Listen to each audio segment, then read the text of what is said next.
The story begins in the year 2077, when the virtual game Apocalypse became a reality. The world's order collapsed, and the world turned into hell.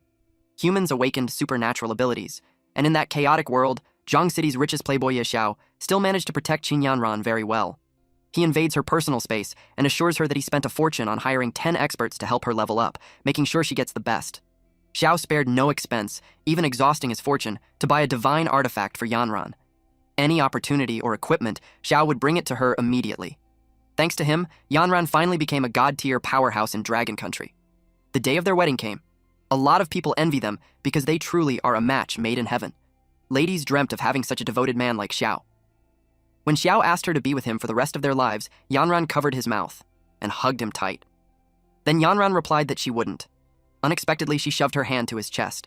Then she took something out. Xiao asked her why. She took his heart. She asked him if he thinks that he can buy her true feelings, and if he thinks that gifting her equipment allows her to morally coerce her. Well, looks like he's wrong. She accepted his gifts, but it doesn't mean that she agrees to his affection. She stated that she's not cheap. And everything she achieved that day was earned through her own hard work. She told him that the only person who understands her struggles is Zhou Hong. She gave Xiao heart to him. That way, being with him, she would still hear his heartbeat, and she thinks that's touching. Xiao got angry. Hong stepped on his face and told him that everything he owns is now his. Xiao fell at the bottom of the sea while wondering why Yanran did that when he wholeheartedly gave everything. In the end, she betrayed him. He felt that he turned into ash. He asked if that is how it ends. Now he no longer has a heart, but he grits his teeth and refuses to end it that way. He vowed to take his revenge. He planned to make those despicable people pay the price. Suddenly, he went back to his senses, and Yanran was talking to him. She asked him if he thinks she needs her money. She set the record straight, saying that accepting his money was just her saving his pride and face, and she warned him that if he keeps clinging, he shouldn't come find her again. Xiao was confused. He wondered if it was reincarnation. He remembered that it's a week before the game Apocalypse descends. He's holding a card with 200,000 wen and it's Yanran's monthly allowance. He realized that he really had been reborn. Yanran told him that she endured mental anguish by taking his money, especially that many of his classmates say that she's a gold digger. She doesn't understand why when she's doing it entirely for his own good. Xiao glared at her and loomed over her. She asked him if he's regretting it already. When she was about to reach out to him, he slapped her hand away, then suggested she goes to hell instead. Yanran was taken aback. He told her that it must have been hard for her, so he'll never give her anything again. She got annoyed. She assumed that it was just one of his little tricks. She told him that since he came all the way there, she'll reluctantly accept his card. He told her to get lost at once. She couldn't believe that he dared talk to her like that. She warned him that he would regret it. Then Xiao came back since he suddenly remembered that the shoes she's wearing are also the ones he bought. He took her off her feet and told her to take it off before she leaves. She got mad and screamed at him. She warned him not to think that it will make her yield to him. She threatened him to remember what he's done that day, and even if he kneels at her and begs her later, she will never acknowledge him. Xiao replied that it would be a blessing. Then he begged her not to show up in front of her again. Xiao had thought that he had more important things to do than to waste time on her. Apocalypse, at that time, during the first 10 minutes of the beta test, the recharge system had been briefly activated. He needed to gather enough funds before the test began. He called someone. A woman in an office answered the call and teased him by naming him the legendary romantic. She asked him why he suddenly called. She's called Yelin, and he knew that she always wanted her shares. He offered his shares to her in exchange for a lump sum of 20 billion. Lin couldn't believe that he's selling his shares. He told her that it's 20 billion and not a cent less. He instructed her to complete all the paperwork within 5 days and transfer it to his money account. He expected that it wouldn't be a problem for her. She replied that it's not a problem. She's glad that he finally decided to hand the Ye Corporation over to her. Xiao told her to cut the crap and call him when he's ready. The next step for Xiao is to wait for the Apocalypse beta to arrive. He was determined that in that life, he'll climb the throne alone. 1 week later, the system showed a welcome message. That is the version of the game in beta. The player was congratulated for gaining beta access. The test will last for 3 days, and after that, the public version will be launched. Xiao is now inside the game, and it felt familiar to him. He arrived at the starting point of the Apocalypse game. His nickname is Night Xiao. Then he chose his class. In his last life, a guild was once destroyed by a god-tier beast tamer leading a dark abyss dragon. With this life, being abundant in money and resources, Xiao decided to be a beast tamer. His body started to glow. The most important moment arrived. He clicked top up. The system congratulated him for the successful recharge. 20 billion gold coins have been credited to him. That made him happy. He was expecting that the 20 billion would increase tenfold in 3 days. Then, he was congratulated to be the first player to recharge over 1 billion. The system unlocked a unique hidden profession reward. His hidden profession was identified, and it automatically merged. Red eyes showed as a sign. Until he was congratulated to have obtained a second profession called wealth. That surprised him. He didn't know that a hidden profession could be unlocked by spending too much money. On top of that, his hidden class is a god of wealth. A frog creature with red eyes appeared and expressed that he didn't expect that a young brat would unlock him. Xiao asked where this frog jumped out from. That offended the frog. He introduced himself as Ebisu, Xiao's wealth mentor, and Xiao became his 709th god of wealth under his training. Xiao was skeptical about having a toad as a wealth mentor. He even teased it for selling financial products. Ebisu was determined to show this brat what real wealth is. Several screens appeared containing details of different innate talents. First is wealth rolling in, by level 1, which expresses that the most basic ability of the wealth god is to generate wealth. The gold coins that Xiao carries increases by 1% daily. Penny Pincher, LV1, shows the power of a wealth god. He rejects all losses. Upon death, the gold coins and items won't drop. Then, there's the extraordinary luck, level 1, where it abides by the belief that money brings good fortune. The player will possess immense wealth and excellent luck. Next is unmatched charm, level 1, wherein even the ugliest person becomes handsome with generosity. The player increases its charm plus 50. Lastly, power of the wealth of God, LV1, wherein as a god, he possesses divine power.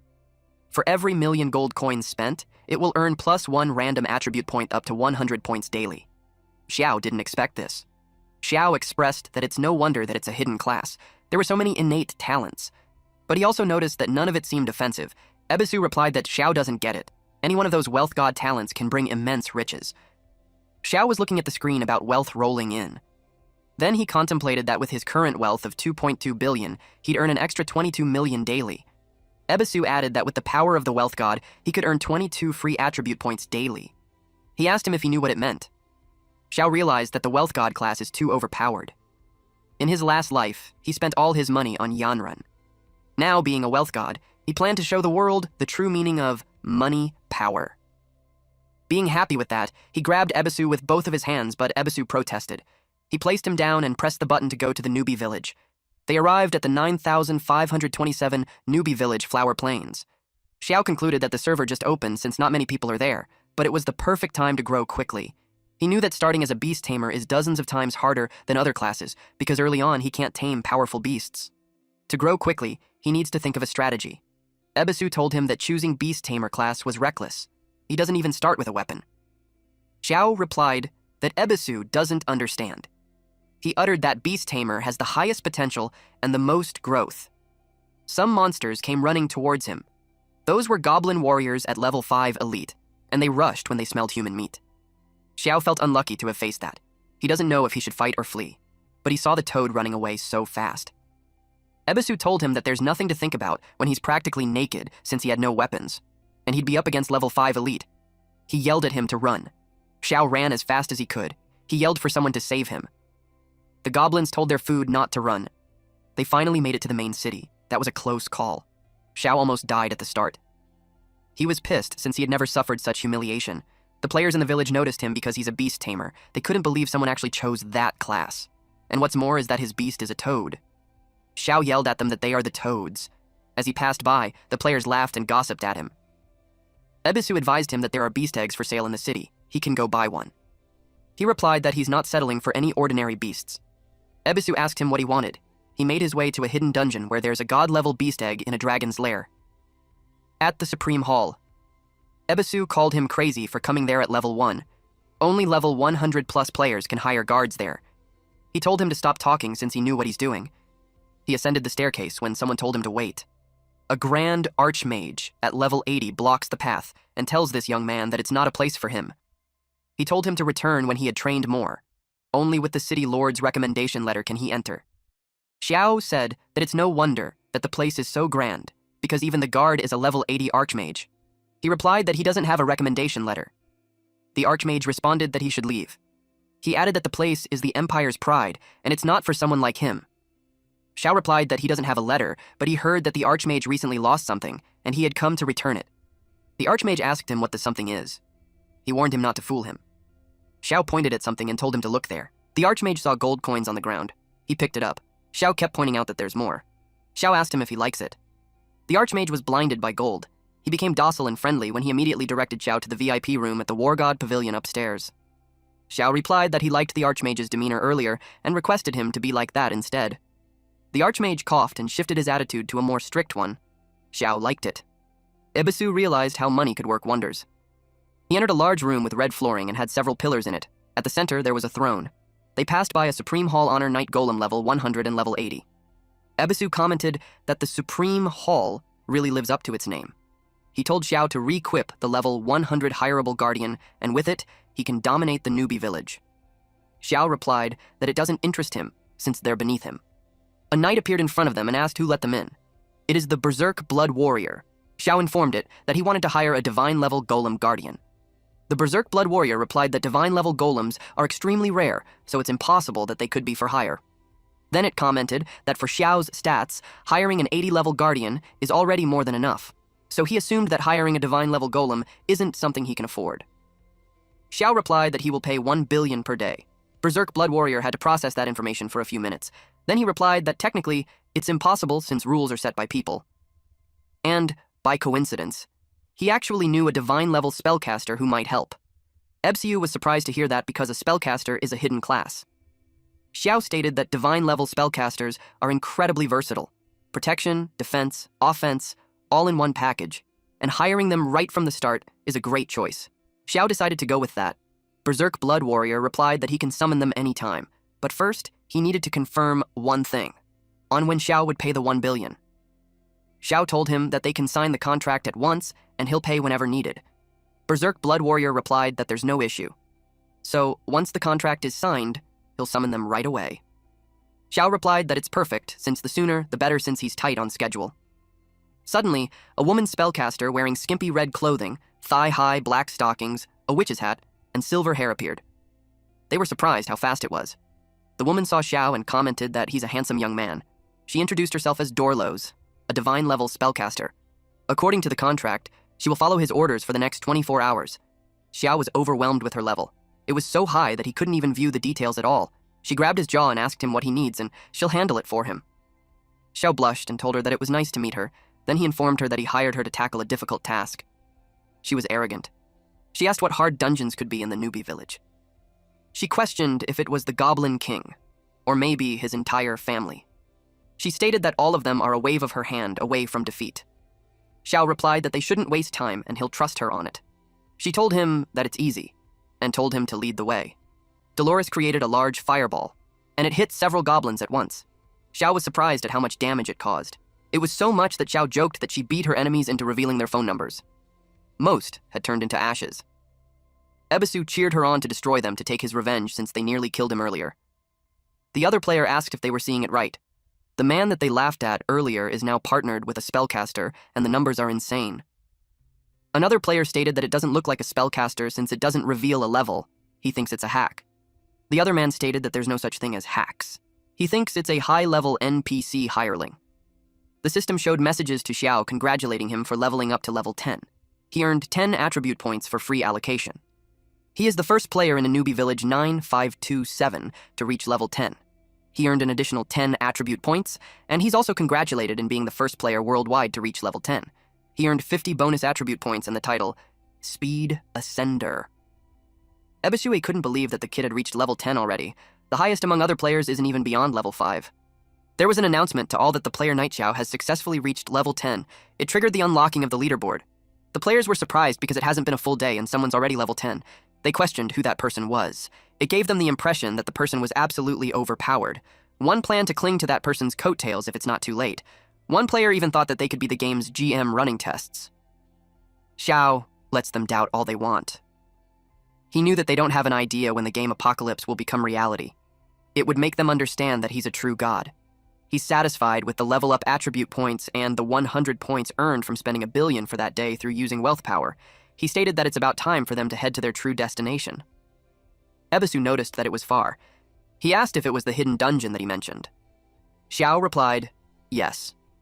They are off to Dragon's Lair. The world-level leaderboard was displayed, and at rank 1 is Knight Xiao. His name is the only thing there because level 10 is the minimum for the leaderboard entry. In another setting, we see a player in white robe arrive. This player is named Stealthwalker at level 3. He had been hunting elite monsters since entering the game, and he's still only at level 3. And yet, someone had reached level 10 already. It made him wonder if there's some exploit in the game. And he had never heard of the name Xiao before. He finds it exciting that a rival showed up.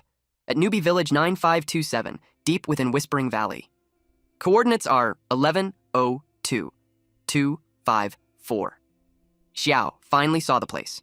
He touched a stone, then its mark glowed. Suddenly, it exploded.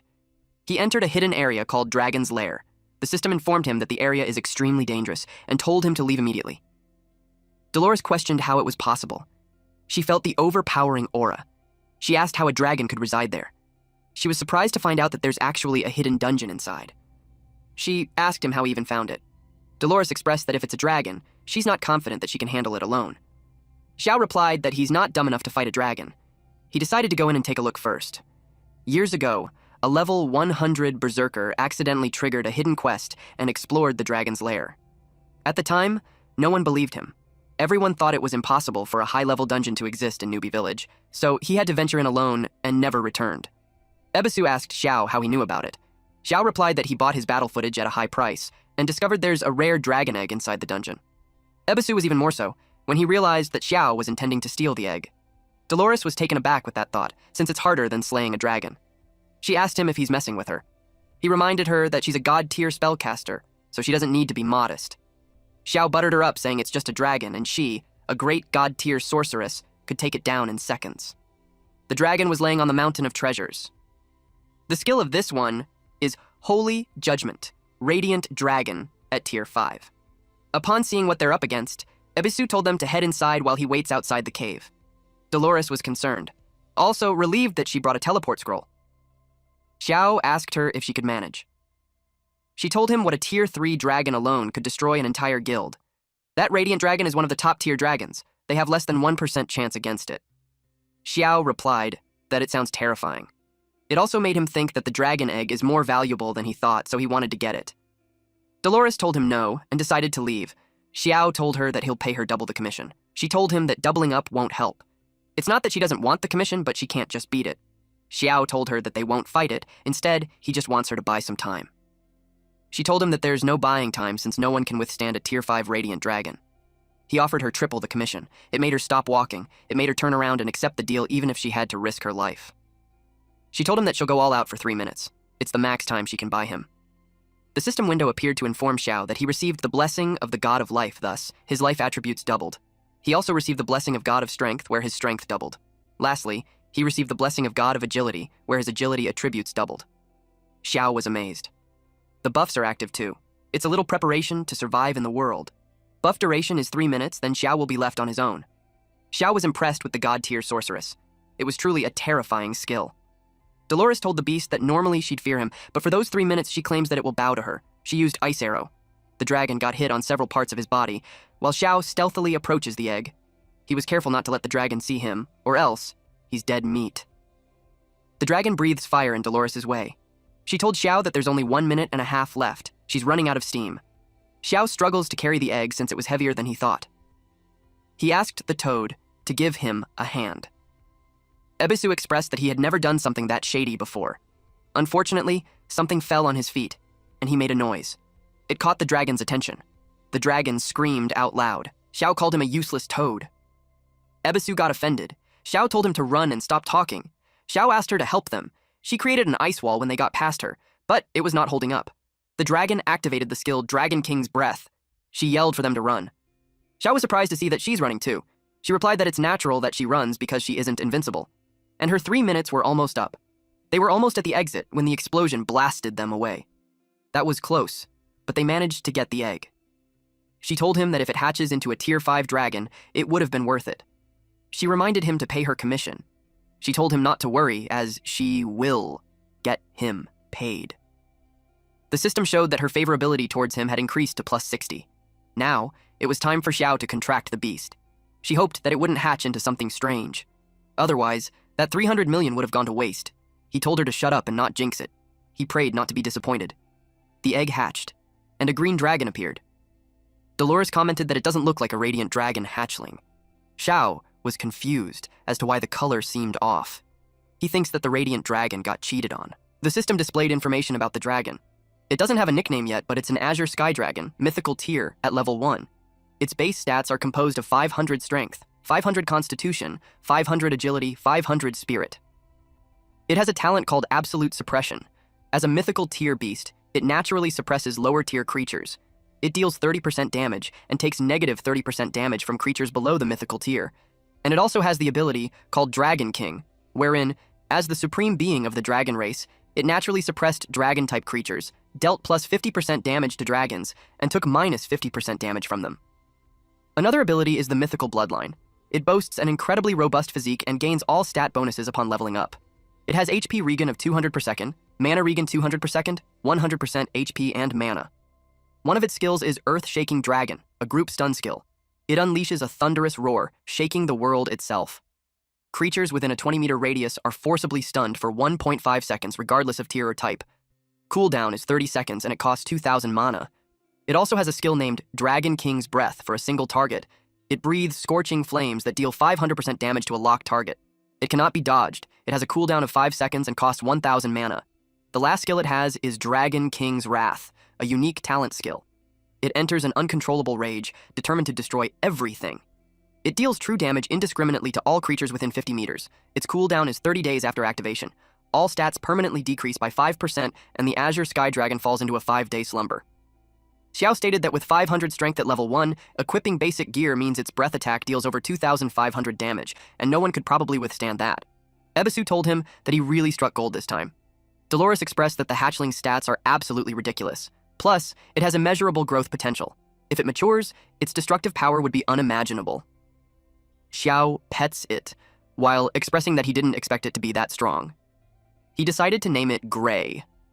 Ebisu was glad that he wouldn't be mistaken for a pet anymore. Xiao noticed that he's holding something.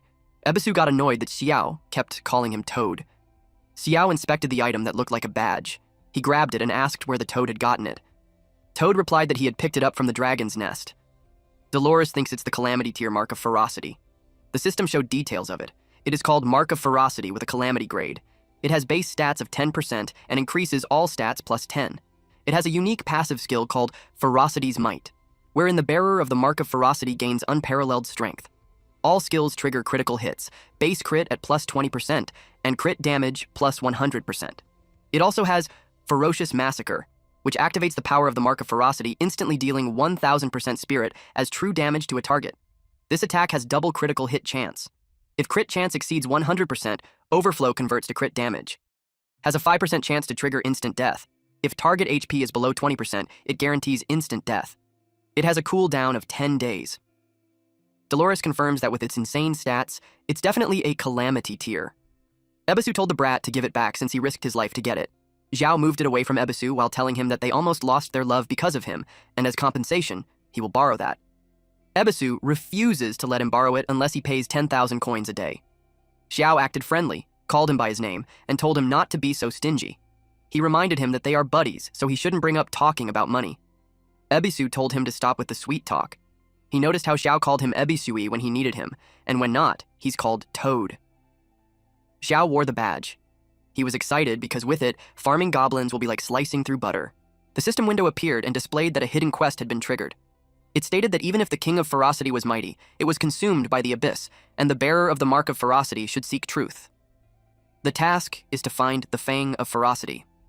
Xiao asked what the Fang of Ferocity was. Dolores was surprised that he didn't know about it. Dolores informed him that it's a god-tier assassin's dagger, forged from the fangs of the abyssal beast. It is known as one of the most explosive weapons. She realized that there must have been some connection between the mark and the fang. Xiao expressed that it sounds amazing, but reaching the Abyss continent is a long journey. The system displayed that he will be forcibly logged out in 3 minutes. Xiao realized that his time is up, and it's time for him to log out. Dolores opened a portal. She expressed that she didn't expect that a dungeon in a starter village would take that long. As they have built rapport, she playfully calls him Peachy Sister as she says goodbye. She encouraged him to call her if anything comes up, but he better be ready with his coins. Xiao called him brother instead and said goodbye. Xiao knew that the Apocalypse game is still in beta and hasn't fully merged with reality yet. He decided it's best to rest for now. The next day at Xiao's home, He watches the news about the virtual game apocalypse taking over the gaming community. It was at the top of discussion charts. A player being interviewed expressed that the game is so hard. He played all day, and his hands are killing him, and yet, he's only at level 2. He narrated that he died 3 times, and when he dies, his stats resets. There was another complaint that the devs made the game so hard. To their surprise, there's a player named Knight Xiao who's already at level 10 in just a day. They suspected him to be hacking. One even called it a trash game since he can't use cheats. On its first day, Apocalypse caused mass player deaths. Many experienced physical symptoms after logging out, leading to hospitalization. Later, organ failure cases emerged among survivors. Governments issued warnings against entering the game. Xiao saw that multiple nations had banned the game. He laughed at them and called them weakling. He knew that when the game merges with reality, they will all suffer. Xiao received a message. He was told to go to Manhwa Hospital at once, and he was told to bring food for Zhou Hong and to pay his bills. And if does that, the person who texted him will pretend that nothing happened before. He got irritated upon receiving it. He totally forgot about that lunatic. He decided to block her first. Meanwhile, at the hospital, Hong was surprised to find out that Gao hasn't contacted Yanran all this time. He asked her if he would still come now that he called for him. Yanran asked him if Gao wouldn't dare to come. Hong knew that Gao loves Yanran so much that it's in his bones. He's certain that he will come running to her. The doctor informed Hong that he can be discharged early, and he should go pay the bill first. Yanran asked him why he's being discharged early. The doctor explained that the hospital is overwhelmed with patients suffering from organ failure, and just like them, it was caused by playing a game called Apocalypse. Now, the hospital is short on beds. Yanran got angry, and she uttered that it's like they're saying that poor people's lives are worthless. The doctor explained that it was a special situation, and they asked for understanding. He told them to settle the bill and vacate the bed by the end of the day. Hong told Yanran to stop arguing. He uttered that the game isn't really simple, and he plans to get discharged and continue playing. He asked her if she had any money, and requested her help to pay the hospital bill first. Yanran replied that she doesn't have money since Xiao didn't give her allowance for that month. Hong was confused because he knew that Xiao gives her 200,000 every month for her living expenses. She replied that Xiao had a bit of filthy money, and he's giving it to her to win her over, but she feels sick just seeing him. Hong encouraged her to send Xiao another message and ask him for some money since he plans to create an apocalypse gaming studio, and that money means nothing to Xiao, and it will be very important for them. Yanran told him not to worry, since once Xiao gets there, she'll just see a few sweet words, and she expects him to obediently hand over the money. Meanwhile, at Xiao's home, Xiao was deep asleep. His alarm eventually rang, so he got up. It was time for him to enter the game. When he logged in, he arrived at Newbie Village 9527. Ebisu complains that Xiao is barely awake, and he summons him already. Xiao argues that the early frog gets the worm. He told him that they have to level up fast and leave the village. The street was bustling with players looking for teammates.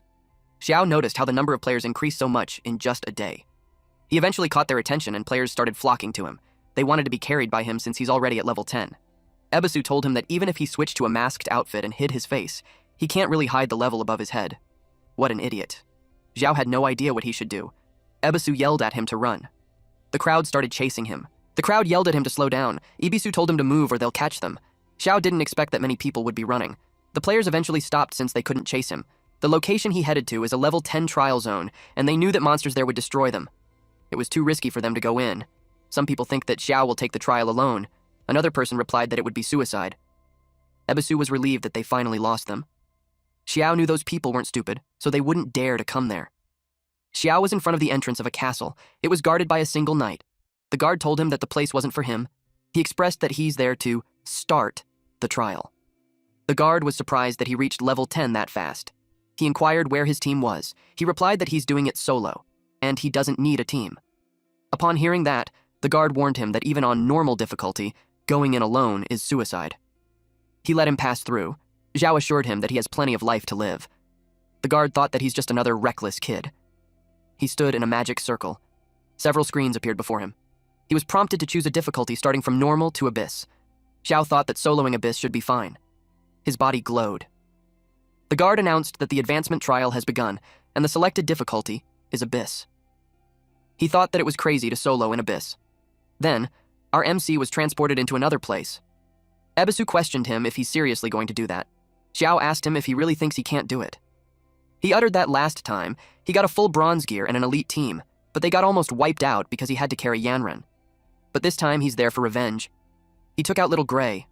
With it by his side, he's confident. He sensed that someone moved near them. He told them to be alert. It was a savage snow wolf at level 10. Its HP is 5,000, MP at 5,000, Strength at 300, Constitution at 500, Agility at 300, Spirit at 500. This is a mutated abyss creature capable of total destruction. Once it locks on a target, death will come to it.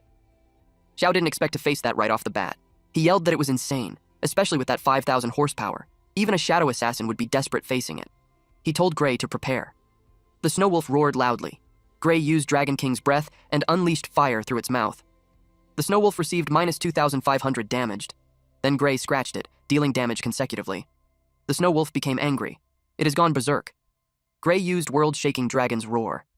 It stunned the snow wolf. Then Gray breathes fire on it, dealing several damage. Eventually, it was defeated. The system screen popped out congratulating them with their feat. With that, Gray had leveled up to level 4. Xiao was pleased that he increased 4 levels all at once. Xiao checked its stats and was impressed. It even has plus 50 to all stats per level. He commented that mythical grade beasts grow insanely fast, and it even unlocked such a broken skill. Xiao asked Ebisu what loot it dropped. Ebisu replied that there were 2 dark gold items. No surprise there because mutated bosses drop insane loot. There was a Blood Wolfgang dagger and Snow Wolf bow. Xiao was happy with it. He claims that it's so much better than his past life. Suddenly they sensed something. It was an abyssal tiger, demonized, at level 10. It has 8,000 HP, 8,000 MP, 400 strength, 800 constitution, 300 agility, 500 spirit. It is a twisted creature born from the abyss. Its power is overwhelming and deadly. Xiao dispatched Gray. It was just like a Pokemon battle at this point. At the same time, the tiger jumps towards it. Half an hour later, Xiao rested on a pillar. He expressed that if he knew it was exhausting, he wouldn't have soloed. He complained that his legs were about to fall off. Ebsu told him that he had already picked up several pieces of gear, and once he heads back to town, he will sell them for a good amount of gold. One of the loots he got are Dark Blade, a one-handed sword, and a spiked tiger shield, a one-handed shield. But Xiao stated that he has no plans on going back yet when the trial boss is just ahead. He planned to take it down. Ebisu couldn't believe him. He agrees that they have killed a lot of monsters already, but Gray is only level 7, so he doubts if it can handle a boss. Xiao replied that it's not a problem. In his previous life's Abyss trial, the final boss was just a Lord tier. He knew Gray can already easily kill 2 demonized monsters. And together with them, he's confident in taking down a Lord tier boss. He was to demonstrate his skills as a pro player. Ebisu feels like he sounds less and less reliable. The system screen displayed that the adventurer had fallen into the abyss. Xiao replied, "So what?" The system screen warned him that he entered a highly dangerous area and was told to evacuate immediately. Xiao narrated that in his previous life, despite being a great man, he was stuck on silly love affairs. So in this life, he would claim the Abyss Emissary, the ultimate power of Apocalypse. He happily shouted that the Abyss should be fully embraced. He eventually reached the boss who was sitting on a throne. It was called the Abyss Wandered King. Its level is 10, HP is not shown, strength is 0, constitution is 5,000, agility is 0, spirit is 5,000, talent and skill is unknown. That was surprising. Ebisu now questioned where the Lord tier that he mentioned. Xiao replied that in his previous life it was clearly a Lord tier. He wondered why it turned into a King tier. The 5,000 spirit points means that it is a pure magic class. 0 strength and agility meant that it has no physical damage, and the attacks are slow, but it could one-shot kill him. Ebisu told him that if he dies, he shouldn't expect him to pick up his corpse. Xiao is aware that a King tier boss isn't a joke. He asked Gray not to use his skills randomly and wait for his command. Then he advised Gray to keep changing positions as the opponent moves slowly, and he shouldn't engage in direct combat. Gray lets out a roar in response. It breathes fire. It looked like a tiny lizard, spraying the boss with tiny flames on the shoulder. Xiao encouraged it to keep moving in circles. The boss blacks the flame with its forearm. Xiao told Gray not to let it cast its skills. He encouraged it to keep going and wear the big guy down. The boss shifted its attention. It made Xiao curious as to why the Wandered stopped moving. He felt that something was off. It felt like it was looking at them. He noticed how it turned toward them. They got concerned. Ebisu yelled at Xiao to dodge. Xiao felt the impending danger, so he doesn't have to say that. He got attacked. He called Gray to save him, because he can't hold on much longer. The boss released a barrage of attacks in his way. Gray released fire. The boss got annoyed, but it lost its balance. Gray roared loudly, and the boss fell. Xiao expressed that if it doesn't die soon, he's going to run himself to death. Ebisu told him that next time if they come to such a dangerous place, he shouldn't be involved in it. The system screen appeared and displayed a congratulatory message for completing the Abyss level advancement trial. Gray levels up to level 10. Xiao was congratulated on being the first adventurer to complete the Abyss trial. With that, he has been rewarded with +5 all attributes. At this point, Xiao was breathing heavily. He expressed that he didn't expect Ebisu to be afraid of dying. Ebisu got annoyed and teased him that he was running so fast for someone who isn't afraid. He approaches the boss to check the items it dropped. The system screen announced to everyone that player Knight Xiao from the Xia Nation has completed the Abyss level advancement trial, becoming the first ever adventurer to complete an Abyss trial. He has earned the legendary title Abyss Emissary. Most of the players couldn't believe it. It was big news. They found out that the first clear player is from the great Xia Nation. On top of that, he's the only one on the leaderboard, which makes him so extraordinary. One man told a woman to investigate it. The woman understood and saw that the player was from the Jiangcheng area. He called a knight to send someone to the Jiangcheng area to investigate immediately. Most of the players couldn't help but be impressed that it's only the second day, and there's already a pro player at level 10 from Newbie Village too. Hong told Yanren that if they can team up with that pro, they are sure to get rich. Then, even the rich kids like Xiao will have to look up to them. Yanren asked him if he really thinks that a silly game could make him reach the peak of his life. Then Hong reminded her of his request, to contact Xiao and get him in the game since he's rich and good at games. Yanren replied that she's not stooping that low, and if he wants to do it, he could do so. She claims that she's not that shameless. Because of her response, Hong questioned her on how she's going to manage her living expenses for that month. Yanren yelled at Hong to stop bringing up Xiao. She pointed out that it's rare for them to have some time alone together. She never played a game before, and she wants him to teach her already. Hong was flustered with her reaction and told her that they will have to level up first. Meanwhile, at the Abyss, Xiao was disappointed that after all that effort, it's all that was dropped, and it's just a fragment. It's a fragment of abyssal stone and had never seen that in his previous life. He didn't pay much attention to it and just decided to have it appraised later. Since Xiao had passed the trial, he can now leave the newbie village and head to the main city. The guard was surprised that he came back. He couldn't fathom someone actually solo cleared the trial at Abyss difficulty. He told him to stop wasting time and have him connected to the main city at once. He wished to leave the newbie village at once. The guard understood and prepared the door.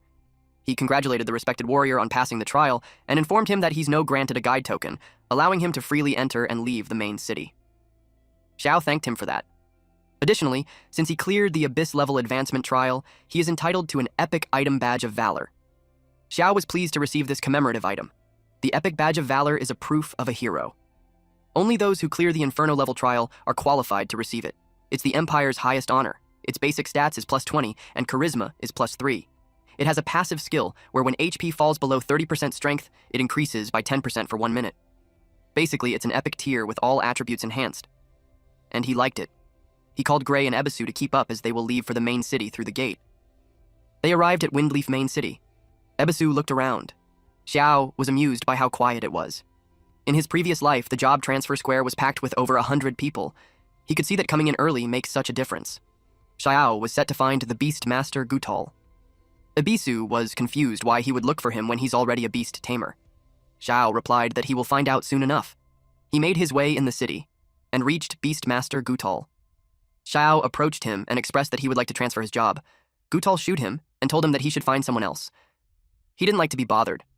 Xiao told him that he wants to transfer to the hidden class Beast Whisperer and no one else can handle that. Gutal glared at him and asked him if he really thinks that anyone can become a Beast Whisperer. He challenged him to prove his strength first. He ordered him to go to the outskirts and bring him 100 eyes from the Demon Wolf cubs. The system screen informed Xiao that Gutil has issued him the quest of Eyes of the Demon Wolves. He must head to the outskirts, defeat 100 elite monsters called Gale Demon Wolves, and bring their eyes back to Gutal. Ebisu asked him how he even knew about the hidden class quest. Xiao scoffed and replied that there's no way he's wasting his time killing 100 monsters. Gutal called him a useless fool and told him that if he can't handle that, he should get lost and stop wasting his time. Xiao clarified since Gutal must have misunderstood. He doesn't think he needs to kill any demon wolves because he has an item which should be enough to prove his strength. Gutal was surprised to see the epic badge of valor. He couldn't believe that someone so young has already cleared the Inferno level advancement trial.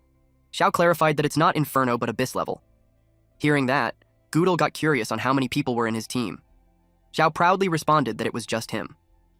Gutal was happy to hear that. He uttered that front the moment he saw him. He could already tell that he was an extraordinary talent, a true dragon among men. Xiao was dubious about it since the moment he saw him not long ago, he called him a useless fool. Ebisu commented that the guy is changing his tune faster than flipping a page. Xiao asked if it meant that he could transfer to the Beast Whisperer now. Guto replied yes, but he had one small request. He would like to see what kind of beast could pass an Abyss-level trial. That wasn't a problem for Xiao. Gray appeared in front of him, and he was surprised for 2 reasons. First, it's a god-tier beast. Secondly, it's a dragon hatchling. He sweated a lot. He shared that he never thought he'd see a god-tier beast with his own eyes. It was his dream beast. Xiao asked him if he's okay, and told him that there's no need to get so worked up. Goodle told him that he might not be able to transfer to the Beast Whisperer that day. Xiao asked why. He replied that the Beast Whispered isn't worthy of a god-tier beast. He planned to introduce him to the Royal Chief Beast Tamer. He gave him a referral letter and instructed him to follow the address to find him, and he'll give the answer that he's looking for. Xiao felt fortunate. The system screen informed him that he had triggered the hidden class quest called the Dragon's Whisperer. He had to head to the Royal City to find the Royal Chief Beast Tamer. Ibisu told him that he's lucky that he's getting to transfer to a hidden class. Xiao replied that the Royal Chief Beast Tamer is in the Royal City, which is far from there. And besides, he had other things to take care of. Ebisu asked what those are. Xiao told him to follow, and he'll find out. He needed to complete another hidden quest. Ebisu asked him how he knew about so many hidden quests. They saw a woman who's wearing white strapless bra, white armbands, and white skirt, which was very short in front and long in the back. She's also wearing white heels, she's gorgeous, and she's guarded by 3 soldiers. Xiao told Ebisu that they needed her. Ebisu asked him if he plans to sell himself out. He replied that he doesn't understand. He informed him that the woman is Lady Charelle, the widow of the former city lord. She's a wealthy, beautiful widow. He tried to approach her, but he was blocked by the guard. He moved past him and talked to the lady. He told her that she seemed so sorrowful and asked her if there's a problem that he can help her with. She replied that there's a personal item that she had lost. She told him that if he could find it, she'd be grateful. That triggered the hidden quest of needing to retrieve Lady Charelle's beautiful flower. Xiao assured her that he will take care of it. Then, they went roaming the city. Ebisu was confused as to why they are wandering around the town when the flower that the lady seeks should be in the garden or outside the city. Xiao replied that Ebisu knew nothing. The flower that the lady is looking for isn't an ordinary flower. He asked if he knew where her flower was. Xiao replied, and they just perfectly arrived where it was. Ebisu was surprised to see a tool shop. He thinks that Xiao must have been mistaken. The shopkeeper saw them and asked what they would like to buy. Xiao expressed that he heard that this shop sells treasure boxes. The man enthusiastically replied that the treasure boxes they sell can contain prehistoric dragon bones or even legendary grade staff. He asked how much of the budget he has for it. Xiao requested for the most expensive one. The man brought out the highest grade treasure box in his store with 10,000 gold coins each. Xiao replied that one isn't enough. He threw a bag of gold coins while saying that he'll take all of what he has. The shopkeeper was surprised that he's buying them all. Xiao was slightly arrogant when he ordered the shopkeeper to open every single one. He opened the first treasure box, which contains a dual blade axe, bronze grade. The second one is a large healing potion. The third treasure box is a size increasing bread. Half an hour later, they are in the last treasure box. Xiao ordered it to open. He was expectant. They were impressed with it. It contained a beautiful flower, however its use is unknown. Once he had it, he called Ebisu so they could leave at once. Meanwhile, Lady Charelle is soaking in the bathtub.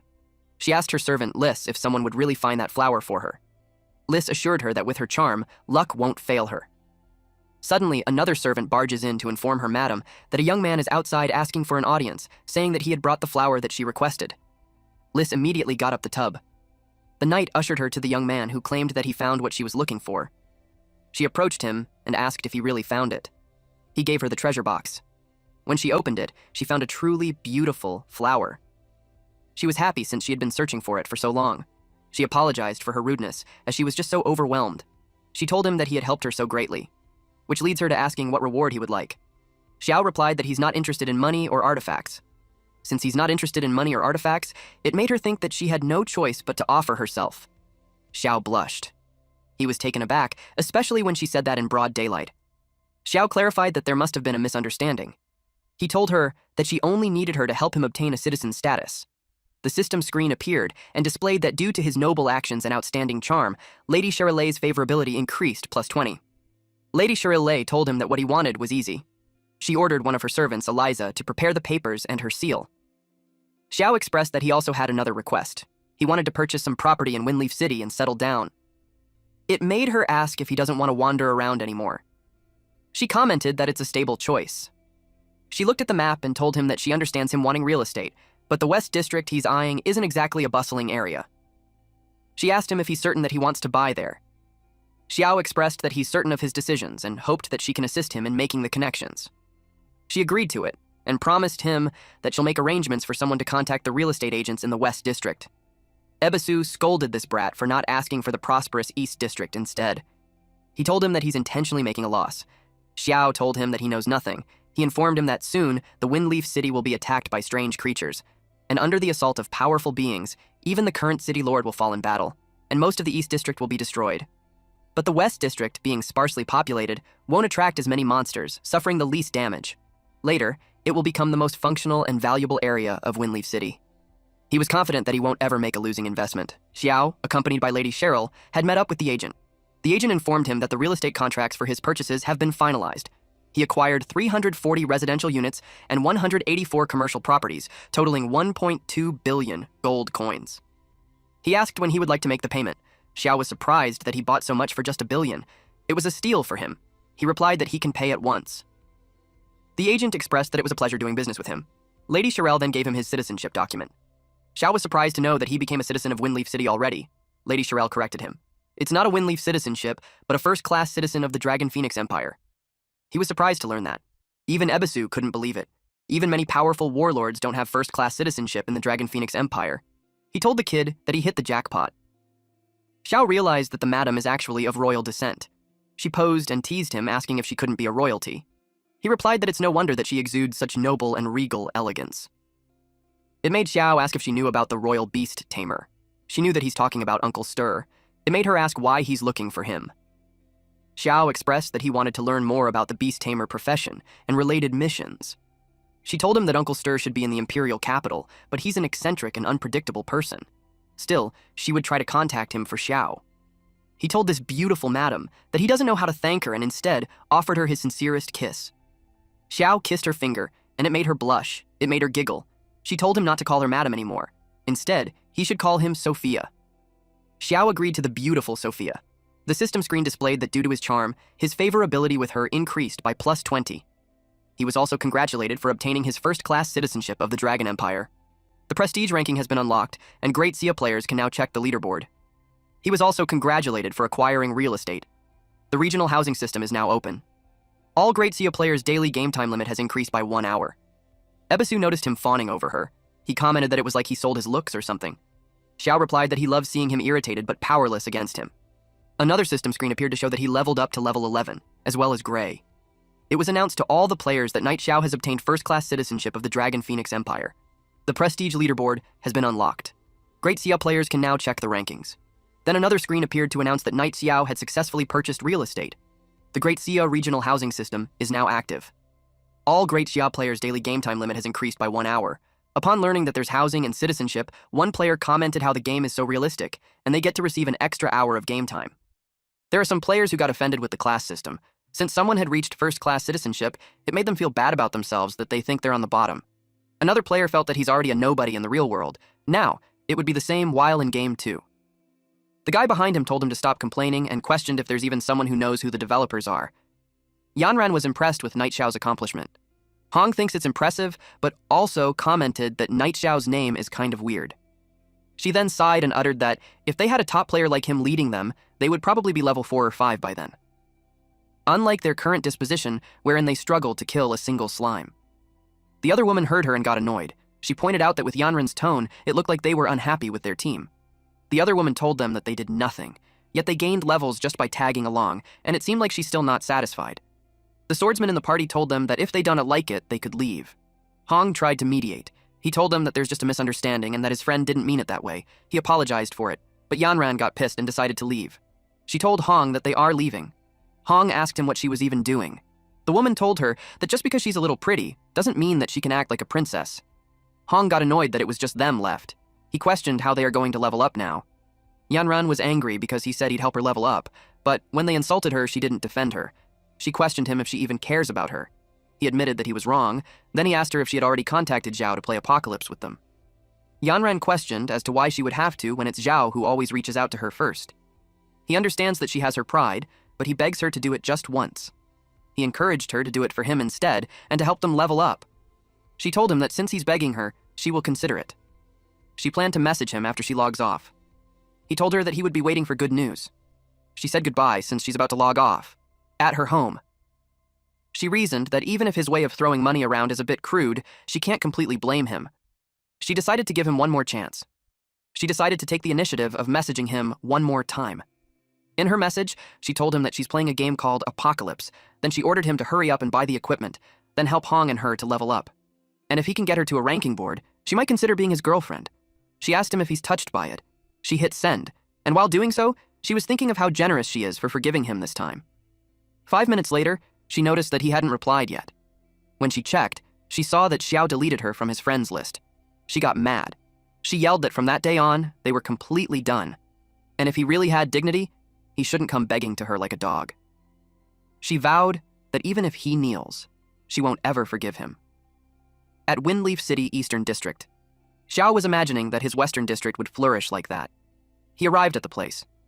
The shopkeeper immediately told him that their shop only appraises silver gate equipment and above.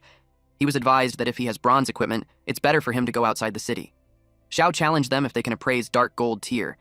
He showed the shopkeeper the night pendant accessory. The shopkeeper couldn't believe that it's really dark gold. The shopkeeper assured him that the shop owner himself will handle it to ensure success.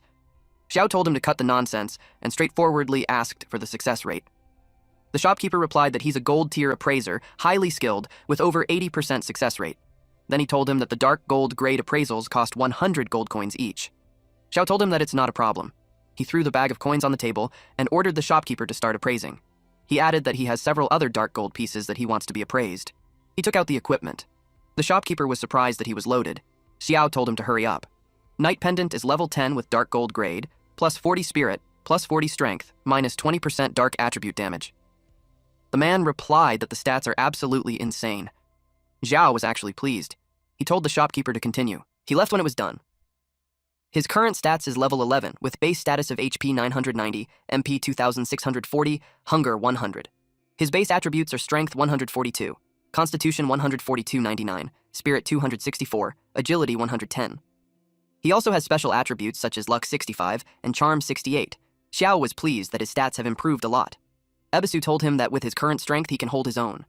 He asked what they should do next. He replied that Sophia hasn't sent any news yet.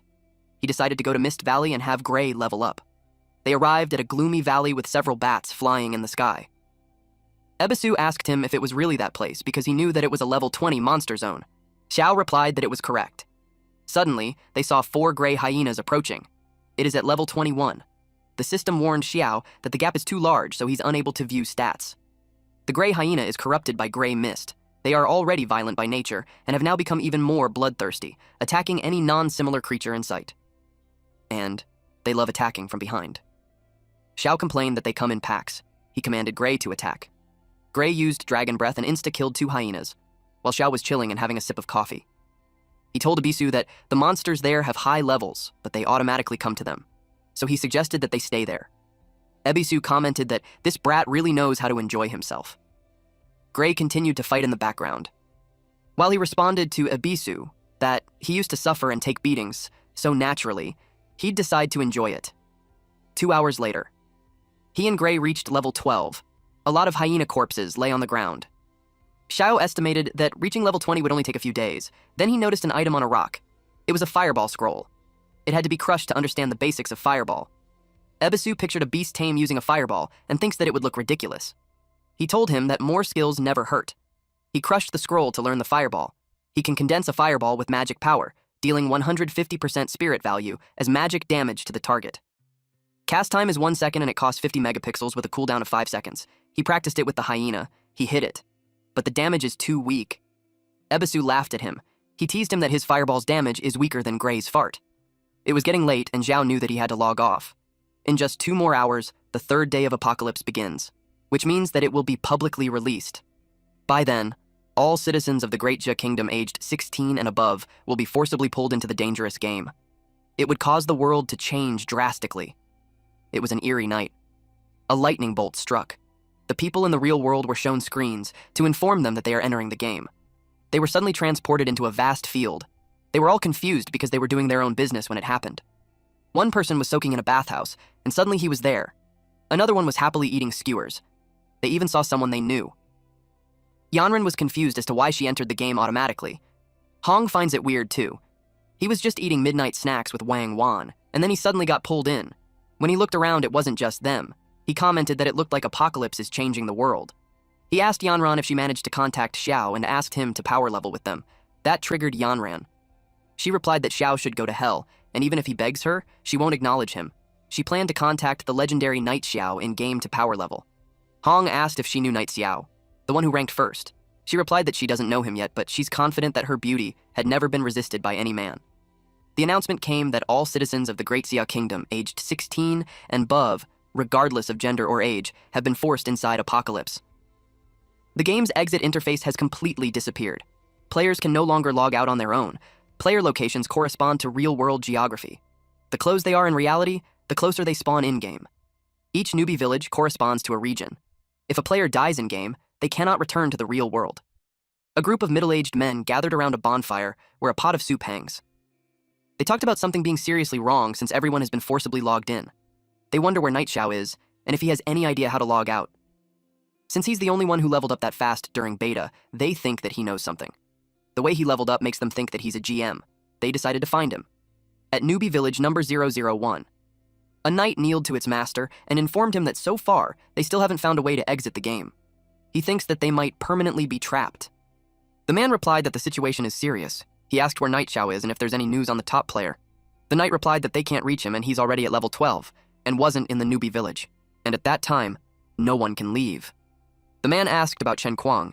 The knight informed him that Kuang Blade is only level 4. The man was surprised to hear that. He knew Kuang is in beta, so he questioned why he's only at level 4.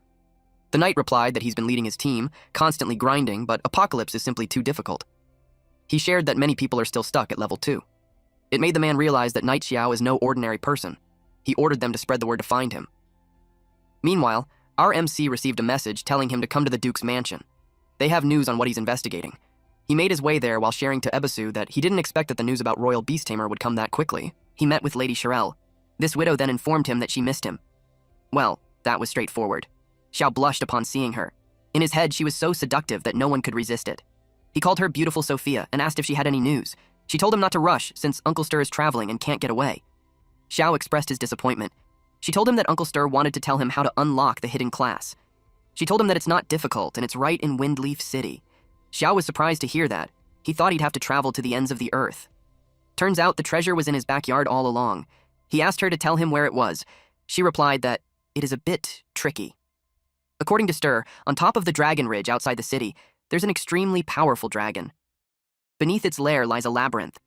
He asked if he's talking about the cave maze. She was surprised that he knew its name. He made up an excuse that he just happened to overhear it. But deep inside, he was thinking how he's familiar with it because he grinded it a lot in his previous life. He heard that there's only a level 80 eerie demonized boss there. He questioned how there could be a dragon. She replied that Stare is certain that a dragon guards the place. In Xiao's mind, it was only a demonized boss. It made him wonder if it changed to a dragon this time. Whatever it was, he decided to leave first. She was surprised that he's leaving alone when it is a level 80 area. Even the city's elite have never returned alive. He cuts her off and assures her that he has his ways. The system screen detailed his task, to head to the unknown labyrinth and retrieve an item from within. Ebisu agreed since he even stole a dragon egg before, so exploring a labyrinth is nothing to him. He told the toad to shut up. Xiao uttered that as long as the money is right, he'll even take down a dragon, and dealing with dragons is his specialty. He told her that the job is best left to Dolores. Lady Cheryl noticed the Supreme Hall's badge on him. She wondered how a level 12 player like him could have that. Dolores appeared on the portal and asked who it was that summoned her. She saw it was Xiao. She asked him if he missed her. He told her that she has a big job for her. She asked if it was another dragon. He told her that she has a gift of foresight because she was right. She was only joking, so when she learned that it's for real, she was surprised. Since it's another dragon again, it made her ask if she has a grudge on their kind. She complained that last time, stealing the dragon egg almost broke her back. She refused to do it. When she was about to walk away, Xiao offered her the same deal as last time. 2 billion reward. She was enticed by it. She made it subtle, though, by saying that it's like she doesn't want to do the job, but she's still injured and has to recover. So, if he's not in a hurry, she would like to go with him after a month. Since she's injured, Xiao offered to tell her the location of the Holy Spirit Spring. Dolores was surprised to hear that. She told him that if he really knows, she'll go with him, even if it kills her. They sealed the deal, and Xiao suggested that they set off. Dolores had to ask if it had to be at once. She inquired where the Holy Spirit Spring was. He told her that it was at the Lost Hands. She asked him if he had the exact coordinates. While they are walking away, Lady Shirelle watches them while thinking that Xiao is really beyond expectations. She wondered if he will become a god-tier powerhouse in the future. Her favorability with him increased to +10, outside the newbie village. A party got worried for their member named Wang Qiang, who is down on the ground. The woman shared that Wang Qiang got slashed by a goblin twice. After respawning, his organs started failing. That's when the reality that the game kills people sank in. They begged to go home, but no one knew how to log out. Someone suggested looking for the level 12 player and asking. At the Dragon Ridge. Ebisu expressed that it's such a beautiful place, and it doesn't look like a dragon is hiding there at all. Dolores answered that the more peaceful the place seems, the deadlier the danger lurking within. Xiao agreed. Especially when all the monsters in there are level 80. Without her level suppression buff, they had already been surrounded. She suggested that since they are going for the labyrinth, they should avoid fighting unnecessary mobs. He agreed to that. The dragons flew in the sky. Dolores asked if he's certain that it's where the entrance is. What they just saw is a tier 5 dragon, and she doesn't want to be spotted by it. He told her that she won't see them. He informed her that the entrance is below that steep slope on the mountainside. She warned him that he better be right otherwise. He's on his own. They reached it, and Xiao uttered, "See? I told you." There was a marking on the rock. She inspected it and stated that the problem on such a sophisticated teleportation array is that there's no magic residue. With that, she can't open it. Xiao volunteered to do it. He slashed his palm with a dagger. Then the markings glowed. It made her ask how he knew how to open it. She couldn't believe that he actually did it. Xiao simply laughed and told her that he has his ways. Dolores finds him to be a really mysterious person. The system screen appeared to warn them that they have entered an extremely dangerous area. It is called the Dark Cavern Maze, and the maze has only one exit. They need to find it within the time limit or else they will be trapped forever. They were given a hint that since it is occupied by eerie creatures, they must proceed with caution. The countdown started with 180 minutes. Seeing that, Ebisu got concerned and wished that the kid would take him somewhere safe for once. Dolores complained about entering an eerie zone, and the time limit is only 3 hours. Xiao was thinking that the last time he was there, the time limit was 3 days. He expected that something was off since the time limit got shorter too. Dolores warned him that the mission is even more dangerous than facing a tier 5 dragon. She confirmed with him if he still wanted to go after those items. She asked the god-tier sorcerer if she's scared. She got offended that the brat thinks she's scared. She told him to stop being ridiculous. She boasted that she's a god-tier powerhouse, a supreme hall elder, and a top sorcerer, so there's nothing for her to be afraid of some eerie maze. That's exactly what he wanted to hear. After that, he urged her to move quickly. When they descended the stairs, he asked if she knew about concealment magic. She replied that it's a dumb question because it's such a low-level spell that she didn't even bother learning when she was an apprentice. He told her not to be mad. He just wanted to hide their presence and aura, and that should be enough. It was a child's play for her. She did it, and Xiao was actually impressed with it. The system screen notified them that they have received the Shadow Phantom buff, which means that they had merged with the darkness. While walking, he briefs her that there are 5 eerie monsters in the maze. 3 of them are level 60 crawlers. One is a level 60 elite boss, and the other is a level 80 regular eerie monster. Thus, they had to be careful. She asked him how he knew about it and if he's some kind of prophet. He told her that he knew a few things, but in reality, he cleared the maze 800 times in his past life, so naturally he would know. It was unbelievable. She questioned him on what else he knew. He simply answered nothing. They had to sneak past the monsters without drawing their attention. He advised her to follow his footwork. She's so arrogant that she was annoyed that he's trying to teach her when she's at a high level. She said that she cleared more mazes in her lifetime than he walked roads. He went first and told her to watch closely. He jumped to avoid the spiky floor, then he landed near the pillar. He stealthily moved past the monster. Dolores couldn't believe that he just passed by a level 60 elite and it didn't even notice him. She took back her words and claimed that his family are masters. She did what he had done. He alerted her to stay ready for combat. They hid behind a boulder. In front was a bipedal boar. Xiao noticed how different it is from his past life. The large creature was the Maze Guardian, a yin spirit beast. Other details of it are hidden from Xiao, so he asked her if she could see it. She replied that it's a level 100 berserk eerie boss. Xiao took the task of opening the chest. He told her to get ready to strike. She placed a defense buff on him. Just to be on the safe side, he warned Ebisu not to move recklessly, or he'll alert the spirit beast. Ebisu told him to worry about himself instead. Xiao got excited that the hidden class scroll is almost his. He opened the treasure chest, and to his surprise, even the content was different. But then, the eerie boss noticed him. Before it could make a move, Dolores attacked it with frost shock, and it became frozen. She told him to run. He got chased by it. She used a 5-point magic formation, and the boss monster was stunned. Xiao checked the items. He got a sheepskin scroll and a cooldown stone, which has a rank of Heaven's Doom. The cooldown stone possesses immense power, allowing it to reset the cooldown of any item regardless of rank. The cooldown is 3 days. Ebisu told him that he's incredibly lucky. He was happy with it. It could mean that the chapter's cooldown will now only be 3 days. Dolores inquired on what they should do about the boss. She questioned if they should fight or leave it. He told her that they will fight it and encouraged her to go all out. She was ready to unleash her full power. She attacked him with lightning. The monster roared loudly. Xiao was confused as to why it was screaming. Ebisu thinks it's going berserk. Then a monster claw tore open the ceiling. They realized that it was summoning a dragon. They panicked when the dragon came out of the ceiling and breathed fire towards their direction. Xiao yelled at them to run. Dolores expressed that there is no way they could beat that thing. Ebisu complained that it always comes down to them running for their lives. Dolores questioned how a yin beast summoned a dragon. Xiao replied that maybe those two are just neighbors. Ebisu got annoyed and told him to shut up and suggested that he ask it instead. She yelled at the kid to move because the yin beast was coming straight for him. Ebisu noticed that it was immune to slow effects. Xiao decided that he's going to take it down first. She told him not to be an idiot. That thing was level 100 and he's just only at level 12. He was thinking that with his cooldown stone and badge of valor, it's the perfect time to test his power. She told him that he's gambling his life. He screamed at it to die. He directly hit it to the heart. He sweated a lot when he realized that the damage was so minimal. Ebisu told him that if he dies, he shouldn't expect him to pick up his corpse. Suddenly, the yin beast coughed blood, and a large hole was created on its chest, dealing negative 932,642 damage. The target's HP below 20% triggered the forced instant death effect. The system window appeared congratulating him for having successfully killed the level 100 strange demonized boss Yin Beast. Him and Gray increased their level to level 20. He reached the level cap and won't be able to level up in the meantime.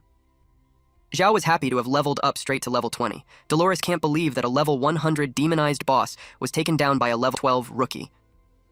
A world announcement came that Knight Xiao has successfully killed the level 100 strange, demonized boss Yin Beast.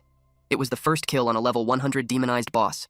His reputation increased to plus 500, attribute points plus 50, war zone points plus 1. Naturally, other people would find it unbelievable. They felt like they were not playing the same game.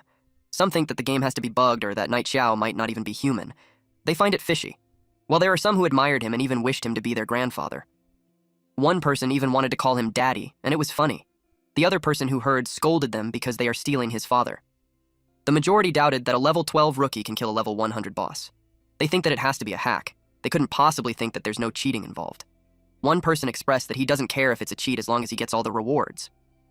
An old man expressed his belief that the Great Xia, the country they thought they had completely surpassed, actually produced a player like that. He wondered if the hidden force behind Apocalypse had something to do with that player. Meanwhile, at the cave, the roof is caving in. They are in a bad situation where the boss is dead, the dragon is pissed, and the cave is about to collapse. Dolores asked her if he's just going to stand there and die. Xiao replied that he hadn't grabbed the loot yet.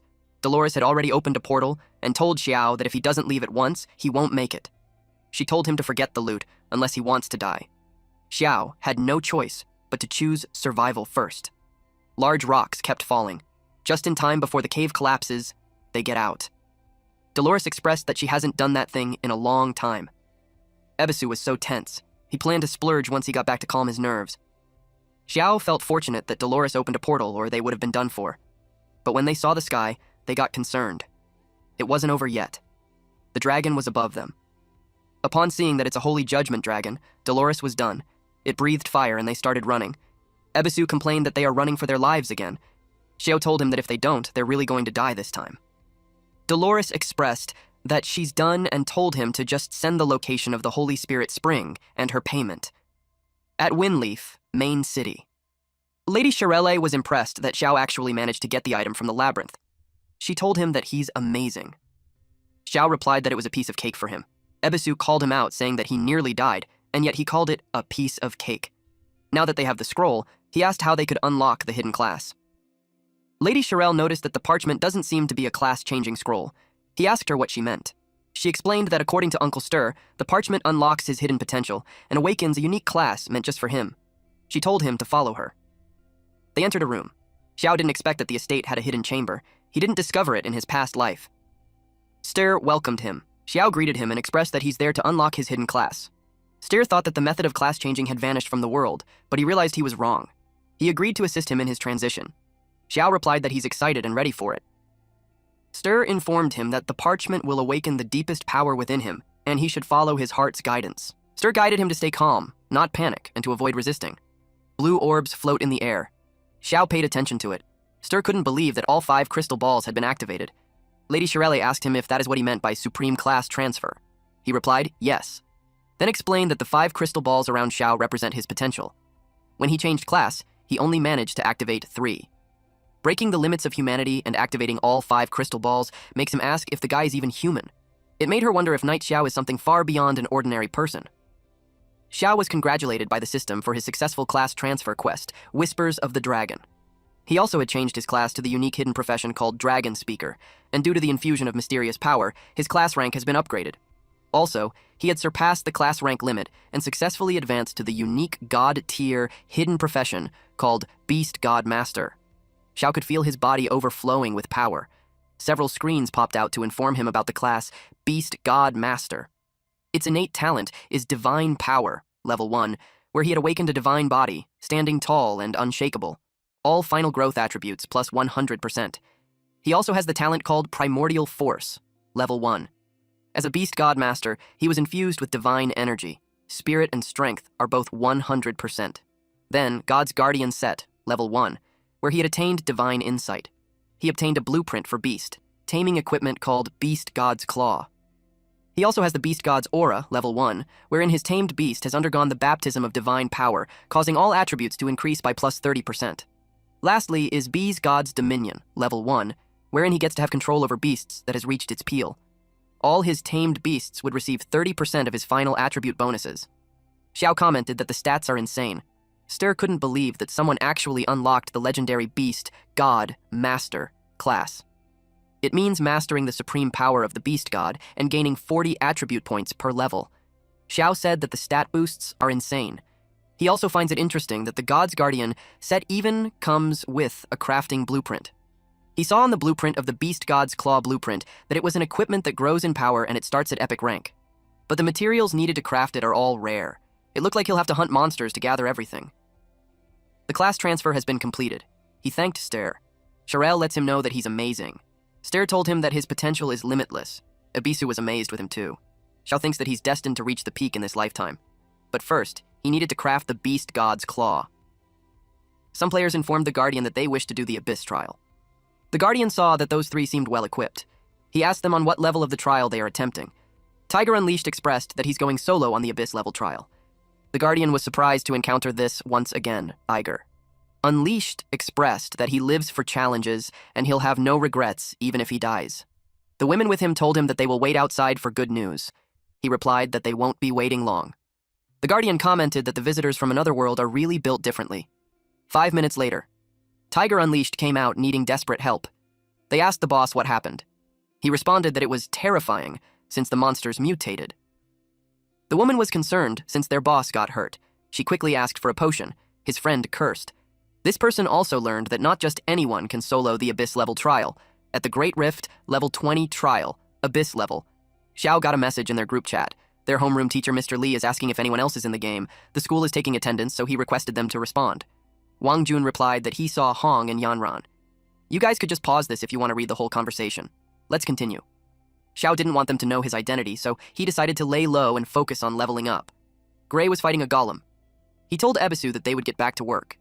Gray used Dragon Claw and inflicted negative 2,354 damage. The golem fell on the ground. It dropped 2 pieces of equipment, a rock great sword, which is a 2-handed sword with a dark gold rank, and a rock-shattering hammer, Warhammer, with a dark gold rank. He praised Ebisu for the good work.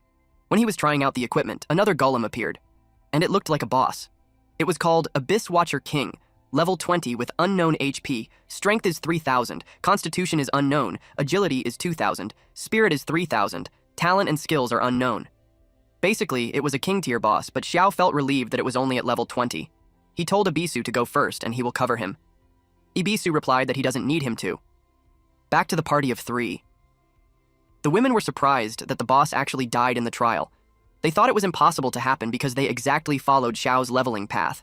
They thought that if Xiao had cleared the Abyss trial, it meant that he found an exploit. There was a world announcement that the player Knight Xiao from the Grand Jia Nation has successfully cleared the level 20 Abyss trial. He is the first in history to do so. His reward is an epic item, Stone of Valor, and Grandia Nation Warzone points +1. Back to the location of Xiao and Gray. Xiao commented that it was an easy win.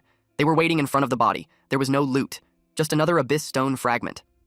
Xiao noticed the pattern wherein the Wanderer dropped fragment, and now the Watcher dropped fragment too. It made him curious about what it is. He questioned if it's used for crafting some god-tier items. He didn't dwell on it since there's no point in overthinking. He decided to figure it out later. It was time for him to head back. Once he was out of the portal, he was greeted by congratulations. The Guardian announced that he cleared the trial and presented him with the reward. It is a Stone of Valor. Epic grade. It holds immense power and can be used to enhance the Badge of Valor. Xiao liked it. He didn't waste any second in joining the two items. Because of that, the Badge of Valor increased to legendary rank. This badge is a symbol of true warriors. Only those who conquer the high-level trial can obtain it.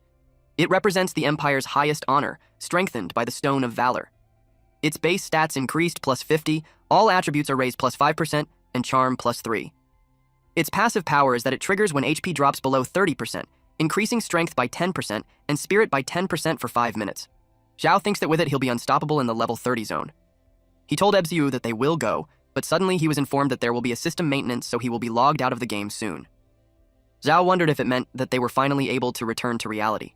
The other players were also confused, too. But at the same time, they are hopeful to get back to the real world. Their bodies started glowing. Back at home, the news reported that after the Great Saiyan Nation, the United States had also fallen into the apocalypse. Experts predict that this supernatural game phenomenon will gradually spread worldwide. It was reported that falling asleep means entering the game, and it made them question what will happen to humanity. It was also reported that player Tiger Unleashed dies in the Abyss trial. It made them wonder how terrifying the Abyss-level trial is and what it would mean for ordinary players. In that segment, they invited a high-level player, Qingfeng Kuizhu, who will share the latest updates on Apocalypse and strategies for leveling up quickly. Qingfeng recently led a team to clear the hard-level advancement trial in the livestream, and he'll reveal whether dying in reality affects reality. Xiao never heard that name before. He was interested to see what this guy got. The interviewer asked him what his thoughts are on the recent events. He replied that he didn't do it alone and his team barely made it through. Then he was asked what he thinks about the fact that players are automatically logged into Apocalypse when they fall asleep. He replied that even officials can't explain Apocalypse's existence, but surviving inside the game is far from simple. The host also brought up that Night Xiao not only cleared the Abyss trial, but he's done it twice as a top player. Qingfeng replied that Night Xiao is completely on a different level, and even if all top-ranked players are combined, they won't stand a chance against him. One man in an all-white suit was watching. He uttered that, if someone like Xiao is in his ranks, he'd have absolute control over Apocalypse World. He called Fubo and instructed him to use every resource available to dig up everything on Night Xiao. Fubo replied to the young master that he will get on it right away. Xiao was reading that the game suddenly went into system maintenance and forcibly logged everyone out.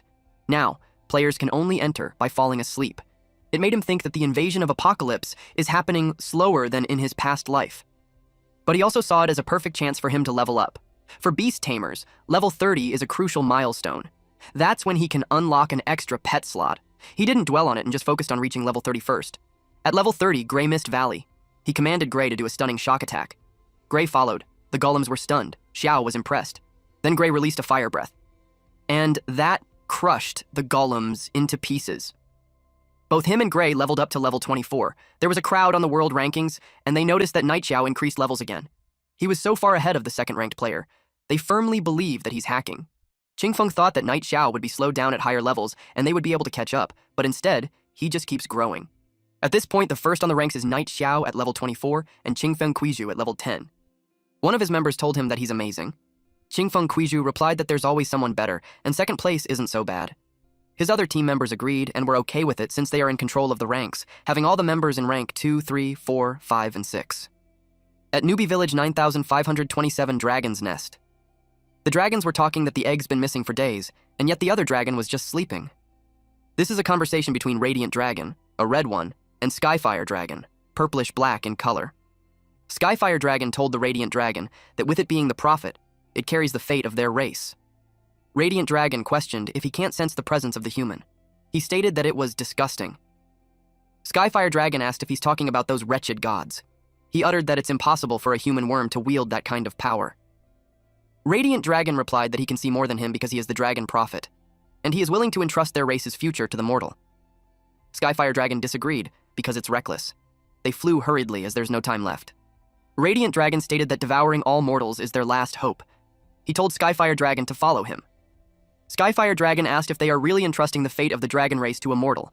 One player was relieved that he finally made it to Windleaf Main City. It was Qingfeng and his party. He expressed that besides Nightshao, they are the first players to reach Windleaf Main City.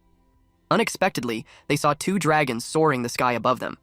We then see our MC yelled for help as the dragon caught him. Abisu told him to stop yelling because it's not like there's anyone strong enough to save him. Qingfeng and his party were amazed. He noticed that it was carrying someone. One of them thought it was Nightshao, but he also thinks that it's impossible. Qingfeng replied that even if someone reaches level 100, there's just no way to be involved with a dragon of that caliber. One of them asked him if they should follow it. That sounded absurd because it was a judgment dragon. Qingfeng knew that if one sneezed from it, they'd be gone. Suddenly, breaking news appeared to all the players. It was reported that a dragon boss appears outside Windleaf City. One of the main cities, a poor, unlucky player was captured. Qingfeng revealed that the unlucky player might be Nightshao. A lot of speculation came up on what it meant by being caught by a dragon. It was talk of the town. One person thought that he's grinding speedily because he had been dealing with dragons. Some expressed that they are jealous. They couldn't believe Nightshao can interact with such high-level creatures. The dragon arrived at something that looked like a ceremonial circle. Xiao feels that those dragons are familiar. Ebisu asked him if he had forgotten the good deeds he had done. He reminded him not to mess with the dragons. Our boy thinks that they're done because one of those dragons had its egg stolen by him and the other one had its home looted. He knew things weren't looking good. The Skyfire Dragon asked him if he's not afraid. Zhao acted tough and told them that they could kill him or slay him as they wished. But deep inside, he's afraid. He's thinking that there's no one who wouldn't be afraid. The Radiant Dragon told him that there's nothing to be afraid of. He told him that the egg that he took was the last hope of their race, and bringing him there is to bestow him with a great opportunity. Xiao asked if they were talking about Gray. Hearing that, Skyfire Dragon got offended.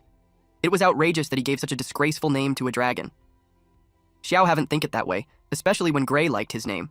Radiant Dragon told him that they should get down to business. That subdued the Skyfire Dragon, and he agreed. They flew and casted a spell in the name of the Dragon God. Xiao asked them what they were going to do with him. He clarified that he was joking earlier and begged them to let him live. He tried to play dumb, saying that he doesn't know the egg thief. Yellow and red light shone. The dragon's eyes glowed. They bestowed him the blessing of the Dragon Clan. Xiao received a part of the dragon's power. His body was enveloped with that warm light. In the Apocalypse Forum. The talk about the Great Xia Nation continues to dominate, occupying the entire top 100 of the level rankings. Another brewing news is that the second spot on the leaderboard has changed. Jinyi Yexing showcased top-tier assassin skills, skyrocketing to level 14, replacing Qingfeng and widening the gap. Also, they noticed that Xiao remains at the top, but he hasn't leveled up in 3 days. They were all curious if he had fallen. Ever since being taken by dragons, he stayed at level 30 for 3 days. They all wanted to know the story behind it. They questioned if someone really knows what's going on, but most of them have no idea. They speculated judging from his usual pace. Something unexpected probably happened. Being taken away by a dragon was too extreme, and it made them wonder if it's some kind of extreme plot. They wondered if Nightshao made some shady deal with the dragons to level up. Then they thought that since he maxed out, it was time for him to pay the price by offering up his ass.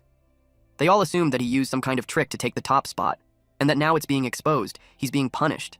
One even gossiped that he has someone who has insider info and that Xiao is now done for. He told them that Xiao won't come back in 3 days nor 30. The person he's gossiping to is questioned on who is the person who has inside info because even top players admit that they don't know. Meanwhile, Xiao was left lying on the ground. He complained that his head hurts. The system screen congratulated him for receiving the blessing of the dragon. With it, he became stronger. He stood up and checked his surroundings. He asked what that place is because it looked like a level 40 area. Ebisu noted that 2 dragons are gone. Xiao was confused because after all that trouble, he didn't feel much of a change in his attributes and skills. Then he saw that he had a new skill called Money Shield. It means that 100 gold coins can be converted to a 1 shield point, and currently, he has 1.81 billion gold coins. He couldn't believe it. It became more awesome when he read that there's no cold down. He felt really fortunate. Since God of Fortune got new talent skills, it made him wonder if Beast God Controller had one too. He was astonished to see the innate talent. Infinite Beast Mastery, level 1, which meant that there's no limit to his number of beasts.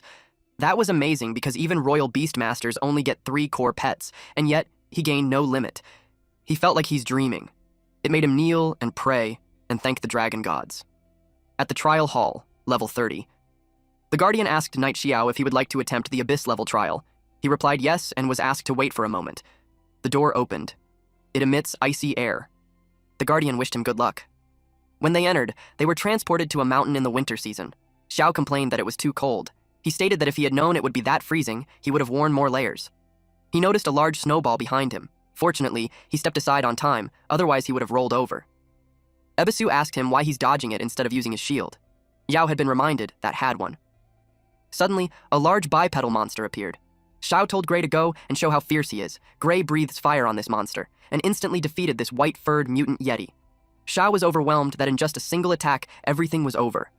He checked Gray's stats. It showed that Gray is a celestial dragon mythical grade at level 30, with base attributes of 7,066 strength, 6,975 constitution, 7,589 spirit, 6,949 agility. It has several talents like absolute suppression, where it has innate dominance over lower-tier creatures. After carrying the luck of Dragon Race, it has grown stronger. Again, pause the video if you guys want to read all of these. To sum it all up, Gray was just too overpowered right now. Suddenly, several monsters came marching in. Xiao encouraged Gray to go wild and kill them all. Gray released a fire breath at the center of the mob, and half an hour later, the last monster, Seeker of the Abyss, King Tier, has been slain. Xiao commented that it's too weak for a King Tier. Ebisu reminded him not to get too cocky when he was badly crushed before. There was a system announcement for all.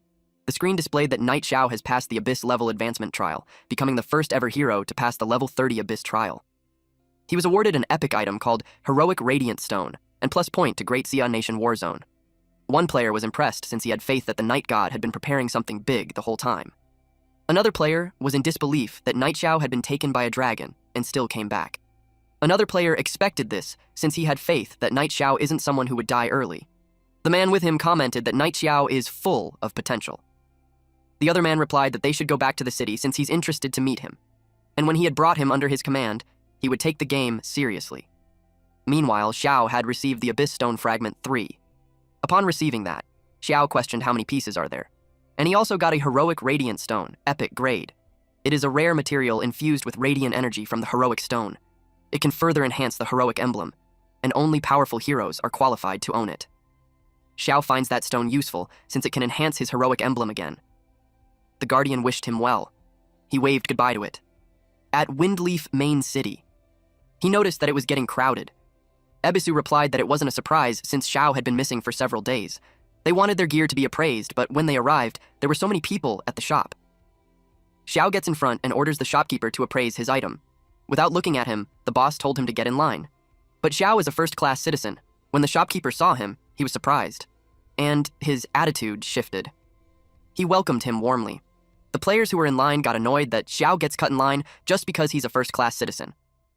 Xiao showed the shopkeeper the item, and the shopkeeper recognized it as the heroic emblem. Xiao wanted that to be enhanced first. The shopkeeper immediately got to it. He was cautious because it's so valuable, and if he messed up, he's ruined. The player on the line saw it and commented that it's just a shabby emblem. The shopkeeper hammered it. Suddenly, a blinding light shone on the players, and the status screen of this emblem appeared. Apparently, it's a legendary grade item, and it serves as a proof of a hero. Only those who pass the Abyss level trial are worthy of it. It is an ultimate honor of the Empire. After 2 enhancements, it will become even more powerful. It has plus 100 base attributes, plus 5% all attribute resistance, plus 3 charisma, and a passive skill that triggers when HP drops below 30%. It also adds plus 10 strength and plus 10 spirit. Xiao commented that it wasn't much of an upgrade. Given that he has an item like that, the players started to realize that he must be the famous Knight Xiao. Immediately, they approached him and spoke their intentions all at the same time. The shopkeeper blocked their path and told them to calm down and not disrupt the business. Xiao expressed that staying low-key is so hard. He brought out other items that he wants to be appraised, too. The shopkeeper was up to the task and guaranteed him satisfaction. The other players' jaw dropped when they saw that it was a dark gold gear. They all spoke at the same time, while the shopkeeper tried to make them stay back. Consequently, at Apocalypse Forum, it was announced that Knight Xiao had just showed up in Windleaf City, and every single item he had appraised was dark gold. One player asked if it was legit, because last time someone said they saw Knight Xiao, but it ended up being fake. The one who posted it claims that it's real, especially that there are live pics taken. He gave them the location. A player immediately headed back just to see. They all came running and competed with one another on who gets a hold of Night Xiao first. It forced Night Xiao to hide, and fortunately, it looked like no one had followed him. He complained that no matter where he goes, people are watching and it drains him. He didn't realize that a player was on his side until he talked to him. He asked what it was about. The man in red armor assured him that they only want to talk business. Xiao asked if they wanted to buy his dark gold gear. It was something like that, but the man had another offer that he's certain Xiao won't turn down. Xiao replied that if he's throwing around billions of gold coins, he would have a hard time saying no. The man replied that Xiao had his head stuck in the game. In his mind, Xiao is trying to remember this guy from his past life. Only the assassin at the back looked familiar. He could remember it being one of the top players back then who never joined a guild and always ran solo. He asked what the real goal was. The man replied that he saw Xiao's potential, but it doesn't seem like Xiao realized just how much power his in-game fame can bring him in real life. Xiao listened, and the man assured him that he doesn't make any empty promises. He was confident that whether it was cash, women, or connections, he could grant him that. He asked for Xiao's answer. Xiao taps him on the shoulder while saying that the fact that he came to him for a partnership tells him that he knows his skill is real and he's flattered. The man assumed that they were on the same page. Our MC continued to say that for someone his age, he's a show-off. And that really rubs him the wrong way. He decided that the guy needs to cool off at respawn point. He created a flame on his hand. The man was dumbfounded that he's attacking him. He persuaded him to talk it out. But Xiao already released the fireball at him and called him an idiot for talking too much. The party members were triggered when he killed their young master. The assassin in the group blocked them and warned them not to make any moves since they are in the main city and killing is strictly forbidden. They just couldn't risk the fallout. Xiao told them to get the money and gear on the ground and consider it their severance pay, and advised them that they should stop chasing the guy when the guy isn't going anywhere. They couldn't believe what Xiao did. Someone from the back asked who's fighting and scolded them for causing a scene. The party members heard the sirens and knew that the city guards were approaching. The guards had surrounded them. The leader asked who had the guts to kill someone in the main city. He threatened that the person must have had a death wish. Xiao admitted that it was him. The guard couldn't believe that he's calm after killing someone. But then the guard noticed that he's a first-class citizen. His attitude shifted and explained that it must have been an understanding. He politely asked what happened since he needed to file a report. Xiao replied that the guy threatened him, so he took out the trash. The guard was surprised to hear that nobody tried to threaten a first-class citizen. The guard expressed to him that protecting citizens like him is their geo, and if anything happens again, he should leave it to them and not get his hands dirty. He replied that it was nothing. The guard thanked him for his kindness and left. The party members couldn't believe that they were just letting him go. The leader of the guards dispersed the squad. One of the guards asked why they weren't arresting the man. The leader scolded this moron for not paying attention to details. He explained that the guy is a first-class citizen, and not just any. It's the person that the Duchess has been desperately searching for. And there's a word that she's been going crazy trying to find him. He knew that this person is not just a random VIP, and that if he reports that, their futures will be set. At the Duke's estate. Lady Cherele looked worried, since she had not heard any news about Xiao. Suddenly, her maid came rushing in to report that Themdori finally got a word. Her expression brightened as she asked where he was. Meanwhile, at respawn point, the man on red armor called his party members fools for not taking down the guy.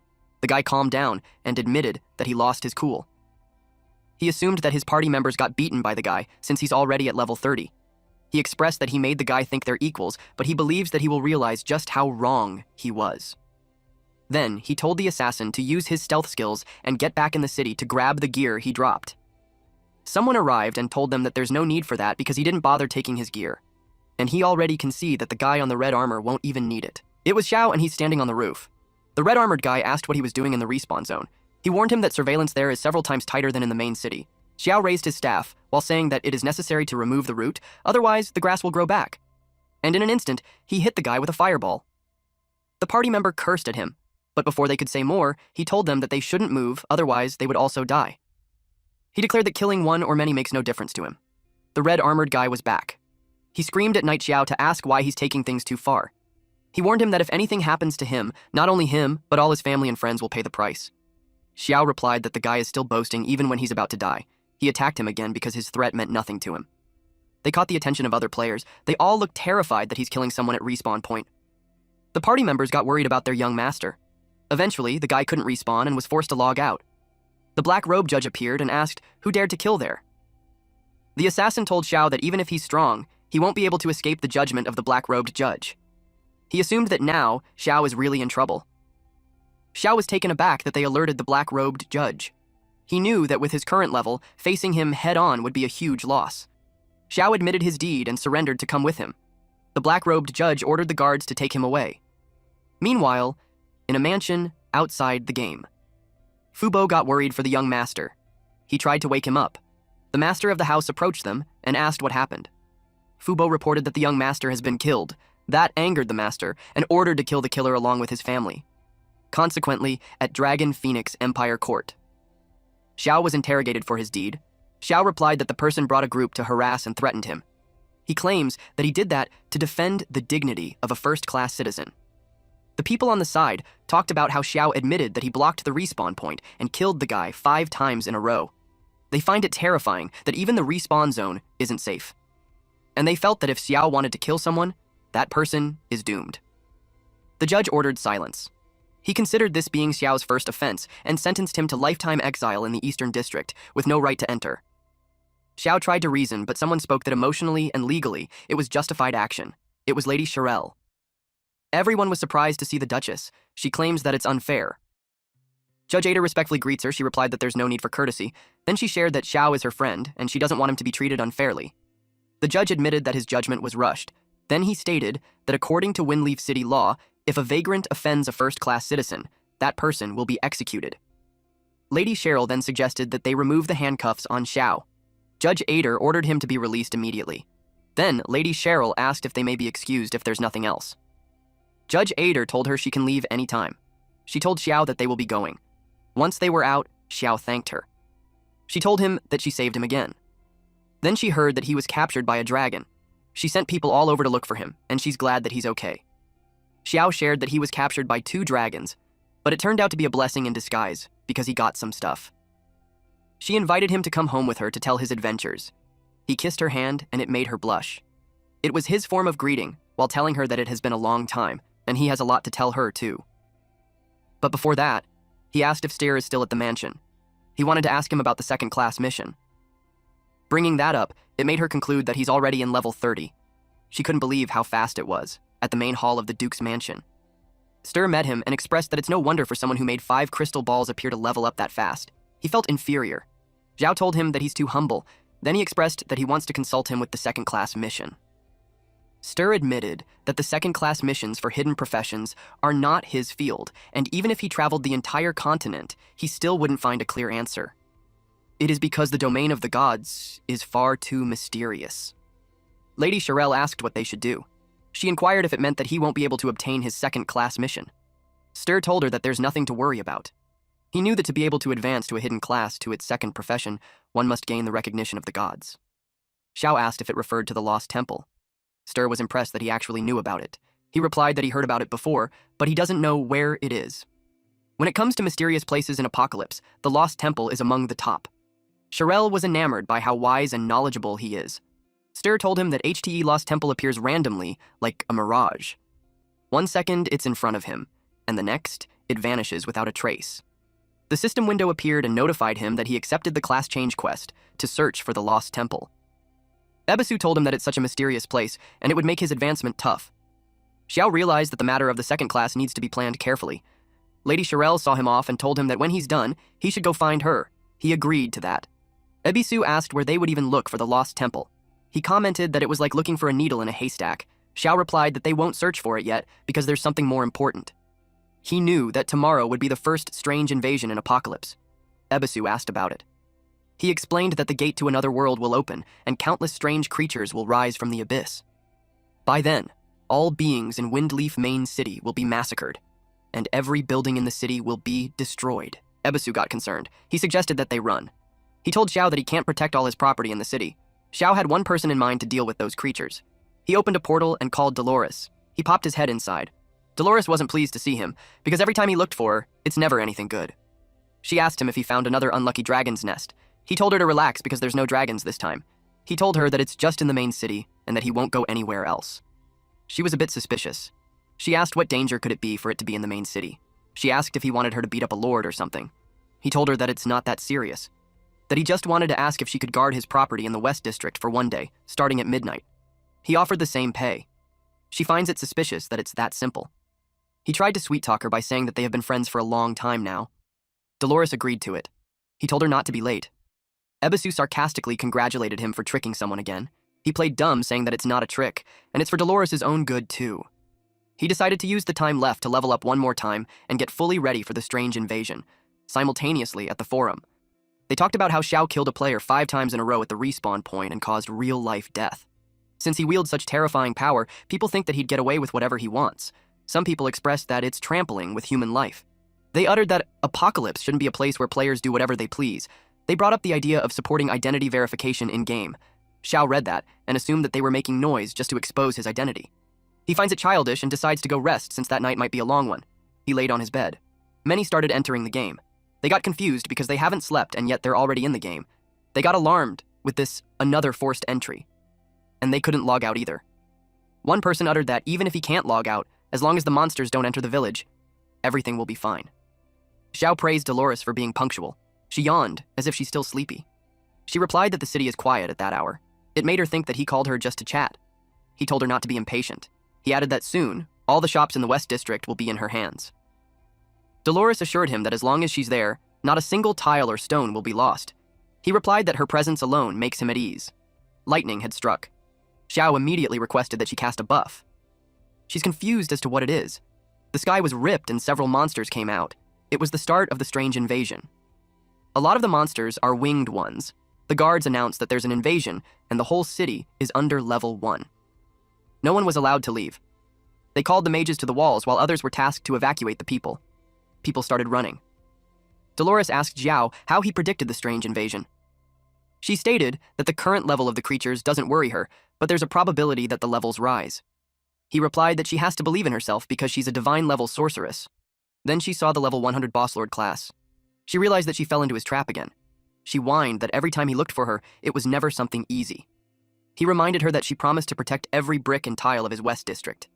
She attacked the monster with the skill called 5 Heavenly Lightnings. The monster fell on the ground.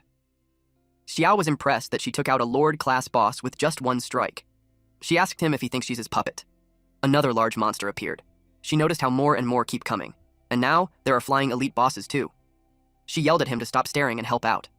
He brought Gray out and told him it's his turn. The monsters were so humongous that the humans looked like ants. The mages and the guards on the wall tried their best to hold them off. Meanwhile, Gray breathes fire on a monster and instantly kills it, despite it being a strange elite-level boss. Xiao reminded Gray to be more careful because another shop just got destroyed. He saw that there's a wave coming, so he ordered it to move fast. The system screen notified him that he killed an elite-level boss and a normal boss. The notifications about killing the bosses continued. He was pleased with it because, just as he expected, killing the bosses was the fastest way to level up.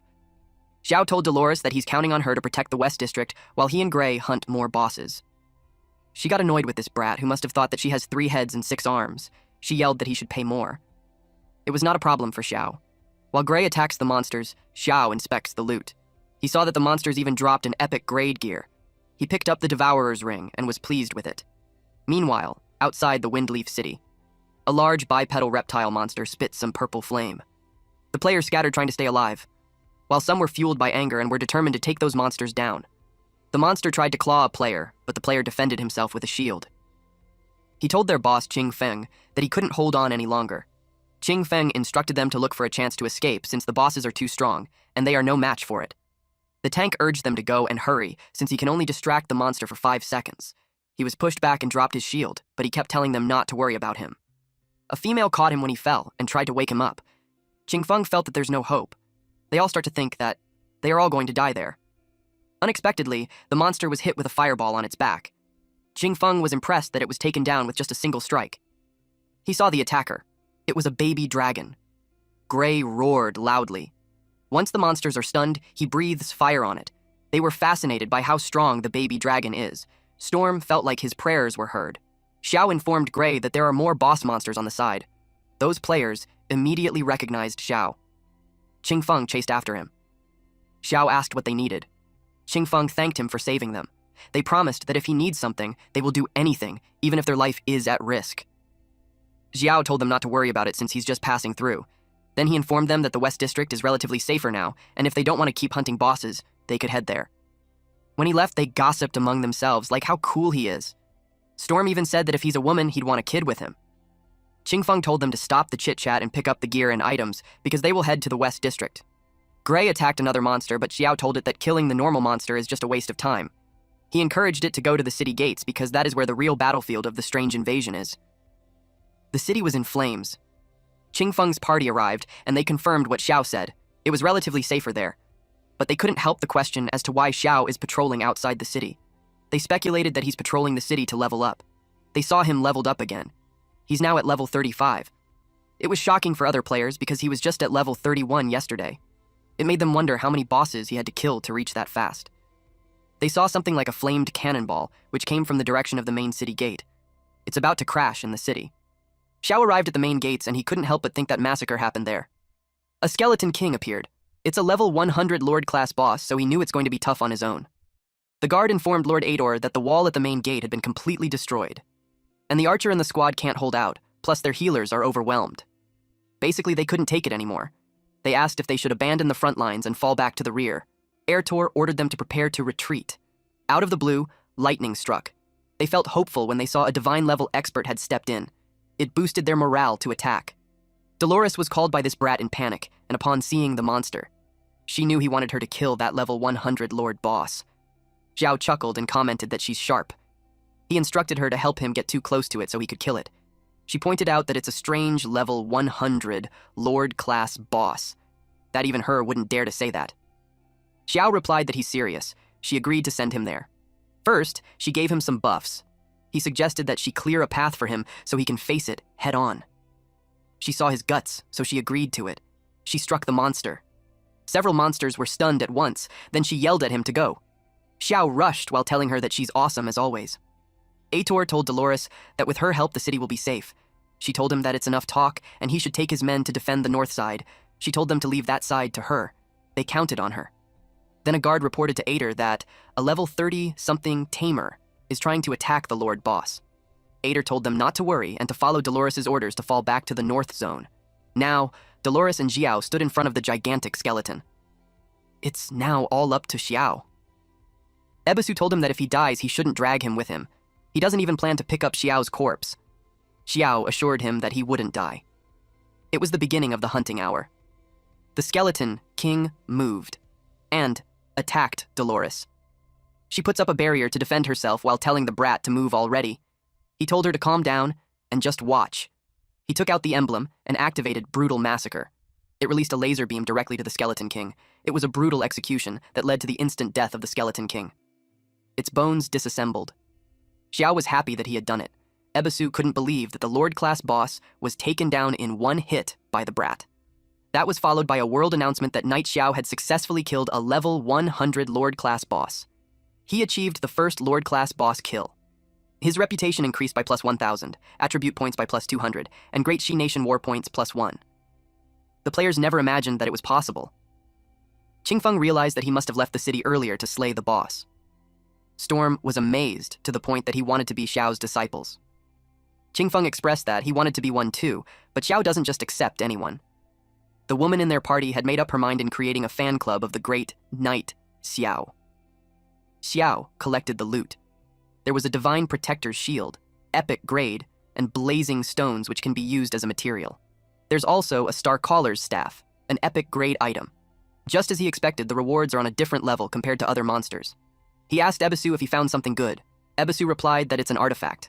Xiao told him that he's lucky since it was something nice. It is the frenzied horn of the destroyer. Xiao stated that the strange invasion is even better than completing a legendary level quest. They saw that the strange monsters were retreating. Everyone celebrated that they survived. Meanwhile, inside a manor, the guard asked the governor if he had awakened. The man asked this guard turn to help him up. He instructed them that no matter what happens, they shouldn't let those strange creatures in the city. The guard reported that it has been an hour since the invasion ended. The governor couldn't believe that it was already over. The guard reported that while the king is unconscious, with the help of Xiao and Dolores, the invasion was repulsed, and the city is now undergoing repairs. He expressed that he never expected that besides Dolores, there would be another outstanding talent saving the Windleaf city at such a critical time. He instructed Turn to make arrangements because he wants to meet this person and express his gratitude. Turn replied that he'll arrange it right away. With Lady Shirelle on his side, he invited Xiao and Dolores inside his home. He expressed his gratitude for their brave assistance. He told them that if it hadn't been for them, they don't know if Windleaf City would have survived the calamity. On behalf of all the citizens of Windleaf City, He offered his sincerest gratitude. Lady Shirelli uttered that Xiao had once again performed another miracle. Dolores replied that he's too kind. She told him that it was mainly Xiao who took down the Lord-level boss. Xiao gained favorability with Aaron plus 20. He also gained the respect and recognition of the governor of the Windleaf City. He obtained the title Friend of Windleaf. Xiao replied that it wasn't a big deal. Then, he went straight to the point. Dolores excused herself as she needed to return to the Supreme Temple to handle some matters. The governor told her to be careful. Lady Shirelli asked the governor if he needed something from her. The governor replied that half of the Windleaf was destroyed, and the once prosperous East District is in ruins, and most of the intact buildings are in the West District. He wanted to ask if she could spare some properties in the area. She replied that she can't make the decision, because at that moment, most of the properties in the West District were under Xiao's name. The governor didn't expect him to be the owner of the West District. He asked him if he would consider transferring some of the properties. He replied that as long as he got the fair price, he had no problem. Abisu knew this brat was going to cash in. The governor asked for his price, and he will immediately have the bank prepare gold coins for him. Since the governor is straightforward, he also replied the same way, by expressing that he'll just keep a few large shops at the corners and transfer the rest to him. The governor thanked him. Lady Shirelli expressed that there's something she needs support with. He told her to tell him. She stated that the incident has been reported to the royal family, and Xiao's bravery has been witnessed by all citizens. So, she decided to request that the royal family grant Xiao a noble title. Deep inside, Xiao thinks it's good news. Ebisu told him that he's really lucky. The governor replied that he supports that decision. She asked Xiao what he thought of it. Deep inside, the governor was surprised that the Duchess has such an appreciation for the young man. He speculated that something is between them. Xiao kissed her hand and thanked her. He also thanked the governor. The governor replied that it is what he deserves for saving the city. He admitted that he should be the one thanking him on behalf of the Windleaf City. Concurrently, at Yanran's home. She's yelling at Hong to stop joking around. She was on her phone worried, and she's yelling at him that if he keeps it up, she's going to get angry. She begged him not to die. She's watching him on her phone. He was laying on the ground, bleeding. She called him useless because she had given him the gear she bought with all her savings, and he still couldn't defeat one strange monster. She's lost on what to do now. She decided to look for Xiao. She realized that she's wrong to trust that stupid Hong. She concluded that he was the one who led her astray. Otherwise, Xiao wouldn't be like that to her. Now, she understands Xiao is the one who best treated her in the world. She decided to find him. Because she thought he deeply loves her, and that if she sincerely apologizes, she's certain that they can go back to how things were. She was determined that this time, no matter what he wants, she will give it to him. She's certain that as long as she lowers her head, he'd forgive her. She left her house at once to go find him. Back in the game, the players planned that as soon as they log in, they'll find a way to transfer to Windleaf City. They think that other areas are dangerous and only Xiao can guarantee their safety. One person planned that too and suggested that they form a party together. They think that paying a high price for a city transfer scroll is worth it. The bidding for a house started. Xiao was confused as to why there were so many people suddenly coming to Windleaf City. He knew it was late to go for challenges, and he planned to forge his equipment first. The shopkeeper asked him what he needed. He replied that he's there to forge and identify some equipment. The shopkeeper replied that it would be an honor to serve him, but unfortunately, his shop was destroyed. Xiao suggested that he come with him and he will lend him a forge and identification device. Xiao invited him in. The shopkeeper asked what that place was. He replied that he will find out inside. He was surprised to see a top-tier forge. He didn't expect that there would be a luxurious forge in the West District. There's even identification equipment, too. He questioned who owned the shop. Xiao replied that if he wants, he can be the owner, and as for the profit mode, it can be the same as he had before. He revealed that it's his property and has been vacant for a while now, and the shopkeeper happens to be there. The shopkeeper was surprised. He replied that he's deeply honored, especially now that so many identifiers are unemployed in Windleaf City. He was truly grateful that Xiao took him in. Xiao replied that there's no need to thank him, and what matters is the work. He suggested we start identifying the equipment. He showed him the first item. The shopkeeper was confused that an artifact needs identification. He explained that even with the most advanced identification devices they have, he can't say that he'll be able to identify the artifact. Xiao urged him to still try. Since Xiao trusts him, he decided to give it his all, and just as he expected, the identification failed. Xiao asked if it was that difficult. He replied yes, since no one has ever successfully identified an artifact before. He apologized that he couldn't help. Xiao realized that it's complicated. He decided to move on to identifying the other 3 epic grade items. The shopkeeper replied that epic grade ones are not a problem. Xiao went to the governor's place and saw that a guard blocked a man requesting it to leave since the governor was busy. When Xiao asked if the governor was in, he was treated differently. He was led inside. The governor didn't expect Xiao to visit. He asked if Xiao needed something. Xiao went straight to the point and said he wanted to search for the lost race. The governor replied that legends said the lost race vanished over 100 years ago. Searching for them would be like looking for a needle in a haystack. Xiao already knew that, but he still had to try. That made the governor ask what he specifically needed from him. Xiao asked the governor to issue a bounty. Anyone who found the lost race would be rewarded with 5 million gold coins and 3 dark gold-grade equipment pieces. The governor was impressed by such a generous reward. It made perfect sense to him. He agreed to issue the bounty immediately. Xiao thanked him, but the governor said there was no need since it was no trouble at all. The next day, everyone gathered when news spread that the great Xiao had leveled up again. People were shocked to learn that he had started grinding levels once more. A system announcement echoed across the server. The Chinese player Ye Xiao had completed the level 40 Abyss trial. He became the first player ever to pass it. The reward was an epic grade item, Stone of Valor, and +1 to China's Warzone score. Everyone was stunned. They admired Ye Xiao's achievement, but now that he had reached level 40, they expected his leveling speed to slow down. At the level 40 Abyss trial grounds, Xiao stood face to face with the Abyssal Guide. It attacked him, but it was deflected by a shield. Then, Gray spewed fire at the Abyssal Guide. Abisu commented that it was a good thing Xiao had the money shield. Otherwise, he would have been finished. Xiao told him not to joke about the Dragon God's blessing. It was obvious how much his stats had skyrocketed. Another fragment dropped from the enemy's body. This made the 4th piece. Xiao couldn't help but wonder how many fragments were needed to complete it. Suddenly, Xiao received a system message from Aaron. He told Xiao to come to his residence immediately because he had news about what Xiao was searching for. People went into a frenzy when a dwarf was spotted. They rushed to inform Xiao, hoping to claim the massive reward. Everyone competed over who saw it first and raced to report it. After hearing the news, Xiao went to visit the governor. The governor immediately urged the soldier to share what he knew. The soldier greeted Xiao and reported that a group of strangely shaped dwarves had been seen in the forest outside the city. He believed they were the lost race Xiao was searching for. Xiao asked if he was certain. The guard answered without hesitation.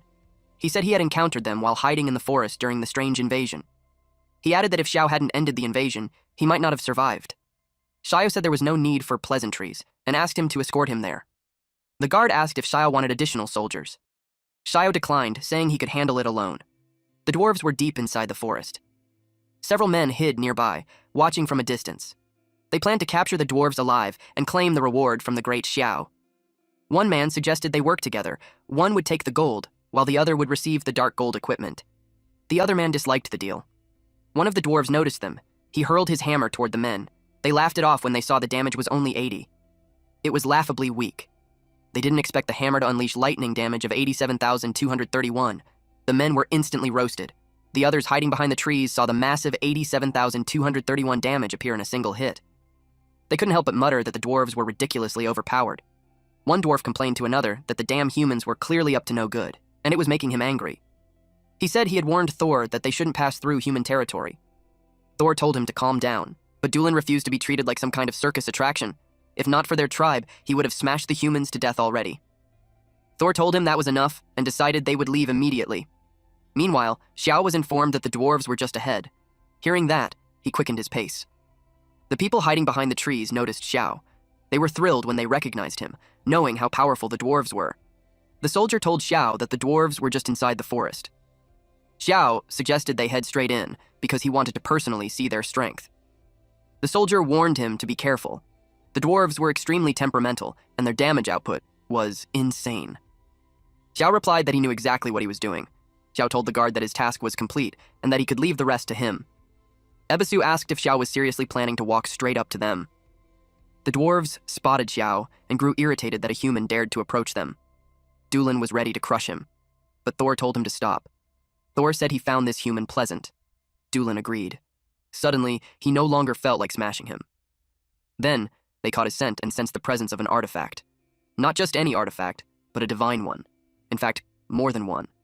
The scent was so overwhelming that whatever Xiao carried might even surpass divine artifacts. Dulin noticed another familiar scent. It stirred an ancient memory, but he couldn't immediately recall it. Thor was shocked when he realized what it was. It was the scent of a god, a deity. Dulin nodded in agreement. Dulin used his telescope to examine Xiao. At first, he felt disappointed when he saw that Xiao's level was quite low, but then he noticed something strange. Xiao's spiritual power was unbelievably high. He immediately told Thor to take a look as well. Thor peered through the lens and was stunned. He commented that Xiao was truly blessed by the gods. The spiritual power radiating from him was overwhelming. The crowd hiding behind the trees was confused. They couldn't understand why the dwarves weren't fighting. To them, it made no sense. They had been beaten badly, yet Zhao stood untouched. The dwarves coldly asked if they really wanted to talk about sense in front of a god. One man scoffed and muttered that he thought two-faced people only existed in the real world. Even dwarves who looked stern and honorable turned out to be shameless traitors. He found it amusing and thought Xiao must have another trick up his sleeve. In his mind, tomorrow's headline was already written. Shocking news! The #1 player shows off his muscles in front of 2 buff dwarves. Thor asked Xiao what he was doing there. Xiao introduced himself and said he needed their help. The dwarves assumed he wanted them to forge a weapon. Xiao clarified that he wasn't there for forging. He explained that he was searching for the lost temple. That immediately sparked their curiosity. He assured them he meant no harm. This was only for his class advancement quest, which required the help of the gods. The only way to reach the gods was through the lost temple. Thor felt uneasy after hearing this. Dulin then stated that the lost temple was sacred and couldn't be shared with outsiders unless Xiao proved himself to be righteous. Xiao admitted that proving his righteousness would be difficult. Instead, he made another request. He wanted them to identify an artifact he possessed. That instantly excited Dulin. He urged Xiao to show it at once. Xiao explained that even the blacksmiths in his city couldn't identify it and asked if they could. Dulin laughed arrogantly and said dwarves were the greatest craftsmen in the world. The so-called blacksmiths Xiao mentioned were trash among trash. Thor told Xiao to take it out so he could examine it himself. The moment Thor saw it, he frowned and said it didn't look like a forged artifact. Xiao asked what he meant. Thor explained that the item showed no signs of forging, yet its quality was terrifyingly high. He believed it was a natural artifact formed by the fusion of elemental forces. In other words, it was truly one of the horns of the god of destruction, either cut off or naturally detached. They asked Xiao where he obtained it. Xiao replied that he got it after defeating a boss during the strange invasion a few days ago. The dwarves' eyes widened and their jaws dropped. They asked if he truly entered the realm of the gods and killed that boss. Before answering, Xiao demanded their response first. Could they identify it or not? They said they could. It wasn't difficult, but it would be expensive. They asked if Xiao could afford it. Xiao asked how much. Ebisu could already sense that the kid was about to get ripped off. Thor raised 5 fingers, confusing Xiao. Then Thor clarified. It was 500 coins. Both Xiao and Ebisu were stunned. Dulin asked if that was too much or too little. Xiao replied that 500 gold coins could already buy 50 sacks of rice. Thor hesitated and lowered the price to 300 gold coins, refusing to go any lower. Xiao calmly replied that if they could identify the artifact, he would pay them 1 million gold coins. The dwarves were shocked. They couldn't even imagine how much rice that amount could buy, but they estimated it would support them for a lifetime. Xiao handed them 2 bags of gold totaling 1,000 gold coins as a deposit. He also promised to have food delivered to them later. The pile of gold was too tempting for the dwarves to resist. They eagerly began working on identifying the artifact. At the same time, Xiao saw a notification. He gained +20 favorability with both Thor and Dulin 1 hour later. It was a success. The artifact was identified as the Horn of Wrath, God of Destruction grade. It was believed to be one of the horns of the God of Destruction. After being tainted by a mysterious force, the horn emitted a ferocious aura. Once reforged by expert dwarven craftsmanship, it revealed its true form. Its stats were terrifying. Strength +55%, spirit +55%, vitality -50%, agility -50%, critical rate +10%, and critical damage +20%. Wrath of the God of Destruction was a unique passive skill that reduced enemy health recovery by 50% on all attacks. It also granted an active skill called Divine Destruction, unleashing divine energy to deal 300% of strength plus spirit as magic damage. Additional effects included removing damage immunity for 30 minutes, dispelling all high-tier buffs for 5 minutes, and triggering forced destruction on buildings while purging divine power. It consumed 5% mana and had a 5-minute cooldown. Xiao praised the dwarven craftsmanship and was stunned by the artifact's description. Still, he wondered if the divine power was directly connected to the gods. Thor then brought up payment, reminding Xiao that the artifact had already been identified. Xiao assured him he would pay, and told them to pack up and follow him to Fengia Main City to collect their reward. Dulin hesitated and asked if Xiao meant a human city. Thor was also uneasy, as they had never entered a human main city before. Xiao confirmed it was exactly his plan. He said he had prepared a feast for them and mentioned that he also had other artifacts he wanted them to work on. The dwarves behind Thor and Dulin became excited at the thought of visiting a human city and partying. When they arrived, they immediately attracted attention. The humans were surprised to see Xiao bringing dwarves with him. Soon after, they began thinking about how they could take advantage of the situation and asked the dwarves to craft equipment in the future. The food was served. The dwarves exclaimed in delight. The food was delicious, unlike anything they had ever eaten before. The knight who had escorted Xiao earlier encouraged them to enjoy themselves, reminding them that Xiao was covering all expenses. While Thor ate, Xiao asked him about the lost temple. Thor agreed to share what he knew. He took out a temple detector passed down by their ancestors. When brought near the lost temple, the device would react and reveal its location. However, Thor advised Xiao to abandon the idea. Xiao asked why. Thor replied that a truly terrifying being resided there. Xiao asked what kind of creature was guarding the place. Thor admitted that even the dwarves had never seen it themselves. He explained that long ago, under the guidance of the fire god, their ancestors fled the fire temple. A terrifying being had appeared there. To seal it, the fire god created a land of extreme flames where no ordinary being could approach. Because of this, their ancestors warned every generation of dwarves to stay far away from the fire temple. Even so, Xiao still wanted to go. The fire temple was essential for his class change. He had no choice. Thor admired his courage, and since Xiao insisted, he decided to give him 2 items to help. The first was the temple detector. Once Xiao got close to the fire temple, it would react. The second item was the Fire Spirit King Crystal, given as thanks for treating them to a great feast. The Fire Spirit King Crystal was a unique crimson crystal that radiated brilliance while sealing mysterious power. For centuries, the dwarves had crafted fire spirit crystals in preparation for returning to the fire temple. Among tens of thousands, one evolved into the Spirit King's crystal. Compared to regular ones, its effects were far stronger and lasted much longer. It granted the Dance of Flames buff. Dance of Flames increased fire resistance by 90% and lasted for about 3 hours. It could not stack with similar buffs, but using multiple crystals extended the duration. Xiao was impressed by its quality, though it was exactly what he expected from dwarven craftsmanship. He asked if they had more and said he was willing to pay gold for them. Thor shook his head and told him that it was the only one. However, Thor showed him regular fire spirit crystals. They were weaker, but if Xiao needed them, he could give them to him. Xiao thanked him but admitted it still wouldn't be enough.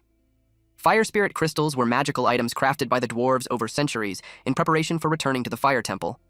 They granted fire resistance, 30% fire resistance for 1 hour. They could not stack with similar buffs, but repeated use extended the duration. Thor replied that this was all he had. Xiao decided he would figure the rest out on his own. He bid them farewell, and they wished him luck. Ebisu asked what Xiao planned to do about the fire temple. Xiao explained that it was for his class change. He had to go, no matter the danger, but he couldn't go alone. Then, in another setting, Dolores tried on a bunny suit. She thought it suited her perfectly. She imagined that it wouldn't be long before the 2 old geezers in the temple were no match for her.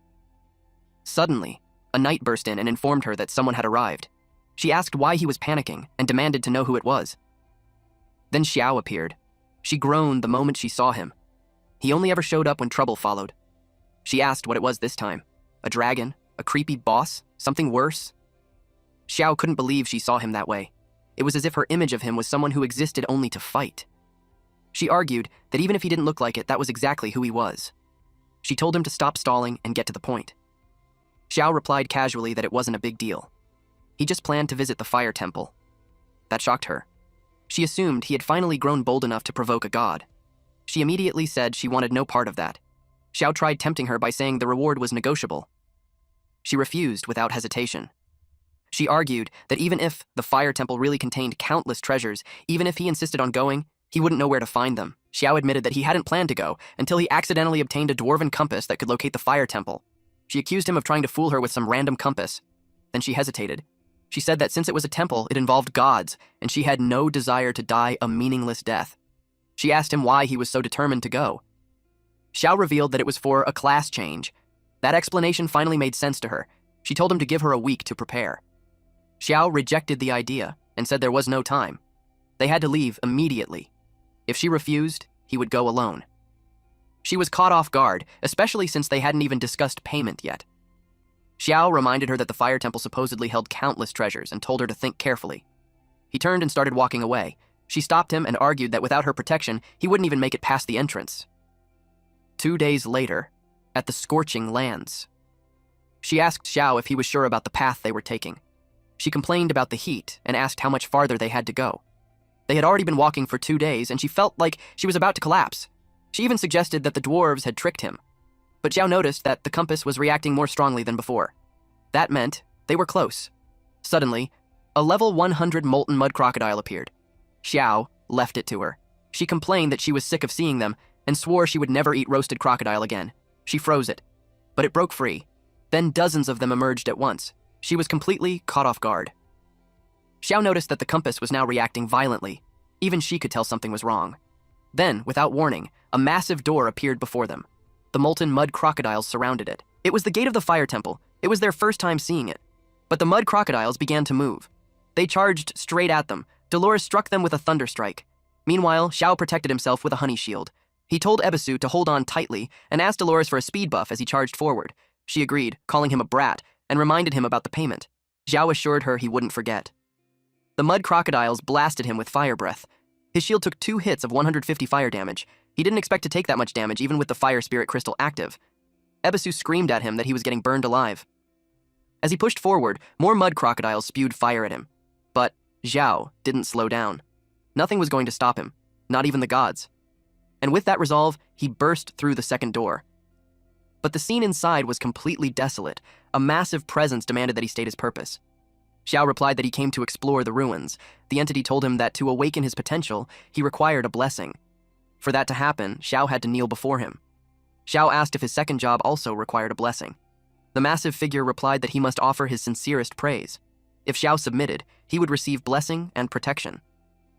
Ebisu warned Xiao that the statue felt suspicious. Xiao agreed.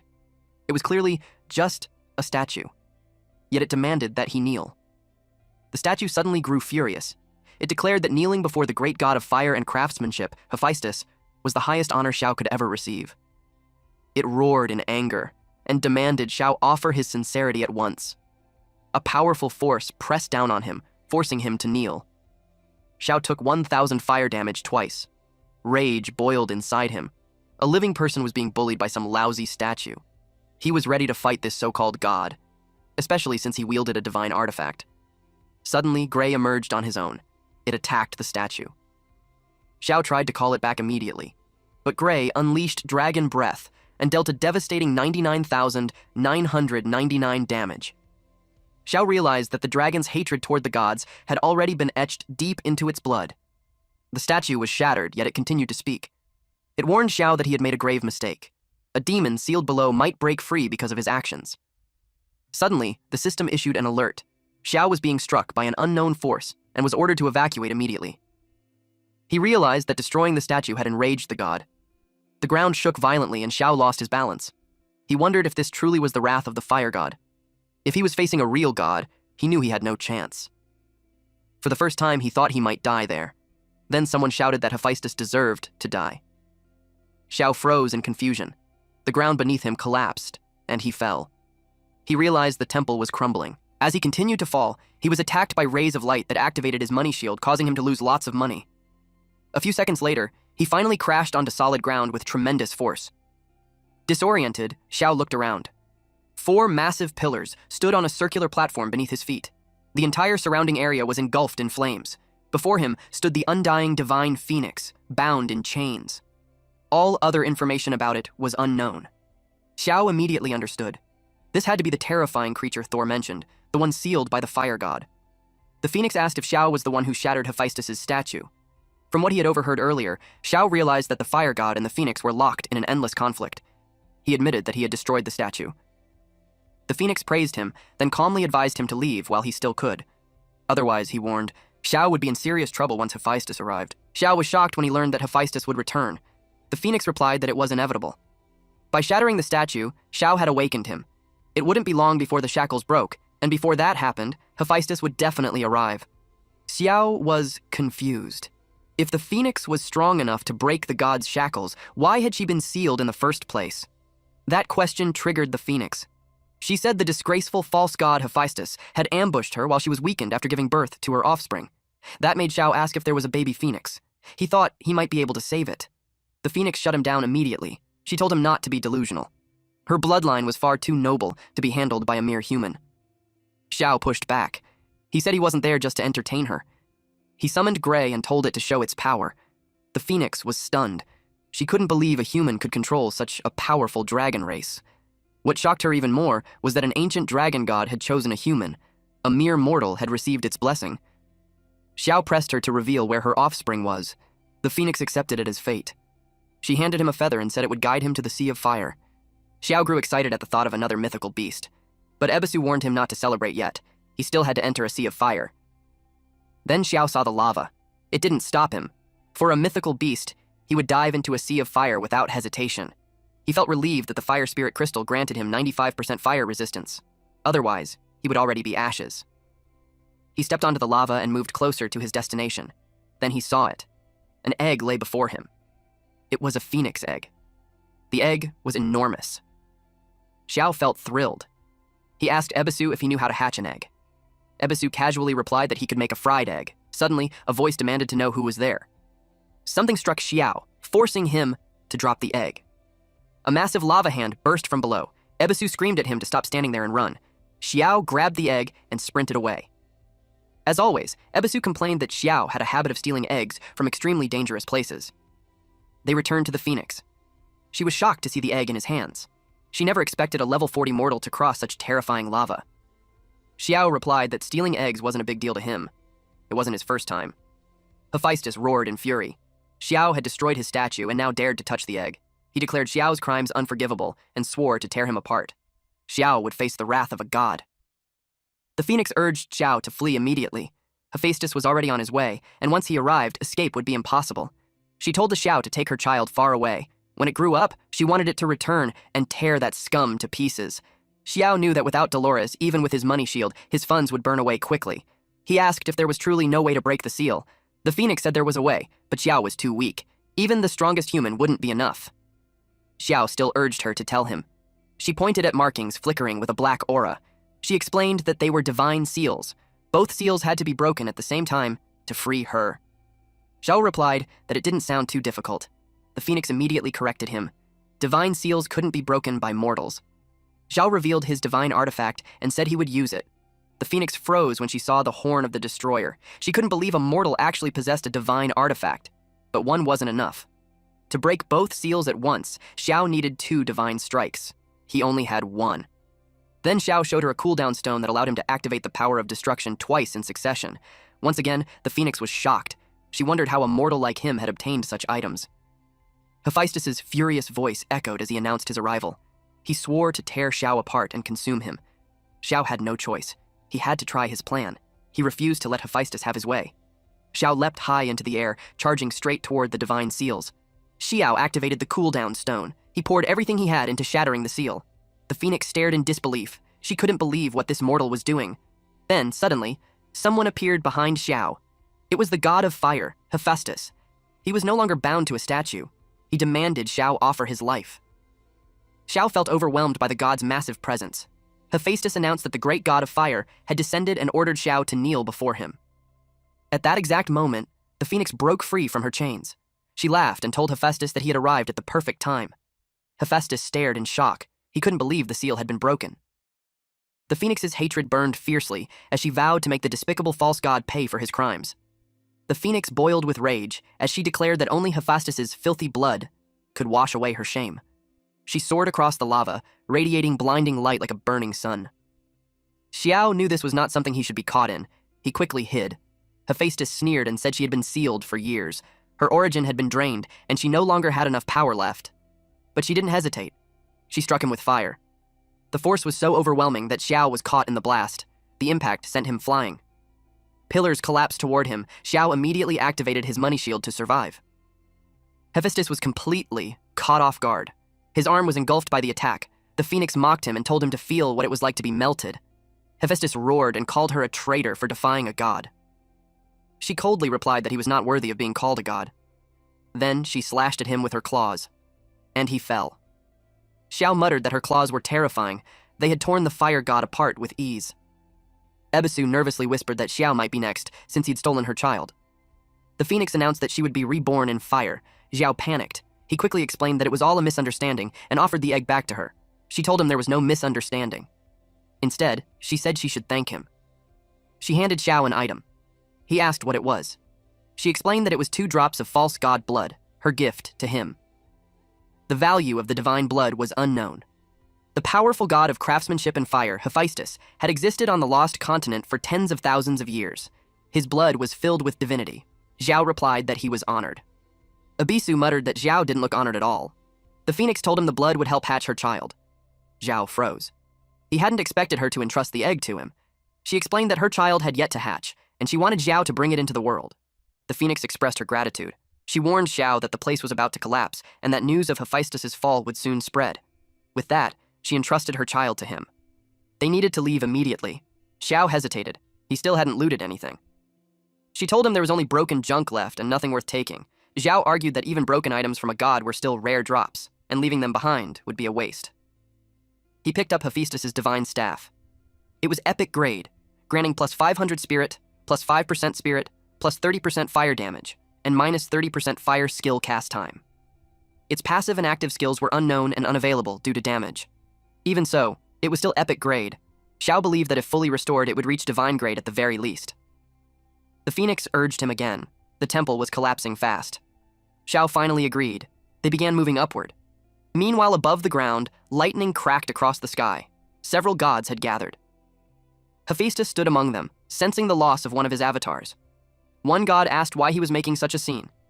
Hephaestus replied that the lost avatar had been guarding the Phoenix of Death. If he was correct, that world had already collapsed. Another god snapped back. The Phoenix of Death was vital to their plan. They had consumed their own divinity to seal it, and now Hephaestus claimed the world had collapsed. They demanded an explanation. Anger spread among them. Some cursed Hephaestus for his incompetence and said he deserved death. Another god intervened and told them to stop. He reasoned that after years of draining, they should already have enough essence. What mattered now was identifying the source of the problem. The others agreed. Meanwhile, outside the temple, Dolores waited. She grew anxious as the fire temple began to collapse. She wondered if the brat had died inside. Then a magic circle appeared in the sky. Xiao emerged with the phoenix. Dolores froze. She couldn't believe he was alive. Xiao greeted her and casually asked if she had been hoping for his death. Her eyes locked onto the phoenix. She asked if that was the Phoenix of Death. She demanded to know how he managed to get involved with something at that level. The phoenix folded her wings and condensed energy. When she spread them again, a massive wave of power burst outward, wiping out all the mud crocodiles. Then she flew off, telling the mortal to take good care of her child. They would meet again soon. Everything happened so fast that Xiao could only respond with a simple, "Okay." Dolores stared in disbelief. Not only had he survived, he walked out with a phoenix egg. She declared that he must be blessed by the heavens. She wasn't wrong. Xiao knew his fortune was absurd. She then asked what else he managed to grab. Xiao said he got plenty and showed her the divine blood. She was stunned. A system notification rang out. Xiao had bathed in divine blood and gained the divinity of the fire god. Due to the divine infusion, the latent potential of his possessions was activated and successfully advanced. In addition, his class god of wealth had its potential awakened and advanced. Xiao was shocked. Both of his classes had leveled up. Ebisu congratulated him. Because of Xiao's class advancement, Ebisu leveled up as well. Under the god of wealth class, Xiao now had level 2 endless fortune. This innate talent generated wealth, increasing his on-hand gold by 2% daily. As the god of wealth, he suffered no financial loss upon death. No gold would ever drop from his body. He also possessed level 2 incredible luck, where wealth nourished life. His massive fortune granted him plus 60 luck. Another innate talent was level 2 unmatched charisma. Even the ugliest man became attractive when rich. Xiao now had plus 60 charisma, giving him the aura of a billion gold heartthrob. He also gained level 2 power of the wealth god, where every 1 million gold spent increased a random stat by plus 1, up to a daily cap of 1,000. His money shield advanced to level 2, turning gold directly into defense. When activated, it granted a shield equal to 10% of his current gold. There was no cooldown. He became immune to shield break, execution, and instant death effects. Damage taken resulted in proportional gold loss. The class upgrade was massive. The 2% daily gold increase alone would make him insanely rich. He then checked his other class, Beast Tamer. Under it, he possessed level 2 divine power, granting him a divine body and increasing ultimate growth potential by 200%. He also had level 2 mana source, deeply fusing him with divine power and boosting spirit, strength, constitution, and agility by 100%. With the level 2 Beast God equipment set, he gained divine power and complete understanding of all obtained crafting blueprints. These included Beast God's claws and helmet of the ancient god. Another innate talent was level 2 Beast God Aura, blessing all his beasts with divine power and increasing their stats by 50%. He also gained level 2 Beast God's Command, giving him unmatched control and allowing all beasts to inherit a portion of his final stats. With level 2 Unlimited Beasts, he mastered True Beast Taming. Any non-mythic beast could be upgraded by +1 rank. With Unlimited Beasts, even a King-class beast could be raised to Mythic level. Dolores could only comment that hidden classes were terrifyingly strong. She admitted she was jealous. Then, the eggs suddenly shook. At first, they weren't sure if it really moved. A timer appeared. 71 hours, 59 minutes, and 59 seconds until hatching. Xiao realized that his divine power had triggered the incubation. He decided to return home and wait. Dolores asked if he was really leaving without exploring more. Xiao replied that he never planned to return to that place again. She then asked about her commission. Xiao waved it off, saying it was a small matter and she had nothing to worry about. They returned to Windleaf Main City. From outside a workshop, loud shouting could be heard. Someone was yelling that if he kept being bothered, he would kill someone. Xiao decided to check what was happening. Inside, they found the City Lord and Dulan. The City Lord noticed Xiao had returned. Xiao stared at him and asked why he was dressed like that. He looked like an egg. Xiao asked if he was playing some kind of game. Xiao tried to ask what was going on, but the City Lord sighed and said it was a long story. A knight stepped forward and offered to explain. He said the City Lord was doing all this to rebuild Windleaf City. That caught Xiao's interest. The knight continued. Ever since Xiao brought the dwarves into the City Lord had tried everything to ask for their help in rebuilding the main city, but the dwarves were strange and completely ignored him. Xiao asked what that had to do with the City Lord dressing like that. The City Lord had run out of ideas and decided to cater to what he believed were dwarven preferences. He heard that dwarves were obsessed with rice. Xiao was stunned to learn that the City Lord was literally cosplaying as rice. The knight worried about the burden the City Lord was carrying. Xiao couldn't understand the twisted logic that led to such nonsense. Xiao told the knight to make the City Lord change clothes. He said he would handle the dwarves himself. The knight was relieved and immediately went to inform the City Lord. Xiu muttered that dwarves were truly something else. Thor suddenly shouted, demanding to know why Xiu was back again. He warned that if Xiao showed up one more time, he wouldn't hold back, even if Xiao was his friend. Then Thor realized it was actually Xiao. Thor immediately asked if Xiao had found the Fire God Temple. Xiao replied that he did. Not only that, he went inside. Thor asked if Xiao could take them back there. Xiao said it was impossible. Thor asked why. Xiao explained that the temple had collapsed. All he managed to retrieve was the staff. When Thor saw the Fire God's divine staff, his eyes widened and his jaw dropped. Since Xiao carried the Fire God's staff, that made him the Fire God's emissary. The dwarves immediately knelt before him and entrusted him with leading and guiding their clan. Xiao told them to follow his guidance and remain in Windleaf Main City to help rebuild it. They obeyed without hesitation. Thor rushed off to inform the others. Before leaving, Xiao told Thor that he had several pieces of equipment that needed crafting. Thor replied that it was no problem at all, no matter how many pieces Xiao needed. Xiao was satisfied, but he warned Thor not to joke around when it came to gods. Meanwhile, the City Lord had changed into yet another costume. This time, he dressed up as a pancake. He hoped the dwarves might like that instead. Suddenly, someone informed him that Thor had left with Xiao. The City Lord asked where they were going. The knight answered that the dwarves had already gone to help rebuild the main city. The City Lord was overjoyed. He claimed that his efforts had finally moved the dwarves. The knight hesitated, then clarified that it was actually Xiao who convinced them. The City Lord froze. He had tried for days and failed, while Xiao succeeded within minutes of returning. He wondered how Xiao did it. The knight admitted he had no idea. Xiao just said a few words, and Thor immediately agreed. The City Lord could only sigh. The knight saw him walking away and asked where he was going. The City Lord replied that he was off to join the circus. Meanwhile, at the Duke's estate, someone complained that Xiao had become far too arrogant. They were royal envoys sent under Prince Karami's orders. They hadn't even been able to meet Xiao, making it impossible to bestow the title. Sophia quickly realized they were trying to use Prince Karami's name to pressure her. The leader of the envoys said that Prince Karami was deeply devoted to her and that she knew it well. He suggested that she meet the prince for a heartfelt discussion so the issue could be resolved. Sophia coldly told him to go back and tell the prince to give up on that idea. The man said she was putting him in a very difficult position. Xiao arrived at that moment and overheard the conversation. He calmly told the envoy not to bother with it. Sophia smiled when she saw Xiao return. Xiao walked over, took her hand, and asked if he was late. She replied that he arrived just in time. Now that the envoy finally saw Xiao, he called out to him. He mocked Xiao for hiding all this time, only to appear now with such a grand entrance. The leader of the envoy sneered. He said he thought Xiao would be someone impressive, but it turned out he was nothing special. He called Xiao a coward who hid in the shadows and claimed he wasn't even a tenth of what the prince was. Sophia warned him to watch his mouth. She reminded him that Xiao was the hero who saved Windleaf City, and he had no right to insult him. Xiao calmly replied that he was in a good mood today, good enough to kill someone for fun. The leader of the envoy, Albert, scoffed at his words. He said that talking like that was enough to get Xiao killed without even a place to bury his body. He demanded to know if Xiao understood who he was. He didn't get to finish.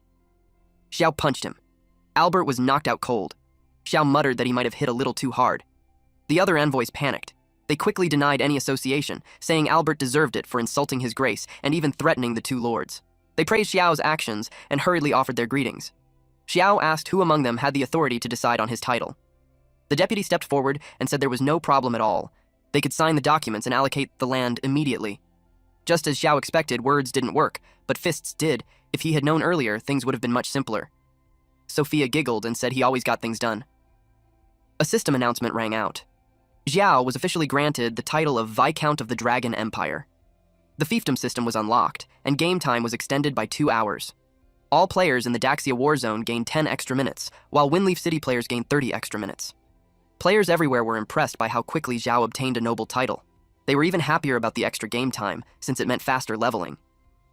With fiefdom unlocked, many wondered if Xiao could now take followers. Countless players expressed interest in joining once recruitment opened. Some claimed they would do anything to get in. A few even joked that they didn't care whether Xiao liked men or women. One player made a dirty joke, saying he even had hemorrhoids to add some texture. Sophia informed Xiao that since the dwarves had settled in the main city, many people were offering high prices to buy his shops. She asked if he wanted to meet them. Xiao replied that if gold was delivered straight to his door, he was happy to talk. Ebisu overheard and realized Xiao was about to make yet another fortune. He felt reassured that he had chosen the right master.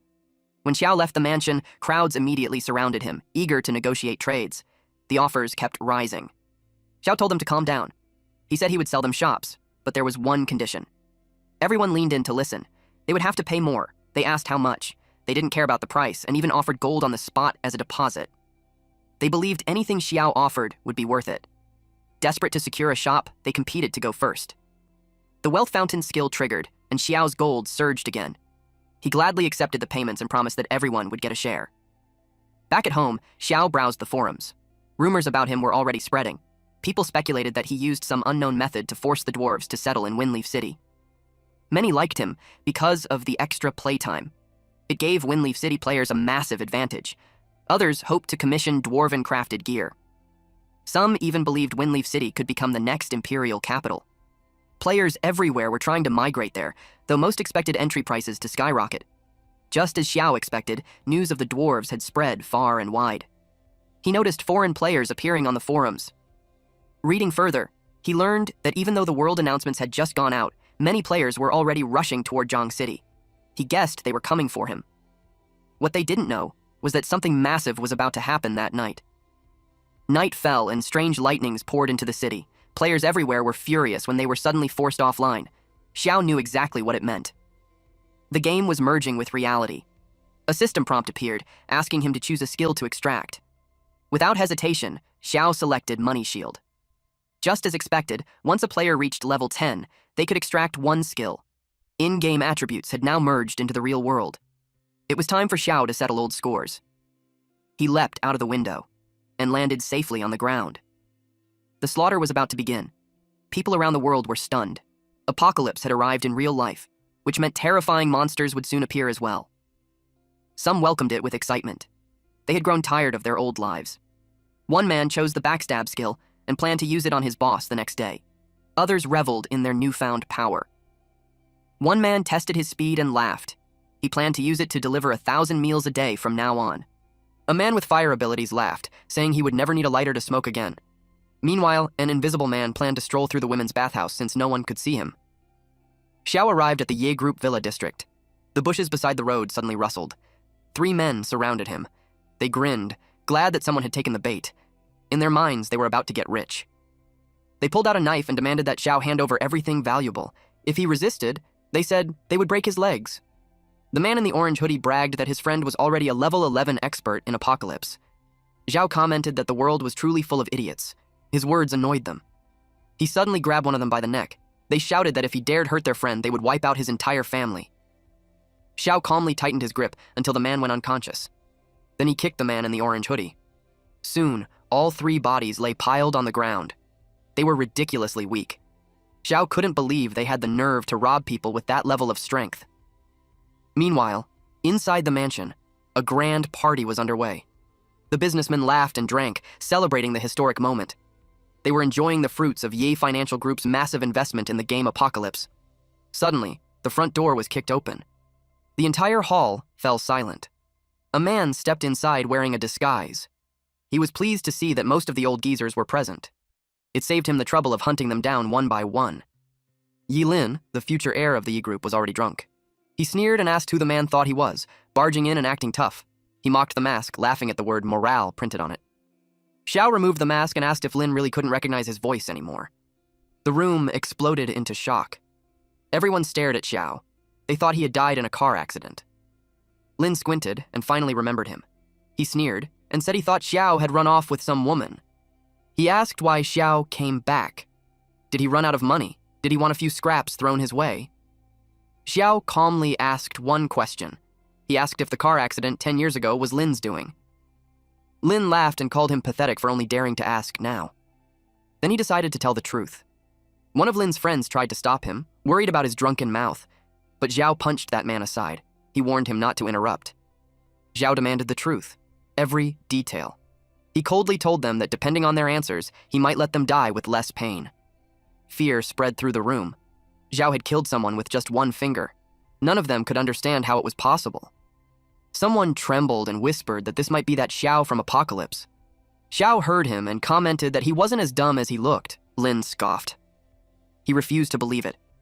He mocked the idea, saying it was stupid to think that way just because they shared the same name. Then he admitted it. 10 years ago, he tampered with Xiao's car. It exploded. Lin smirked and said it was a shame Xiao didn't die back then. Xiao's rage exploded. He called Lin a monster. Lin showed no remorse. Xiao decided he would send him to hell to join his dead parents. Panicking, Lin suddenly shouted that whoever killed Xiao would be rewarded with a dark gold-grade item. But no one moved. Lin screamed at them, demanding to know what they were waiting for. Xiao knew none of them would dare kill him. He grabbed Lin's finger, then he twisted Lin's arm and calmly told him to relax. He said Lin wouldn't die that quickly, because he planned to break his bones one by one. Lin's finger snapped. Xiao shoved him to the ground. Then he stepped on Lin's arm, forcing a scream out of him. Lin still believed Xiao wouldn't dare kill him. Xiao told him to go to hell and apologized to his parents in person. Fear finally took hold of Lin. Xiao punched him. Blood sprayed everywhere. The guests were horrified. They couldn't believe the Ye group would end like this. Some people muttered that Lin deserved it. He was worse than a pig or a dog. Uncle Ye had been a good man, yet he was killed by this monster. Voices grew louder. People began admitting how much they hated Lin. They said that if they had known the truth, they would have been the first to kill him and avenge Xiao's parents. Others cursed Lin for repaying kindness with hatred and admitted they had misjudged everything. Xiao cut them off and told them to stop pretending. He said none of them would escape. He declared that every single one of them would die. Then he started punching them one by one. Panic erupted. People screamed and ran, shouting that they had nothing to do with it. They blamed everything on Lin. They called Xiao a murderer. Xiao stood there, covered in blood. The grudge he carried for 10 years, across 2 lifetimes, was finally resolved. He walked out of the blood-soaked hall. Meanwhile, in another mansion, a man demonstrated his powers, laughing in excitement. He was thrilled by how strong he had become, and declared that he was completely in love with Apocalypse. With their current strength, they believed they could easily wipe out an entire armed squad. Their boss warned them not to celebrate too early. Xiao had already reached level 40. A blonde man scoffed. He asked what there was to fear when Xiao was only one person. Another man laughed and said he would beat Xiao until he begged on his knees. Suddenly the walls exploded. Xiao stepped in and told them there was no need to wait. He had already arrived. They froze in shock and demanded to know how he found them. Xiao looked around and sneered. There were only a few of them, yet they thought they could kill him. He punched the man closest to him and told the rest to ask the King of Hell instead. In an instant, they were all taken down. None of them even had the chance to fight back. Moments later, the room was engulfed in blazing light. Xiao walked out as the mansion burned behind him. People fled in panic when they heard police sirens approaching. One man shouted that he wasn't afraid, even if the army came. And then the army really arrived. Xiao narrowed his eyes, wondering who they were. Li Huan, the governor of Zhengcheng, stepped forward and greeted Xiao. He said he had a favor to ask. Xiao told him to speak. Zhengcheng was in complete chaos.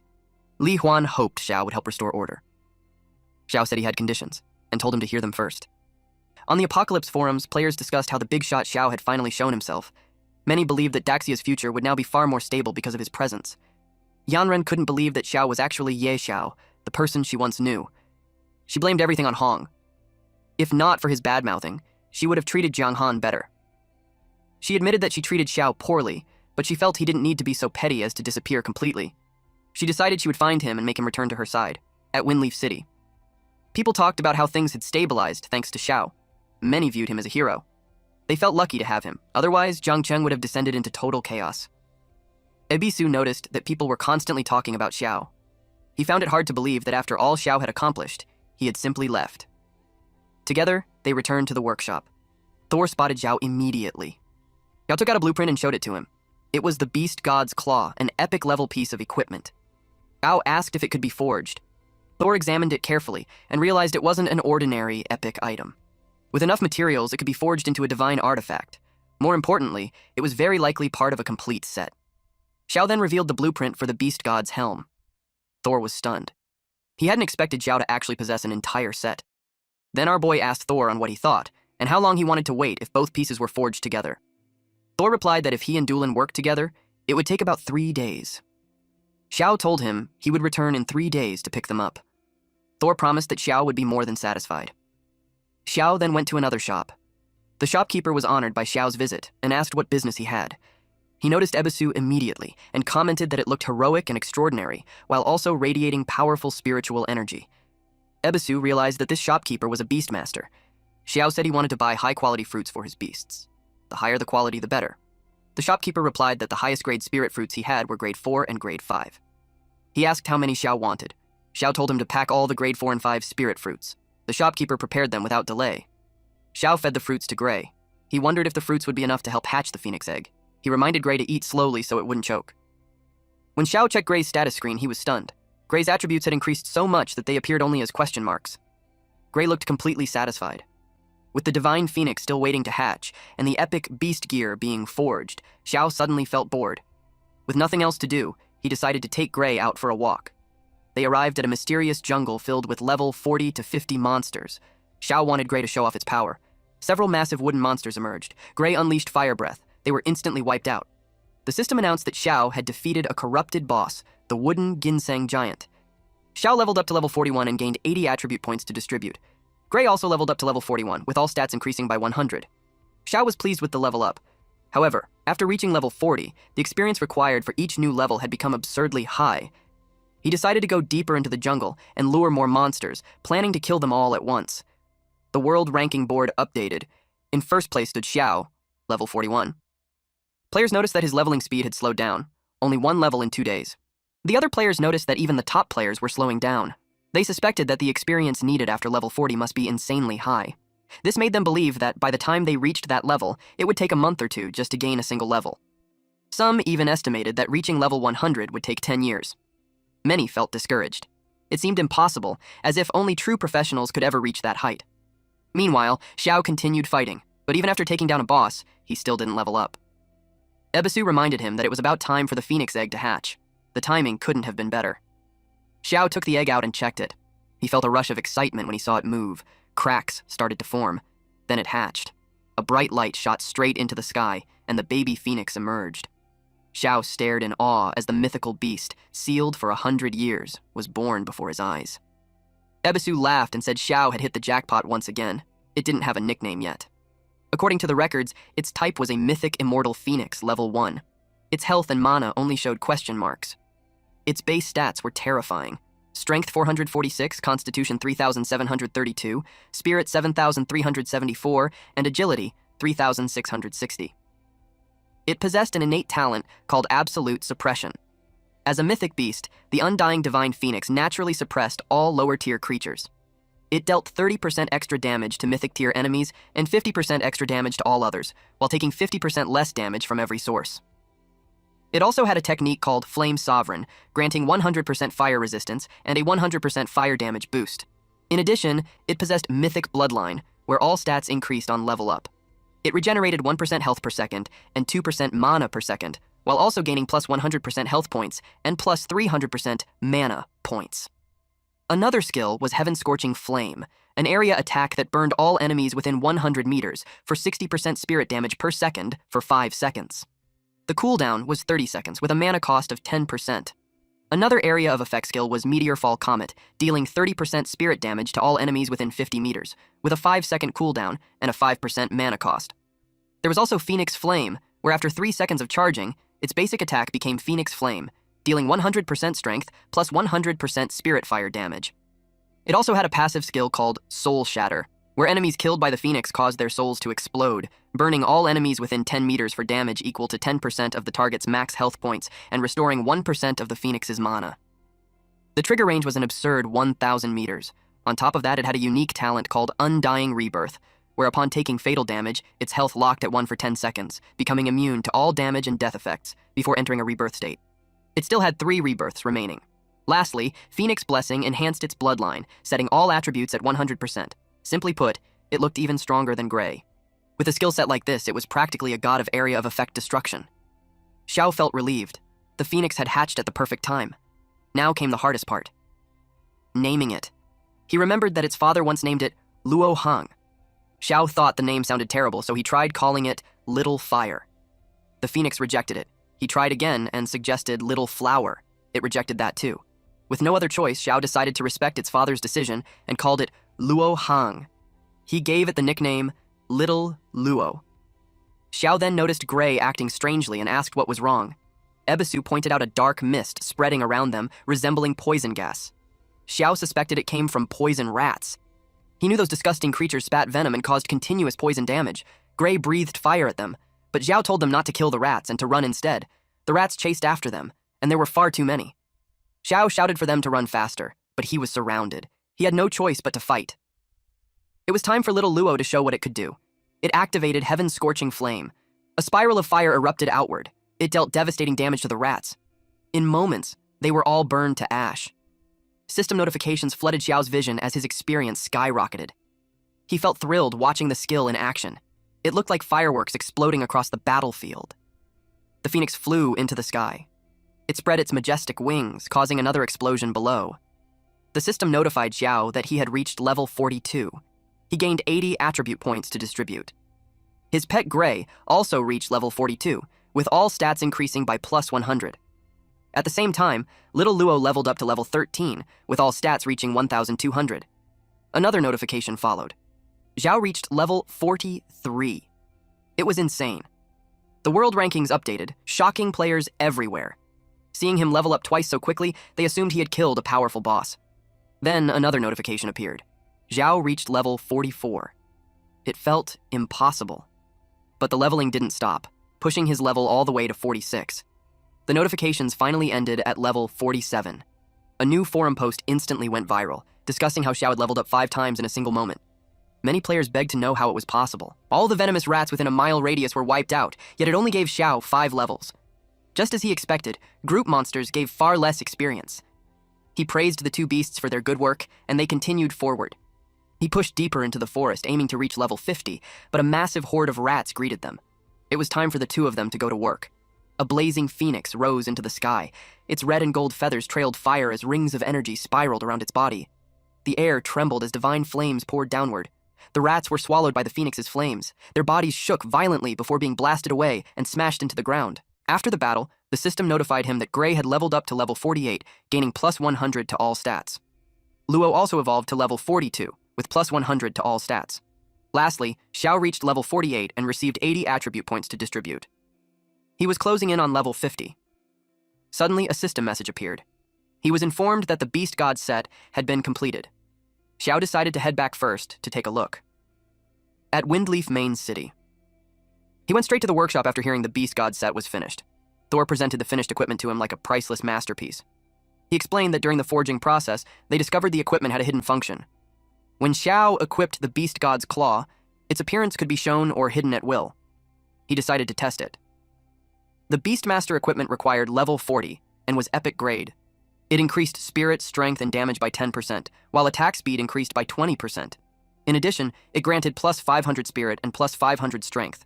It had a passive skill where each attack inflicted bleeding damage, equal to 0.5% of strength per second for 10 seconds, stacking up to 10 times. The claw was imbued with the Beast God's power, containing a preliminary form of the Beast God's strength. It also seemed capable of further enhancement. Thor then handed him the second piece of equipment, the Beast God's helm. The moment Xiao equipped it, the set bonus activated. He received the Beast God's blessing, increasing final damage by 10%, final damage reduction by 10%, and boosting all attribute resistances. The effect triggered when 2 Beast God items were equipped. Xiao realized just how absurdly powerful the set bonuses were. Ebisu commented that the helmet looked ugly on him. Thor disagreed, saying it actually looked quite good.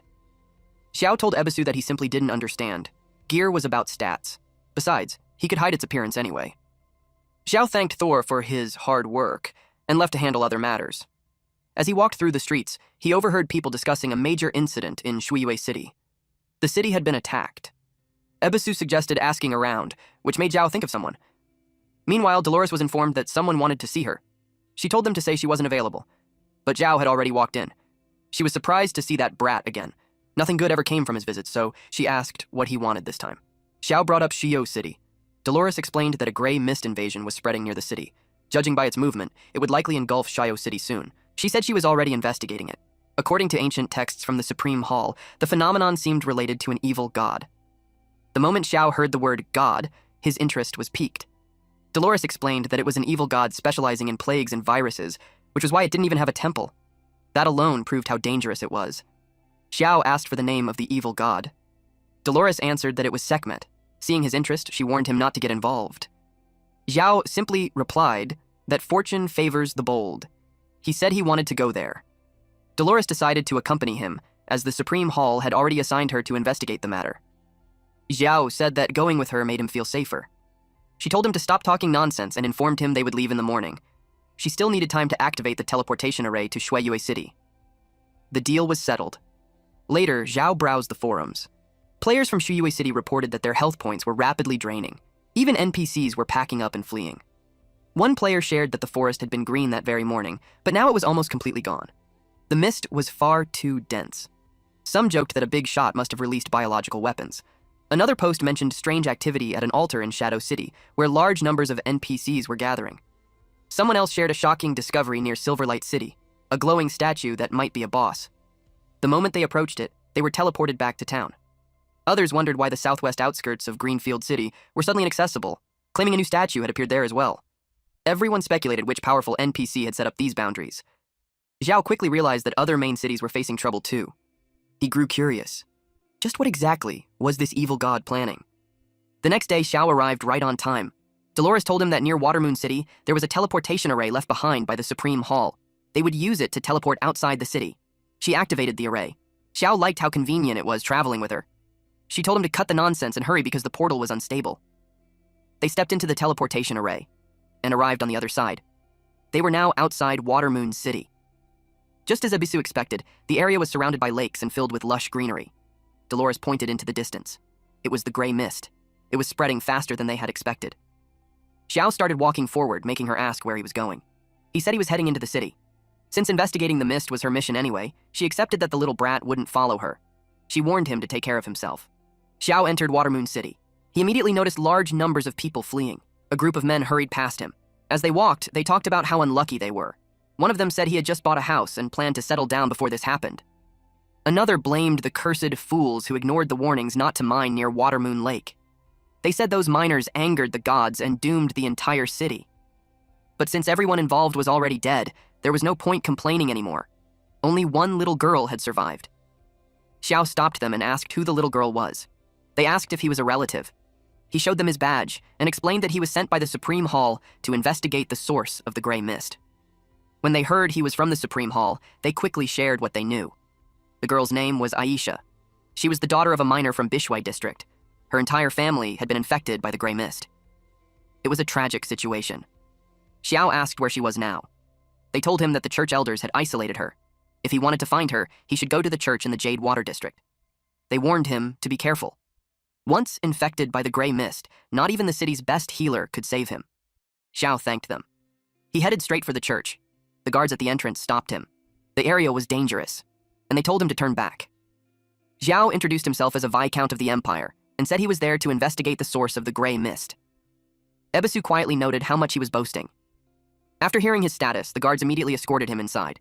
They informed Lady Haina that Viscount Xiao of the Empire had arrived to investigate the gray mist. Xiao told her that he wanted to examine the gray mist affecting Aisha. Lady Haina invited him to come with her. She warned him that the gray mist was infectious and incurable. Xiao asked if a shield could block the infection. Lady Haina replied that it depended on the mist's concentration. If it was too dense, only a high-grade shield would work. Xiao told her not to worry. He said the God of Fortune's shield would protect him. No matter how thick the mist was, it wouldn't touch him. He gained plus 20 favorability with Hina. Xiao approached Aisha. She shouted for him to stay away. She was afraid he would become infected. Xiao reassured her and activated the God of Fortune's shield. She was shocked when she saw that he was completely fine. Xiao asked to see the small bottle she was holding. It was a strange purple crystal bottle. Its grade was unknown. It was originally an ordinary toy, but after being soaked in a unique spring, it became special. It had the ability to resist damage from the gray mist. However, it also seemed cursed. Only Aisha could touch it safely. The system notified Xiao that he had taken minus 400 curse damage. Xiao concluded that it was a unique item that only benefited Aisha. He asked where she had found it. Aisha remembered that it was on the west side of the city. There was a cave near Griffin Lake, and there were other strange things inside. Now that Xiao had the location, he thanked her and said she had been a great help. Aisha thanked him for coming to see her. As a token of gratitude, she handed him a glass orb. Xiao received the orb and felt it might come in handy. It was Aisha's favorite glass marble. It had no grade. It was simply captivating to a girl who loved pretty things. Without a doubt, it was her most treasured possession, something even her parents didn't know about. He thanked her and set off to deal with the gray mist. Aisha waved goodbye. She trusted that he could get rid of it. Lady Hina asked if he had found any leads. Xiao told her that he planned to head to Griffin Lake. She was shocked to hear that, as the area had already been consumed by the gray mist. Xiao assured her that it was fine. He said he would clear it himself. That earned him another plus 20 affection from Hina. She praised him, saying he was incredible. Just as he expected, the closer he got to Griffin Lake, the more damage he took. His health kept dropping at 80 points per second. The lake was directly north, less than 5 kilometers away. He would arrive soon. Xiao was surprised to see people moving inside the gray mist. He wondered if they were from the Supreme Hall. Dolores was speaking with several warriors. She said she didn't agree with the plan because she didn't want to take the risk. They tried to persuade her, saying she was the only one who could provide a blessing buff. If she stopped here, no one would dare move forward. The mission was on the verge of failure. Another warrior suggested retreating. Xiao greeted her. Since only half an hour had passed, he asked what she was doing there. She shot back and asked what he was doing there. One of the warriors asked who Xiao was, surprised that he spoke so casually with Dolores. She thought Xiao would still be in Watermoon City gathering information. Xiao explained that he had already found some leads during the investigation and came to check things himself. He asked what they were doing. Dolores replied that they were discussing the source of the gray mist. Xiao said he would head in first. They stared in disbelief as he walked straight into the mist. To them, it looked reckless. The warriors asked what they should do next. One of them asked if it was worth trying. They had no real choice but to follow. One warrior said she had never backed down from a challenge in her life. Dolores coldly replied that she would burn incense for their funerals later. As Xiao went deeper, his body began to feel sick. The health reduction increased even more. He noticed the damage ramping up again, but he was almost there. Xiao reached Griffin Lake. The scene was horrifying. Griffin corpses were scattered everywhere. He hurried forward, searching for the source. That was when he noticed a structure.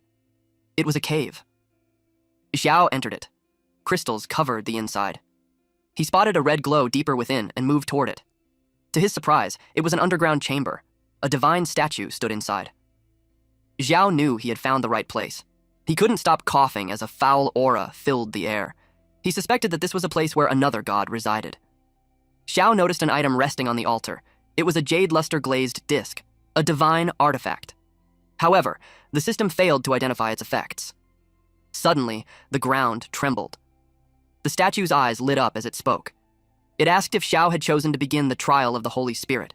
Xiao hadn't expected that. A powerful force pulled him toward a portal, and in the next moment, he was thrown to the other side. When he looked around, he realized the area resembled an arena. Ebisu knew better than to get close and kept his distance. A voice echoed through the arena, saying that Xiao was quite brave to step into the sacred arena. This was his trial, but this challenge would only end in death. The warrior was announced. He was the wrestling giant, Abak. Abak was a Lord-tier enemy at level 48. He possessed 5,000 strength, 1,000 mental, and 1,000 agility. His passive and active skills were unknown. He was a warrior of glory who had achieved 100 consecutive victories in the sacred arena. Defeating him was said to be harder than reaching the heavens. Anyone who encountered him was advised to run. Xiao froze. Cold sweat poured down his back when he realized he was facing a Lord-tier enemy. This felt even more dangerous than his class advancement trial. He immediately summoned Gray. Gray spewed fire at Abak, then it flew behind him. Xiao felt proud. Gray had clearly learned how to fight on its own. It circled Abak and continuously breathed fire, dealing 5,000 hit points each time. Abak roared in rage. Once enraged, his defense rose sharply. Xiao summoned Little Luo to join the fight. Little Luo unleashed a powerful fire breath. The blast was so violent that Abak lost his balance and took 9,999 damage. After that, Abak collapsed. The system announced that Xiao had successfully slain the Lord Boss, wrestling giant Abak. At the same time, Xiao's tamed beast, Little Luo, leveled up to level 43. All its stats increased by plus 100. Xiao was pleased to see it grow stronger again. He collected the loot. There was Abak's heroic warhammer, a dark gold item with unidentified effects. There was also a heroic shield of epic rarity and a piece of leather armor at dark gold rarity. The rewards were impressive: 1 epic item and 2 dark gold items. This time, he truly hit the jackpot. The statue spoke again, congratulating him. He had defeated the iron-willed Abak, but there was no time to celebrate. What awaited him next was the true brutality of the Holy Spirit Arena. The statue called forth Alec, ordering her to teach Xiao a lesson. The swift power giant, Alec, appeared. She was a Lord-tier enemy at level 48. Her health, strength, agility, and skills were all unknown. She possessed 9,000 constitution and 1,000 spirit. She had once achieved 100 consecutive victories in the Holy Spirit Arena and was known as a glory warrior. Escaping from her speed was impossible. It was said that fighting her head-on was the only way to die with dignity. Xiao's heart sank when he realized it was another Lord-tier boss. Alec screamed in fury after realizing Xiao had killed her husband. She revived Abak. Xiao immediately ordered Gray and Little Luo to stop her. Both beasts released fire breath at the same time. The flames engulfed Alec completely. She was burned to ashes. The system notified Xiao that he had defeated her. Xiao was stunned. He expected a brutal fight, yet she died in a single hit. Worse, she didn't even drop any loot. It was time to leave. Suddenly, Abak sat up. He declared that giants were immortal. He began searching for his warhammer. Xiao's eyes widened when he realized Abak had truly revived. Seeing that his wife had been killed, Abak roared in fury and vowed to kill Xiao. Xiao calmly commanded his beast to erase the disgusting couple. They unleashed another wave of fire breath. Xiao received more item drops. They were Alec's swift dagger, epic grade with unidentified effects, and Abak's light armor, dark gold, also with unidentified effects. After inspecting them, he realized they weren't bad at all. The statue announced that Xiao's will and strength had been acknowledged by the Holy Spirit. The next path of ascension had opened. It summoned the world-destroying Holy Spirit. The ground began to tremble. Xiao frowned, unsure what kind of special mechanic this was. A man slowly rose from the ground on a platform. Xiao noticed a glowing plate on the platform. He reached out and picked it up, wondering if it was a divine artifact. A voice immediately told him to put it down. The man on the platform said Xiu was not qualified to touch it. At the same time, gray mist began spreading rapidly. Xiu finally understood the real culprit. Gray suddenly reacted. It flew away from Xiu. Xiu asked what was wrong. Gray released a powerful gust of wind. The armor on the man shattered. There was nothing inside other than this weird green light. Xiu felt his scalp tingle. From the shattered shell, a dragon emerged. It looked almost identical to Gray. It was a corrupted, evil, holy spirit body. Celestial Dragon, level 48. Its stats and skills could not be displayed. It was originally a guardian holy spirit of the path of sanctification, but it had been corrupted for unknown reasons. It had lost its original power and undergone a terrifying transformation. Xiao was stunned. Its attributes were almost identical to Gray's. The dragon admitted that Xiao had surprised it. Because of that, it would show mercy, and use the power Xiao brought to make his death less painful. Gray mist poured out as the dragon told Xiao to go to hell. The mist's damage surged. Xiao immediately ordered Gray to suppress its abilities. Gray countered with Dragon Emperor Frostfang. The corrupted dragon's magic was suppressed. It sneered, saying Xiao's tricks could not be hidden from it. Gray was suppressed in return. Xiao immediately summoned Luo to teach it a lesson. The corrupted dragon froze when it realized Xiao had a second beast. Xiao ordered little Luo to kill it. Little Luo gathered its power and unleashed overwhelming flames that engulfed the corrupted dragon. Gray charged in at the same time and cleaved the dragon's body in half. With its last breath, the corrupted dragon warned the lowly human that offending the gods would not go unpunished. They were not finished with him. Its body shattered and disintegrated. All our MC could comment was, "Trash." A voice echoed, thanking Xiao for driving away Sekhmet and freeing the Holy Spirit arena. Xiao demanded to know who was speaking. The voice came from a golden crystal. It told Xiao that anyone who could encounter the Holy Spirit was qualified to walk the path. He had been given proof. The crystal was called Guidance of the Holy Spirit. Its grade was unknown. It was said that only those who fully conquered the Holy Spirit arena were eligible to receive it. With it, one could walk the path of ascension. Unfortunately, the Holy Spirit itself had been lost to the River of Time. Whether Xiao had the fortune to find it remained unknown. The system notified him of a unique hidden quest: find the lost Holy Spirit. Since Xiao had completed the Holy Spirit Arena challenge, he was teleported back. He muttered that hidden quests just kept piling up. Outside, the gray mist had grown even more violent. Dolores noticed how dense it had become and wondered what that brat was doing inside. One of the warriors joked that her friend must have already been poisoned to death. Dolores snapped at them, saying he was tougher than a cockroach. Suddenly, the mist began to thin. It slowly dissipated. Xiao reappeared. Just as she expected, the brat was still alive. Dolores asked how he got rid of the mist. Xiao casually replied that there was a god statue inside, so he smashed it, and the mist disappeared. She stared at him in shock. He actually dared to destroy a god statue. He truly had guts. She offered to buy his coffin. Now that Xiao had solved the source of the gray mist, he was done with his part. He immediately asked Dolores for his reward. After all, he had helped the Supreme Hall complete the mission. He casually suggested things like commissions, bonuses, or even advanced skill books. Dolores could clearly tell that he was taking advantage of the situation. She had too many things to deal with, and for now, she needed to return to the main city to report. Xiao shouted at her not to run off like that, but she had already stepped through the portal, at Watermoon City. The townspeople were celebrating now that the gray mist was gone. They no longer needed to flee. They could finally return to their homes. Meanwhile, at a distant altar, something sensed the dense divinity in the air. It was a black dragon. If it absorbed all that divine energy, there would be no need to flee anymore. It would break through its limits. The thought made it excited. It moved. The rock covering its massive body shattered as it flew free, stretching its limbs. A spirit appeared and questioned the dragon, asking if Sekhmet intended to abandon its duty. Sekhmet mocked the spirit, calling it foolish like Hephaestus. It declared that the world would be destroyed by its hands sooner or later. The Holy Spirit arena had been liberated, and this time, Sekhmet would descend in its true form and force everything back on track. The spirit warned it not to fail, or its divinity would be stripped away.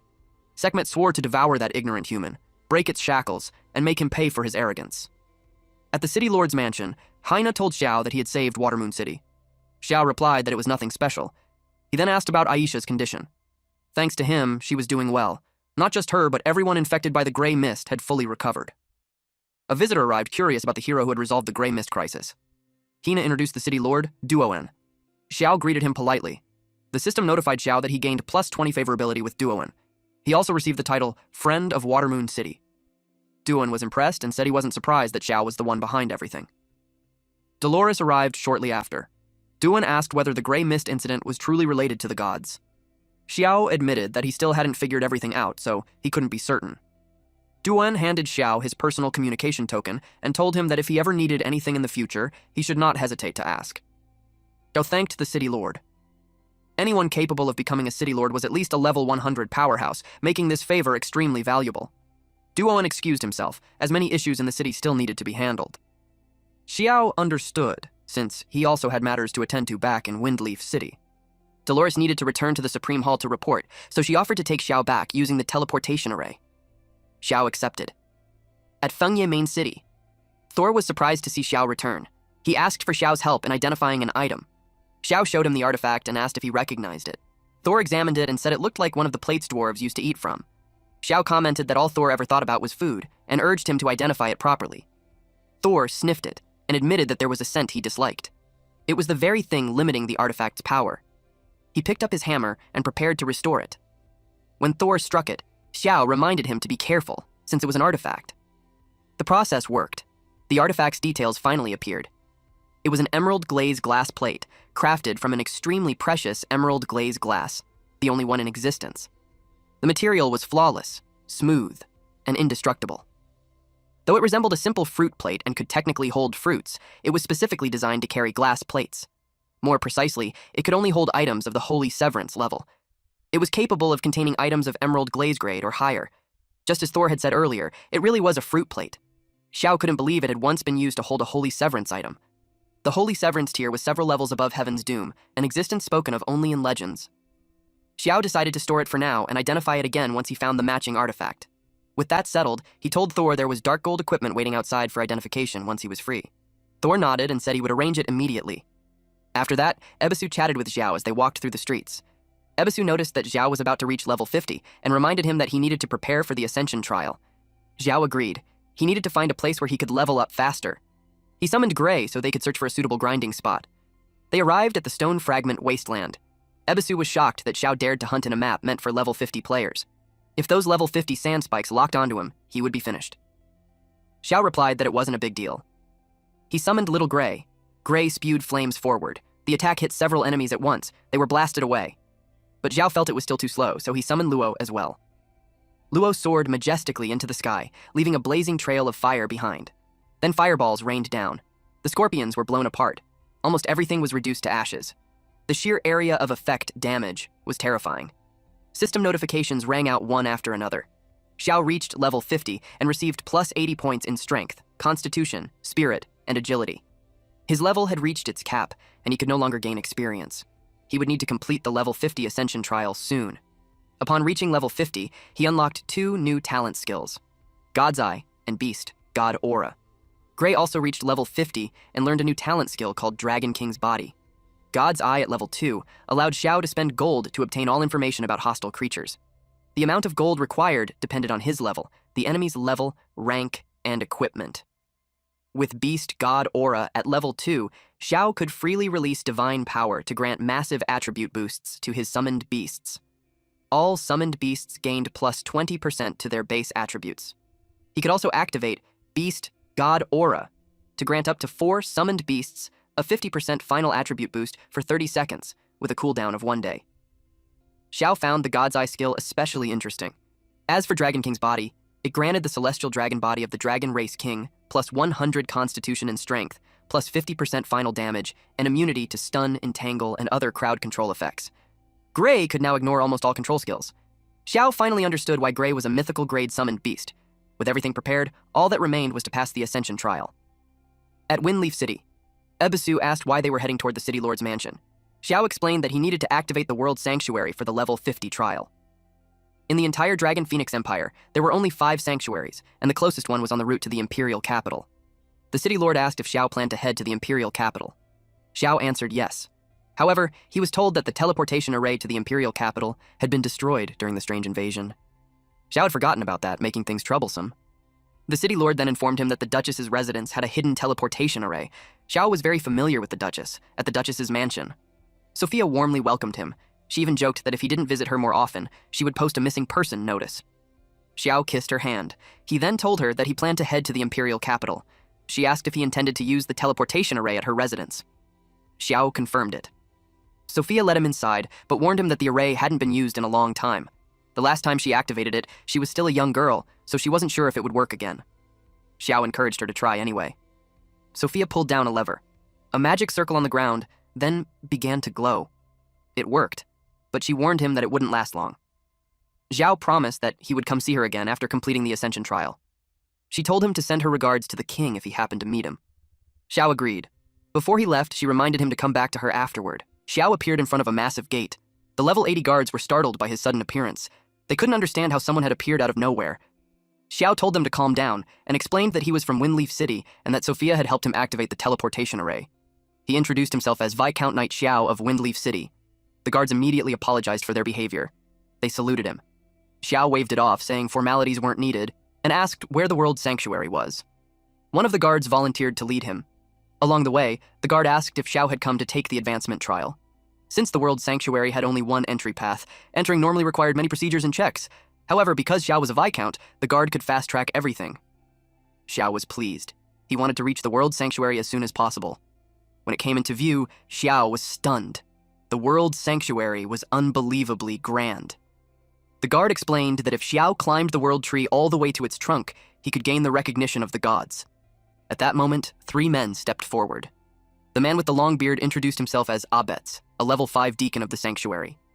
He said he had just received word of Xiao's arrival and came to welcome him personally. He then guided Xiao inside.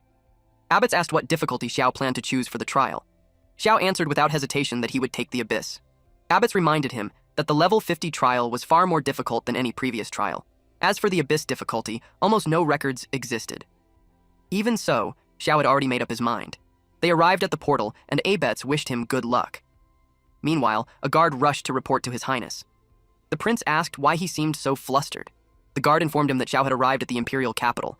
The prince exploded in anger, furious that Xiao dared to enter the capital. He demanded to know how many people Xiao brought with him. The guard replied that Xiao was alone and had arrived via teleportation. Enraged, the prince immediately summoned his personal guards, planning to teach Xiao a lesson. Xiao had killed his people, yet still dared to walk into the imperial capital alone. He wouldn't be allowed to leave unscathed. The guard cautiously reminded him that Xiao was currently inside the World Sanctuary and that his reputation had grown significantly. He advised against acting rashly. But Prince Karami was overflowing with confidence. This was the imperial capital. No one would dare stop him. He shouted at the guard to do his job and leave. Meanwhile, inside the trial grounds, Xiao found the level 50 trial strange. He hadn't encountered even a single weak monster. Suddenly, a comet streaked down from the sky. It exploded in purple flames. A creature emerged from the blast. It was a black-fanged dusk tiger, a wicked beast at level 50. Its stats and skills were unknown. It was a savage creature corrupted by an unknown force. Its favorite way to hunt was swallowing prey whole while they were still alive, enjoying their struggle as it fed. It had guarded this place for countless years, without encountering any living beings. Xiao was warned that if it locked onto him, his death would be unimaginably painful. Xiao didn't expect to face a boss-level monster right at the start. He estimated its health points to be in the millions. He asked Gray to test it. Gray breathed fire. It dealt 9,999 damage. Xiao was pleased and urged Gray to give it everything. The monster let out a furious roar. It chased Gray into the air. Gray formed a fire shield. The shield trapped the monster inside, dealing continuous fire damage. Xiao told Gray not to hold back. The monster eventually lost control and crashed to the ground. Xiao stepped forward to check the loot. It dropped an epic item called Sword of the Ravaged Fang and a dark gold item called Dark Twin Rings. Xiao stored them for later. After that, he and Gray moved deeper into the trial. They watched everything through a crystal ball inside the World Sanctuary. The wicked black-fanged dusk tiger had already been killed. Judging by its massive size, they could tell it was at least a Lord-tier beast. They found it hard to believe, especially since this was an Abyss difficulty trial. At that moment, they realized just how terrifying Xiao truly was. One of them told the others to calm down and keep watching. He reminded them that a level 50 Abyss trial would never consist of only one Lord-tier challenge. Meanwhile, Xiao encountered another monster. Everything happened far too quickly. The observers inside the World Sanctuary stared in disbelief. A boss of that level couldn't even slow Xiao down. They began to suspect he was some kind of reincarnated god. They admitted that even at their peak, they would have retreated if they faced his strength. Then they noticed something massive. A giant foot appeared on the screen. Suddenly the image went dark. They froze, unsure what had just happened. Abetz asked if there was a problem with the Eye of Insight. The man in the cloak replied that an overwhelming force had blocked their view. Everyone grew frustrated. They couldn't see anything anymore. Meanwhile, Xiao rested behind a rock. He commented that the Abyss trial really lived up to its name. Ebisu asked if he could actually handle it. If not, he suggested that Xiao stop forcing himself. The previous 2 bosses had already been Lord tier. Xiao suspected that the final boss might be an immortal tier existence that had never appeared before. That only made him more eager to challenge it. Ebisu suggested that Xiao put him into the beast space. He preferred to wait there since he didn't want to die. Xiao joked that if he died, Ebisu would inherit all his debt. They moved forward. Xiao stepped into an extremely dangerous zone. The system immediately warned him to evacuate at once. Xiao ignored it and focused on identifying his enemy. He narrowed his eyes. Just as he expected, it was an immortal tier monster. It was called an invader from the Abyss, immortal tier, level 50. Its stats and skills could not be displayed. Xiao activated the God of Wealth's Eye. Gold drained rapidly, 10,000 at a time. Xiao was shocked at how fast his gold was burning. He finally saw its skills. Invasion Power was a group skill that dealt 200% mental damage to all hostile targets within a 100-meter radius. It had a 30-second cooldown and consumed 5% mana. Evil Soul Protection placed the invader into a defensive state, reducing incoming damage for 5 seconds, with a 30-second cooldown and 5% mana cost. Abyssal Surge was a locked target skill that spat corrosive flames, dealing 50% strength-based damage that could not be dodged. It had an 8-second cooldown and consumed 3% mana.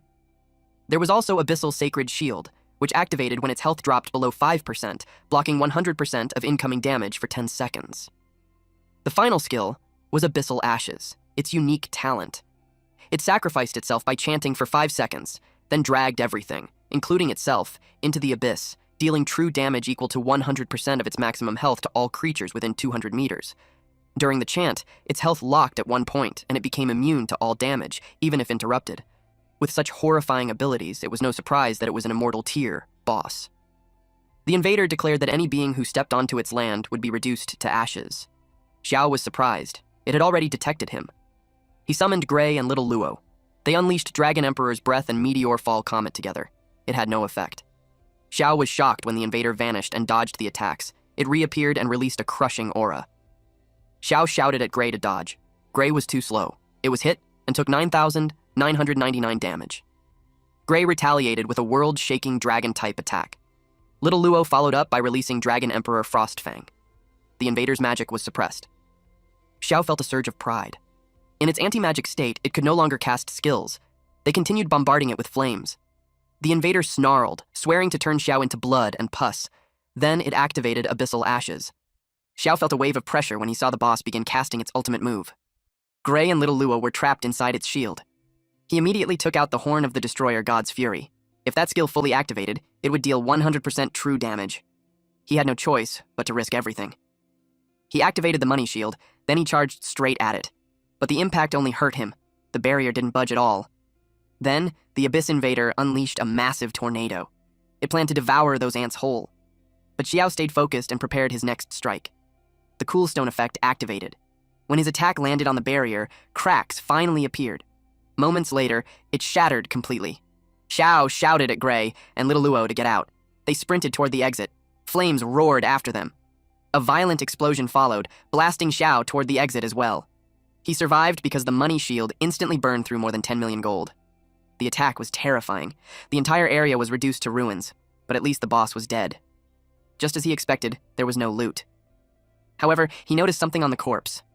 It was another abyssal stone, his 5th one. It shone with a blinding light. It looked like the stones were finally about to merge.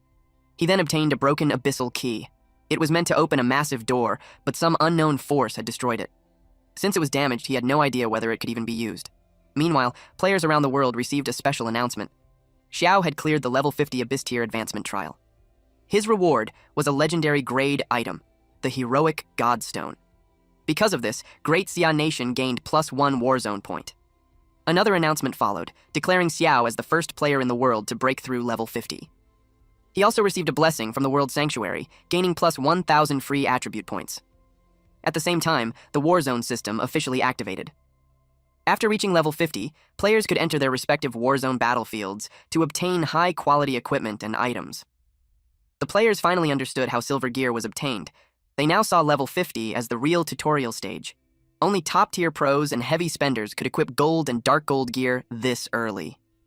Even the Jang Corporation had only secured a single epic-grade item. Still, Xiao was the only one active in the Warzone, meaning he'd likely be swimming in high-grade gear. That realization pushed everyone to grind levels harder. Clearing level 50 became their top priority before attempting high-difficulty advancement trials. Xiao returned to the Supreme Sanctuary and was surprised to find it completely empty. Ebisu wondered if they had teleported to the wrong place. Suddenly, they heard someone yelling, demanding to know when the broadcast would be restored. Xiao decided to check the room. Inside, everyone was growing impatient as they waited for the crystal to show Xiao's image. Xiao asked what they were watching. Without even turning around, they replied that Xiao was challenging the level 50 Abyss trial, so the elders had gathered to watch. They told him that if he wanted to attempt the trial, he would need to wait. Xiao calmly replied that he had already cleared it. That immediately caught the elders' attention. Only then did they realize that the person standing near the door was Xiao. People rushed toward him. He explained that he had passed the trial but hadn't received his rewards yet and asked someone to confirm it. One man inspected a bisu, assuming Xiao relied on a tamed beast to clear the trial. That instantly offended a bisu. The elder then asked what grade the final boss was. Xiao answered honestly, it was immortal grade. Everyone froze in disbelief. The elder told Xiao to come with him. Xiao brought up the trial rewards, but the elder told him not to rush. Before that, he wanted to guide Xiao to the core of the sanctuary to receive the world will's blessing. Xiao was immediately intrigued. They arrived before a massive tree. Xiao was confused and wondered if this was a god. The elder explained that it wasn't a god, but the will of the divine tree itself. Then the process of receiving the blessing began. The elder instructed Xiao to wait patiently during the blessing, and then left. The tree suddenly glowed with an intense light, startling Xiao. He wondered what was happening. The ground began to tremble. A powerful gust of wind swept through the area. The tree slowly floated into the air, surrounded by drifting clouds. Xiao was completely overwhelmed by the sight. Droplets began to fall from the divine tree. They were seeds. As they scattered across the land, life began to bloom. Dwarves, dragons, elves, and goblins, ancient races, rose one after another. Dragons soared through the skies, their breath alone capable of leveling mountains. The dwarves forged intricate machinery, unleashing power far beyond their bodies. The elves commanded nature itself, able to raise mountains and overturn seas. Then one day, outsiders descended upon the continent. They called themselves gods and demanded all living beings submit. Faced with the gods' overwhelming power, many races, such as the dwarves and goblins, chose to kneel. But the dragon race refused to bow and went to war against them. Then darkness once again crept into the corners of the continent, and an eerie invasion began. Xiao watched these visions unfold. He felt certain that the eerie invasion was connected to the gods. The divine tree spoke to him, seeking the traces of the holy judgment. Only the power of the holy judgment could repel the darkness. It offered to guide Xiao's path. He received a seed. It was the Supreme Blessing, Sequence 12. By clearing the Abyssal Advancement Trial, Xiao had earned the Divine Tree's recognition and gained the qualification to pursue the power of Holy Judgment. By using the Supreme Blessing, he would receive guidance tied to it. Once he obtained the power of Holy Judgment, everything would belong to him. The seeds continued to fall. Xiao received a notification stating that he had obtained the Divine Tree's blessing. Bathed in holy light, his base stats increased by plus 5,000. With the power of holy light, part of his rule restrictions were lifted. His health points and constitution conversion ratio increased to 50 times. Another notification stated that his growth attribute bonuses increased by 100%, and part of his beast taming restrictions were lifted. His beast's health points and constitution conversion ratio also increased by 50 times. A final message announced that his physique had undergone a leap, granting his base stats an additional 100% bonus. He also unlocked the Divine Tree's protection. If slain by eerie creatures, he could consume the blessing's power to resurrect. Xiao was stunned by the strength of the Divine Tree's blessing. Another notification appeared, confirming the Divine Tree's protection. As long as he was bathed in holy light, even terrifying eerie beings could not truly erase his soul. By consuming blessing power, he could resurrect within the Divine Tree. He currently possessed one charge of blessing power. The ability to revive once left him deeply impressed. With the money shield protecting him and now a one-time resurrection, the combination felt completely broken. Still, he was more than satisfied with what he gained. When he returned, the elder asked how it went. Xiao replied that everything went smoothly. Since he had earned the Divine Tree's recognition, he was now considered a friend of the sanctuary. The elder asked if Xiao would consider joining the world sanctuary. Xiao said he had no plans for now. The elder told him that he would always be welcome if he ever changed his mind. Then he handed Xiao his reward for clearing the abyssal trial. It was the heroic Divine Stone, a legendary grade item. Only heroes who cleared the level 50 Abyss trial were worthy of it. It contained immense divine power and was used to enhance the emblem of valor. After everything was settled, Xiao said his goodbyes. The elder reminded him that he was always welcome should he wish to join the sanctuary at Dragon Phoenix City. Several esteemed officials announced for people to make way. The townsfolk recognized Lansley and immediately stepped aside. They wondered who dared provoke him, certain that person was already doomed. Rumors said Lansley killed without hesitation. Lansley stopped in front of a building and waited for someone to come out. His patience was wearing thin, and he was already itching to kill. The knight accompanying Lansley warned him to control himself. If he ruined the prince's business, he would have to pay for it with his life. Lansley decided to deal with Xiao first and worry about everything else later. He assumed Xiao was someone special to draw such a large crowd. The knight asked if he was afraid, but even if Xiao was already level 50, Lansley saw no reason to fear him. Soon, they saw Xiao walk out. Lansley moved forward, unable to wait any longer to play with him. Xiao asked who he was. Lansley found it amusing that Xiao didn't recognize him. Xiao even asked if he was supposed to know who he was. The man introduced himself as an enforcer from the tribunal. He claimed someone had entered the World Sanctuary's trial without registering with the city guard. Under Prince Karami's orders, he had come to deal with it. The elder heard this and found it ridiculous. The tribunal interfering in the World Sanctuary's affairs was a clear abuse of authority. He told Lansley that Xiao had already passed the level 50 Abyss trial and was a friend of the World Sanctuary. He asked what Lansley planned to do now. Lansley was caught completely off guard. It was supposed to be Xiao's first visit to the imperial capital, yet he had already gained the World Sanctuary's favor. Lansley had no answer. At that moment, the knight stepped forward. He announced that they had come under Prince Karami's orders to offer their most sincere blessings to the hero of the Empire, Viscount Knight Xiao. Lansley's face turned pale. He couldn't believe the knight had turned on him so quickly. The knight was nervous, but he continued, praising Xiao for clearing the level 50 Abyss trial and calling it an achievement that deeply impressed him. Xiao calmly suggested that they dance for him. Lansley was stunned. The elder immediately supported the idea, saying the dance of blessing was truly a sight to behold. Lansley shouted that he didn't know how to dance. The knight politely suggested skipping the dance altogether. Xiao looked disappointed and said they weren't willing to dance for him. The elder grew visibly angry. Lansley felt completely cornered.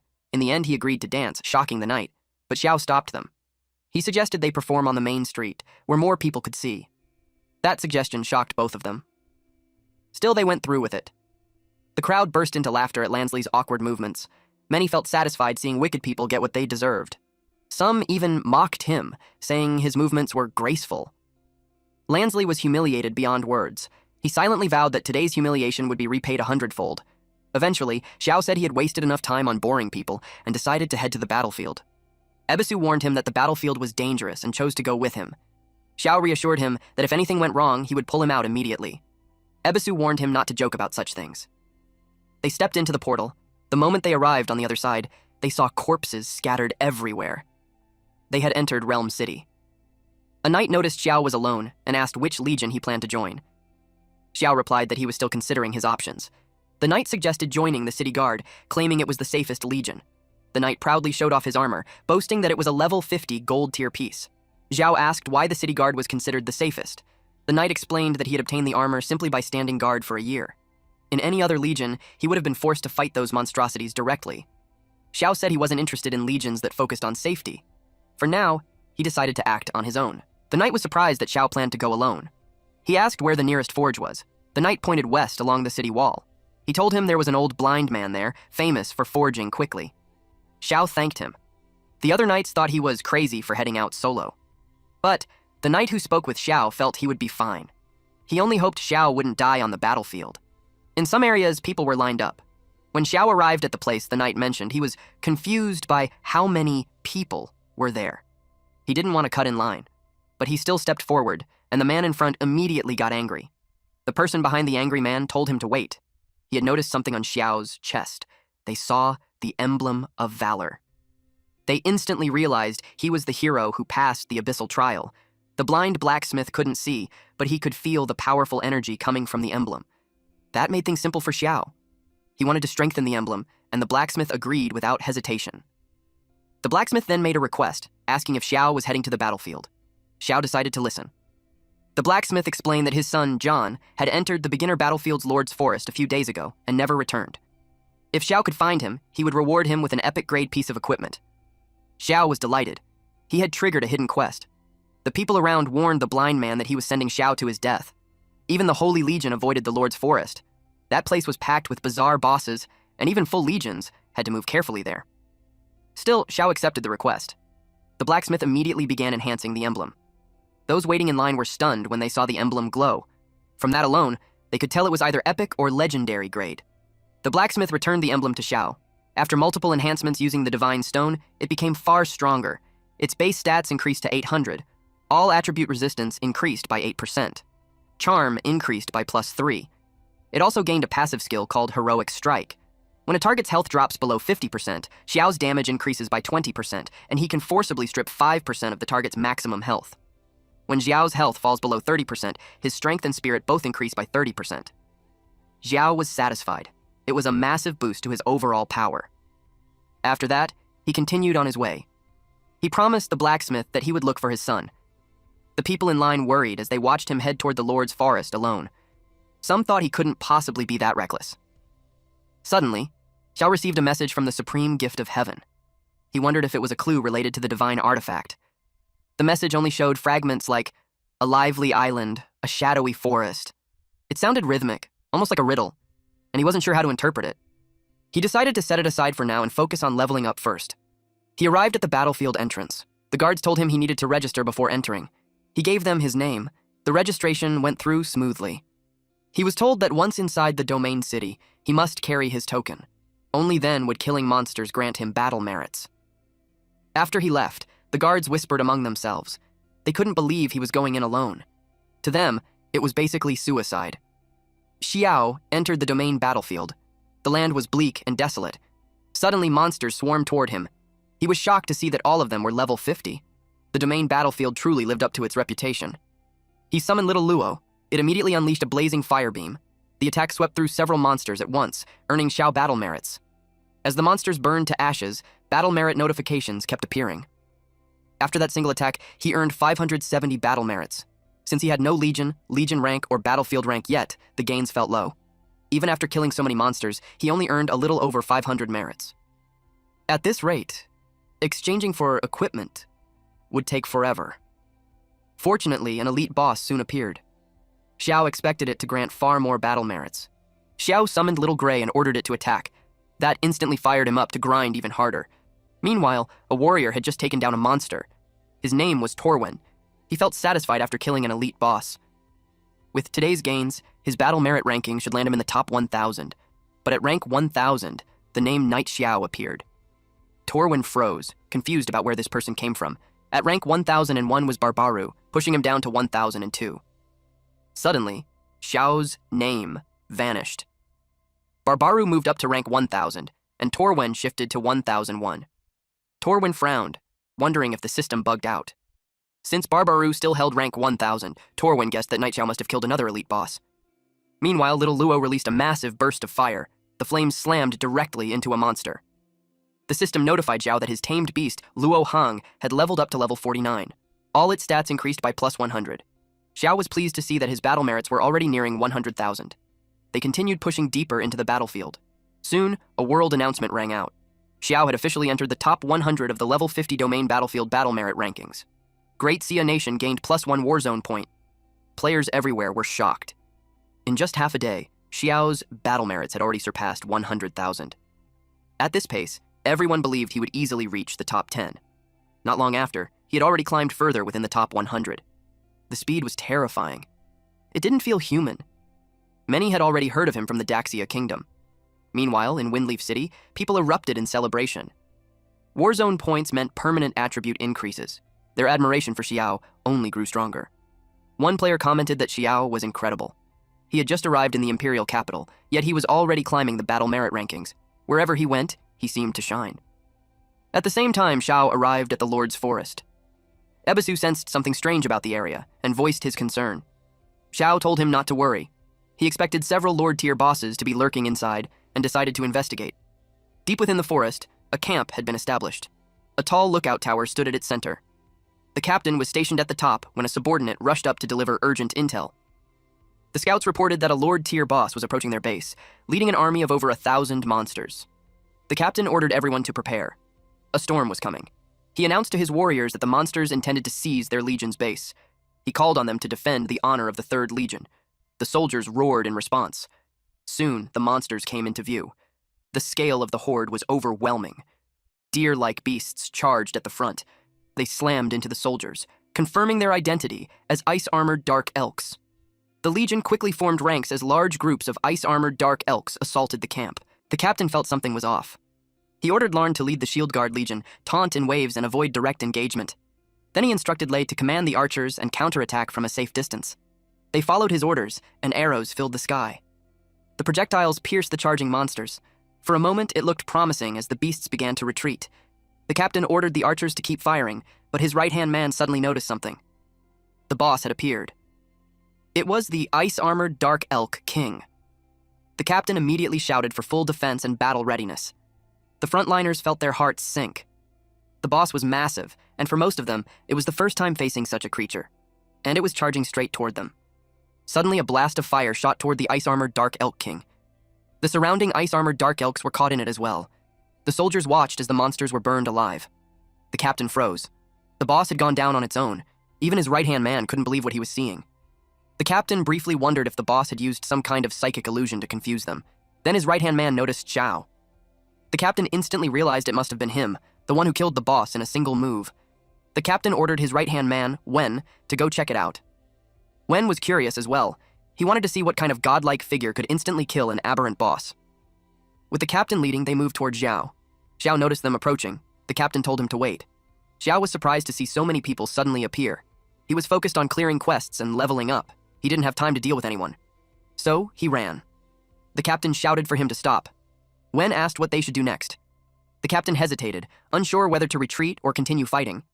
At the same time, his curiosity about that absurdly powerful person only grew stronger. Xiao had little Luo clear the battlefield. It unleashed a torrent of flames. A level 55 black blood wolf and several level 52 monsters were instantly incinerated. Because of that, little Luo gained enough experience to reach level 50. It unlocked a new innate skill, Divine Phoenix Body. Xiao was thrilled that it had finally reached level 50. Even he found its talent skill terrifying.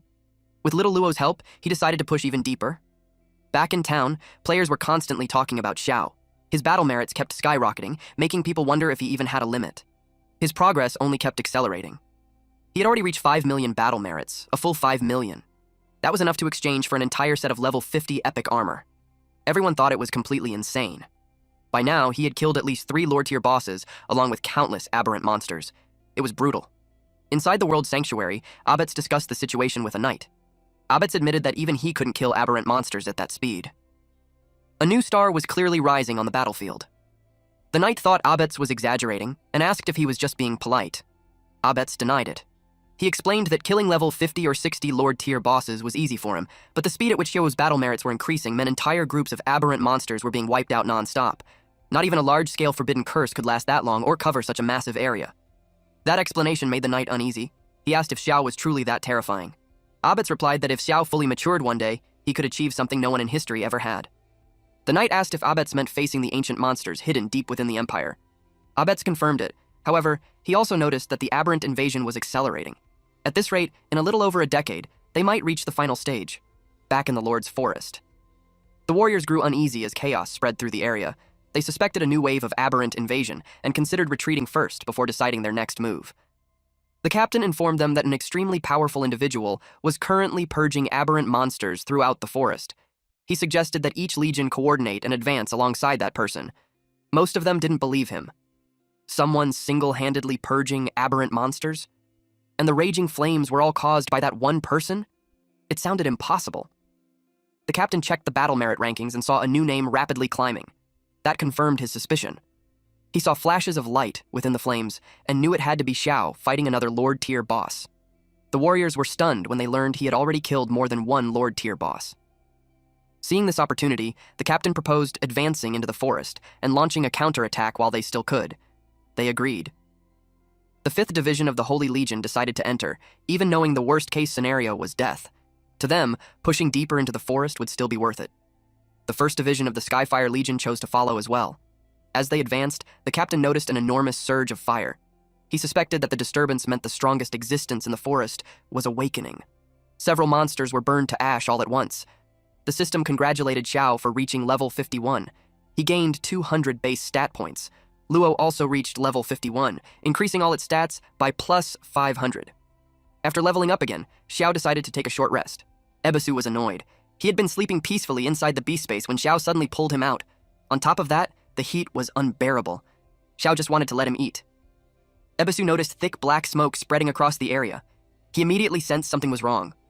Then, something flew out of the black mist. Xiao was stunned when he saw the Monarch-class boss appear. He immediately called Gray and Little Luo into action. Gray focused its energy. Then it slashed the dragon boss. The attack was brutal, knocking it down and dealing 118,640 damage. Before the dragon could even stand up, Gray released a powerful fire beam. The flames struck it head-on, dealing 80,180 damage. The dragon retaliated by releasing a wave of purple flames. The attack spread across a massive area, leaving nothing visible in its path. Gray raised a barrier around them, keeping everyone safe. Xiao realized that monarch-level bosses on the battlefield were no joke. He knew he couldn't underestimate it. He ordered Gray not to let the dragon use another skill. Then he had Gray and Little Luo attack together. Suddenly, a phantom demon wolf appeared.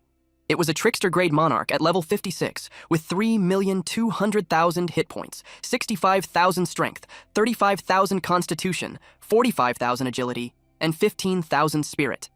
Its talents and skills were unknown. Xiao felt pressured the moment he saw a second monarch-class enemy. Back in town, players noticed the rankings spike again.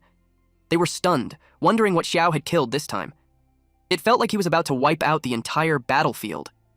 Their jaws dropped when they saw that he had broken 10 million battle merits. He was now ranked first. No one could understand how it was possible. Many believed he had killed a monarch-level boss. In less than a minute, his battle merits had jumped by 10 million. The previous record was shattered instantly. Even Abbots commented that it was unbelievable. The warrior beside him asked if Xiao could have blasted through the level 50 battlefield. From that day on, he knew the level 50 battlefield was no longer something to worry about.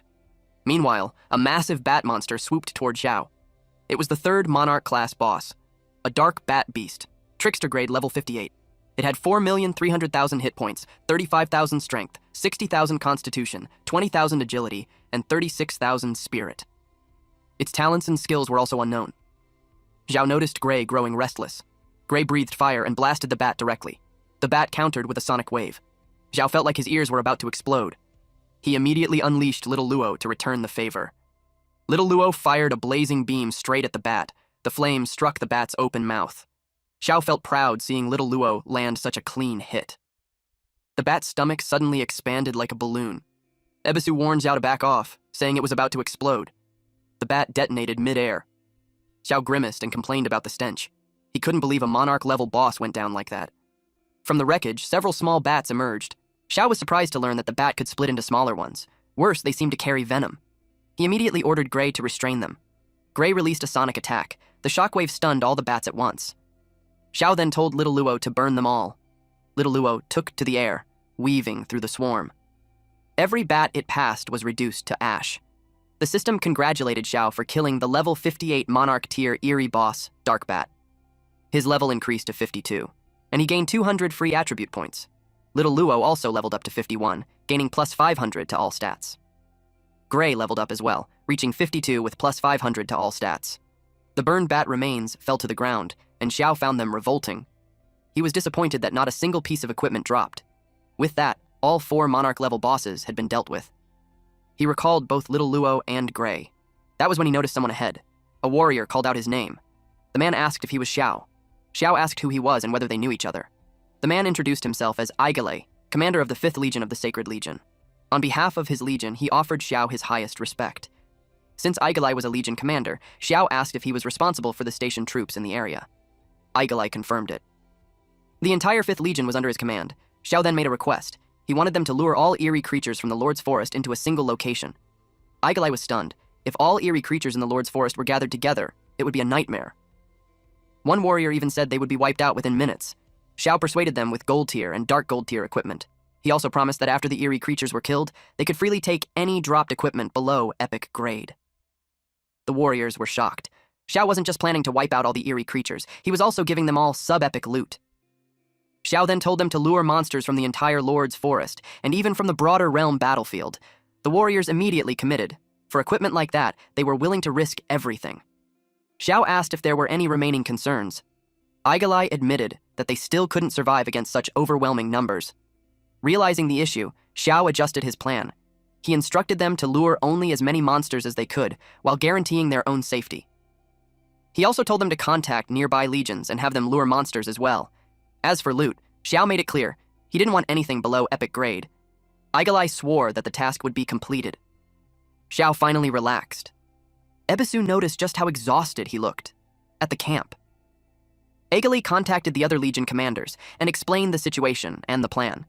He asked whether they were willing to participate. One legion commander openly doubted him and chose to hunt monsters on his own instead. They thought Yahello had lost his mind and questioned whether he had even killed a single Lord-tier boss before. Yahello admitted that he hadn't, but this time, Xiao would be the one doing the killing. They dismissed it as bragging, saying Aigalai wasn't even qualified to meet someone like Xiao. They said they wouldn't believe it unless Xiao personally vouched for him. Aigalai didn't argue. He told them the opportunity had already been given, and the choice was theirs. Then he cut the call. One of his subordinates asked if they were really going to lure monsters. Aigalai answered without hesitation, yes. He ordered the entire legion to mobilize and lure monsters according to the areas Xiao had designated. This time, he was determined to prove himself, and make those who looked down on him regret it. A few moments later, the archers released their arrows. They targeted a group of monsters. Meanwhile, the warriors sprinted as monsters chased close behind. The vice commander shouted orders, telling everyone to control the monsters they lured and guide them toward the designated locations. Other legion commanders watched everything through the screen. They couldn't believe Aigalai was actually helping Xiao lure monsters. The deal was too good to ignore, and they immediately asked for his location. Aigalai reminded them that he had already told them before. They were the ones who chose not to come. Now, they tried to persuade him, bringing up past goodwill and favors. Aigalai agreed to share the location, but made it clear that how many monsters they could lure depended entirely on their own ability. They understood. He sent the coordinates, and they moved out right away. Since he was sharing such a huge opportunity, Aigalai suggested they contribute part of the loot gained from luring the monsters. After that, he ended the call. He still had too much to handle. Someone commented on how fast the warriors were running. 4 hours later, a legion commander arrived and wondered if they had gone too far. There were still countless monsters everywhere. The entire battlefield had fallen into chaos. He had never seen so many anomalous monsters in his life, let alone monsters all above Lord tier. The others with him said the same. It was their first time witnessing something like this. Aigalai asked his vice commander how they managed to lure so many monsters. The man explained that the battlefield was filled with nothing but anomalies. Once the soldiers heard that all loot would belong to them, they started treating every anomalous monster like treasure and dragged them all back. A legion commander asked where Xiao was. He boasted that he had brought nearly as many monsters as Aigalai. Aigalai told the man, Charlie, to head to the designated location first. The vice commander quietly asked Aigalai if Xiao could really handle that many monsters. Aigalai didn't know either. All they could do was pray Xiao arrived on time. Otherwise, they were dead. Then he pointed ahead. It was Xiao. Relief washed over everyone when they saw him. Xiao stared at the massive horde, surprised by how many monsters they had gathered. Aigalai explained that he had followed Xiao's instructions, but even he didn't expect the numbers to reach this level. He asked if Xiao could handle it. Xiao smiled. To him, those monsters looked like shining points. He promised that not a single one would escape. He sent little Luo into action. Luo released an overwhelming breath of fire. To the warriors below, it looked like a falling star. The sight alone was terrifying. When it struck the ground, it exploded. Countless monsters were instantly engulfed in flames. The fire continued to pour across the battlefield. The attack was called Yuntian Comet Soul Shattered. Wen urged the captain to retreat immediately. The area was no longer safe. Monster corpses piled up as they burned into ash. The system notified Xiao that he had defeated a level 52 giant bull scorpion. Notifications kept appearing non-stop. Xiao's level rose to 53, and he gained 200 free attribute points. Gray also reached level 53, gaining plus 500 to all stats. Even Xiao was shocked by how terrifying little Luo's total damage had become. Even the surrounding trees were reduced to ashes. Suddenly, the ground began to tremble. The warriors panicked, confused by the sudden shaking. Realm City had never experienced earthquakes before. Soon they realized it wasn't an earthquake. It was activity originating from the realm battlefield itself. The townspeople began wondering what Xiao's battle merit score had reached. Some guessed 100 million. Others even suspected it had reached 1 billion. The increase was horrifying, especially since Xiao showed no signs of slowing down. No one could even imagine how many monsters had already died. The idea of someone that powerful slaughtering everything in sight was terrifying. Even Abetz was stunned. At level 50, Xiao had already annihilated a small world. The knight commented that at the very least, pressure from the vanguard monsters had been greatly reduced. Now Xiao had already reached level 60.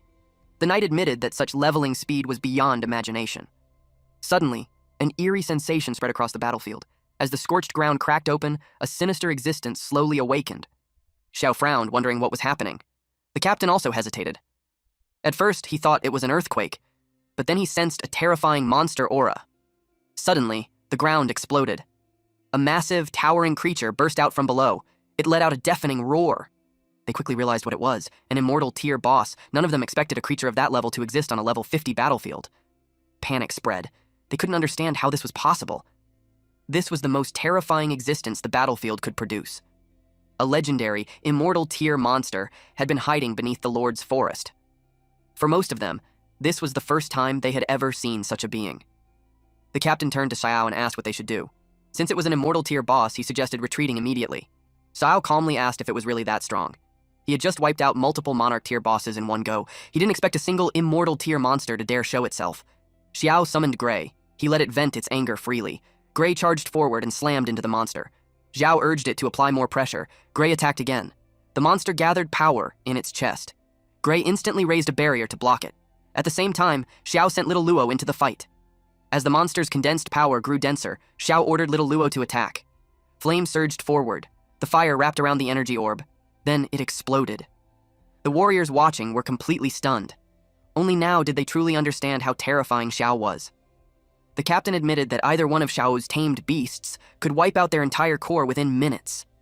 Suddenly, the monster sprouted thick tentacles. Xiao felt disgusted and immediately told Little Luo to burn it.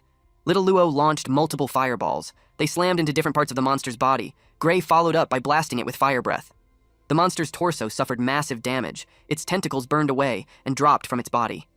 Xiao grimaced, complaining that the burning stench was unbearable. The monster finally collapsed. A world announcement rang out. Xiao had slain the level 60 immortal tier boss, Beast of Wrath, achieving the first ever kill of a level 60 monster boss. His rewards were 2,000 free attribute points and plus 3 Great Xiao Warzone points. Another announcement followed. Great Xiao's Warzone points had reached the required threshold. All Warzone members received plus 1% permanent base attributes, while Xiao received plus 4% permanent base attributes. Players were encouraged to continue slaying anomalous creatures.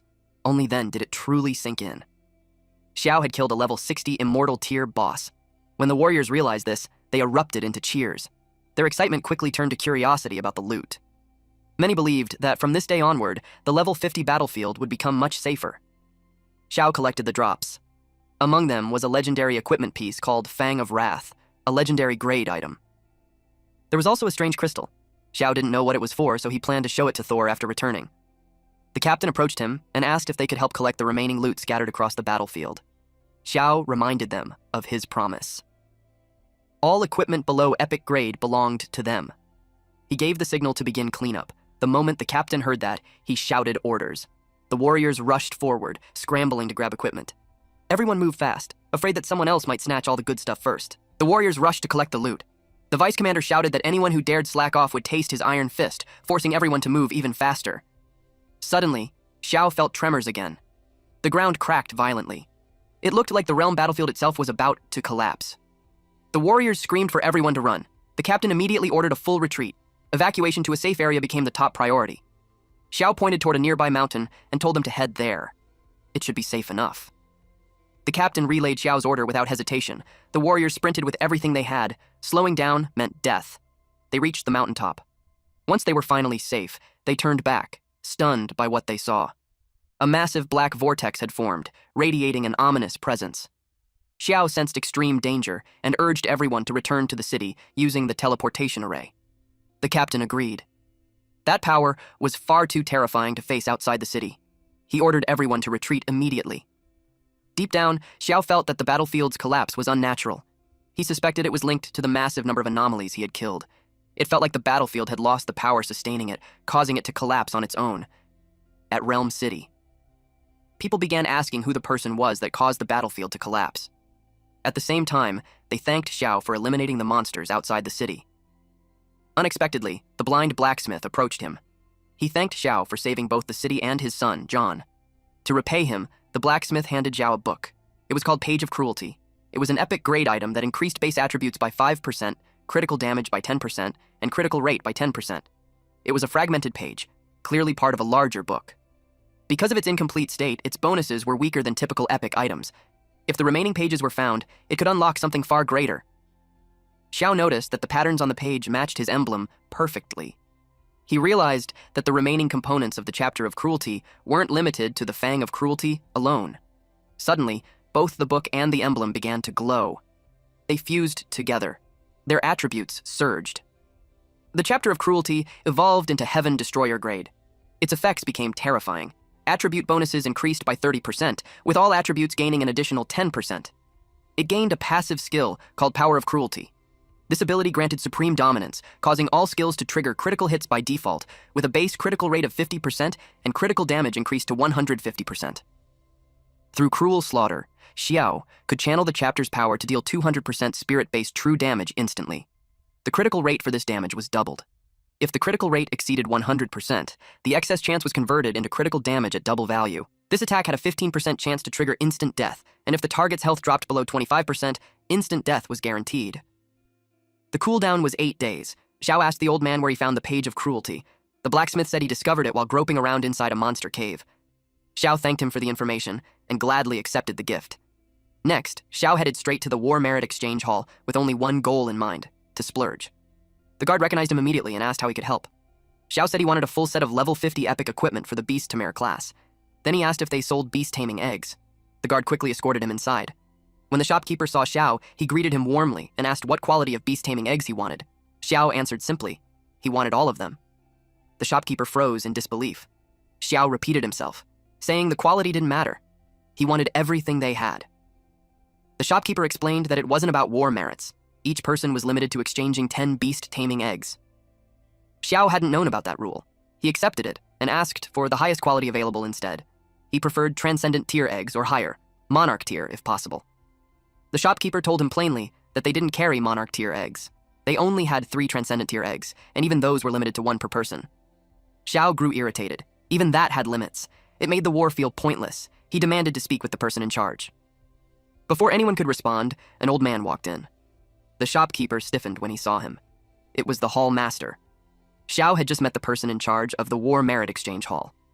The man introduced himself as Halen. All decisions in the Merit Hall went through him. She said that he wanted to purchase beast-taming eggs. Halen had already heard about it and asked if Xiao's funds were sufficient. Xiao didn't realize that asset verification was required, so he showed his gold balance. It was the first time he had ever heard of someone verifying funds with the god of wealth. Halen's face went pale when he saw the number. There was over 60 billion gold in the account. He immediately asked if the god of wealth himself had descended. Without hesitation, he ordered that all beast-taming eggs in the inventory be brought out. The shopkeeper informed the hall master that a few days earlier, someone had paid a massive amount of war merits to pre-order an extraordinary grade beast-taming egg. Halen ordered that one to be included as well. Xiao thanked him and said there was no need to be polite. It was only a small effort on his part. He added that he looked forward to seeing Halen rise to the top-tier battlefield in the future. The shopkeeper carried over a huge chest filled with eggs. All beast-taming eggs and epic-grade equipment sets had been prepared for Xiao. In total, there were 3 extraordinary-grade beast-taming eggs and 1,040 commander-grade beast-taming eggs.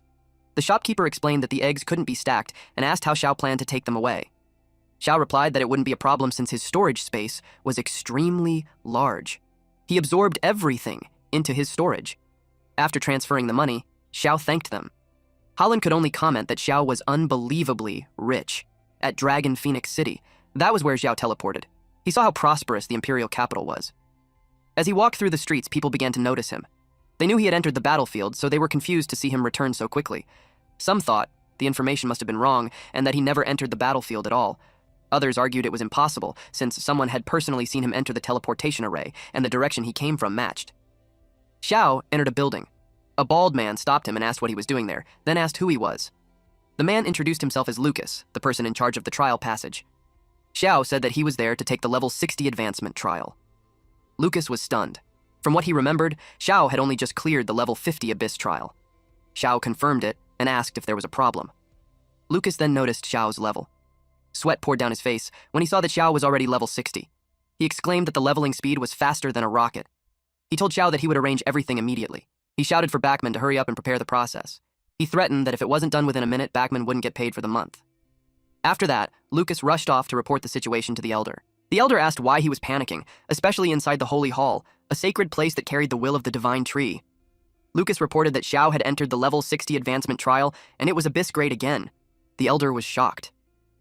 Xiao had just cleared the level 50 trial, yet in only a few days, his level had jumped by 10. Xiao entered the room and greeted them.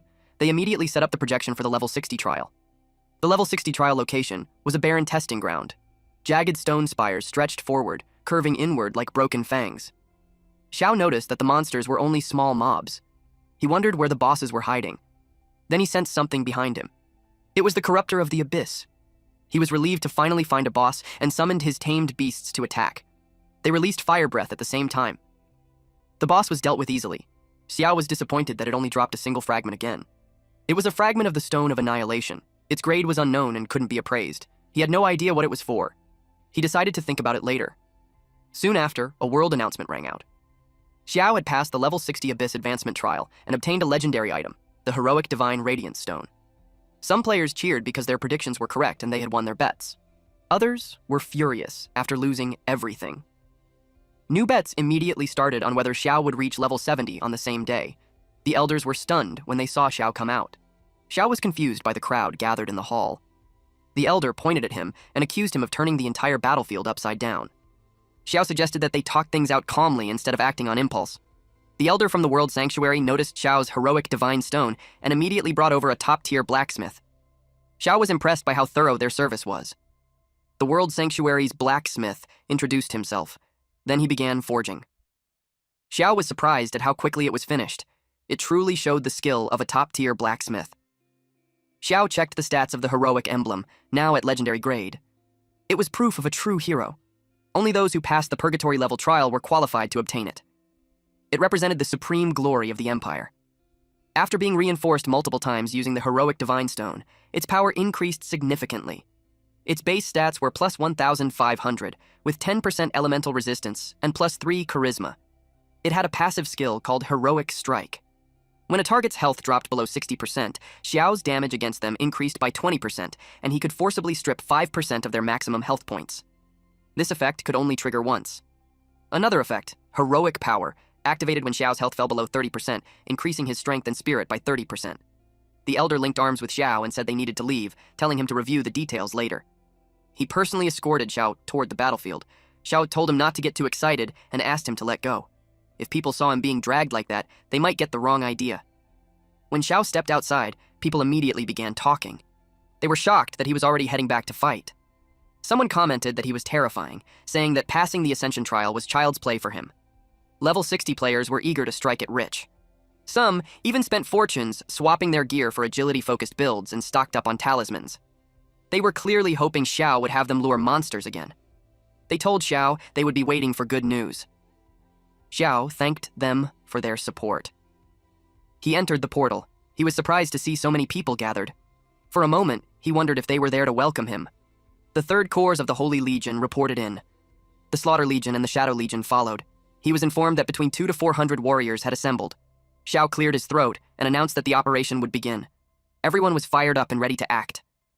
They already knew their role, to lure monsters. Meanwhile, Xiao relaxed and took in the surroundings. Ebisu warned him not to fall asleep.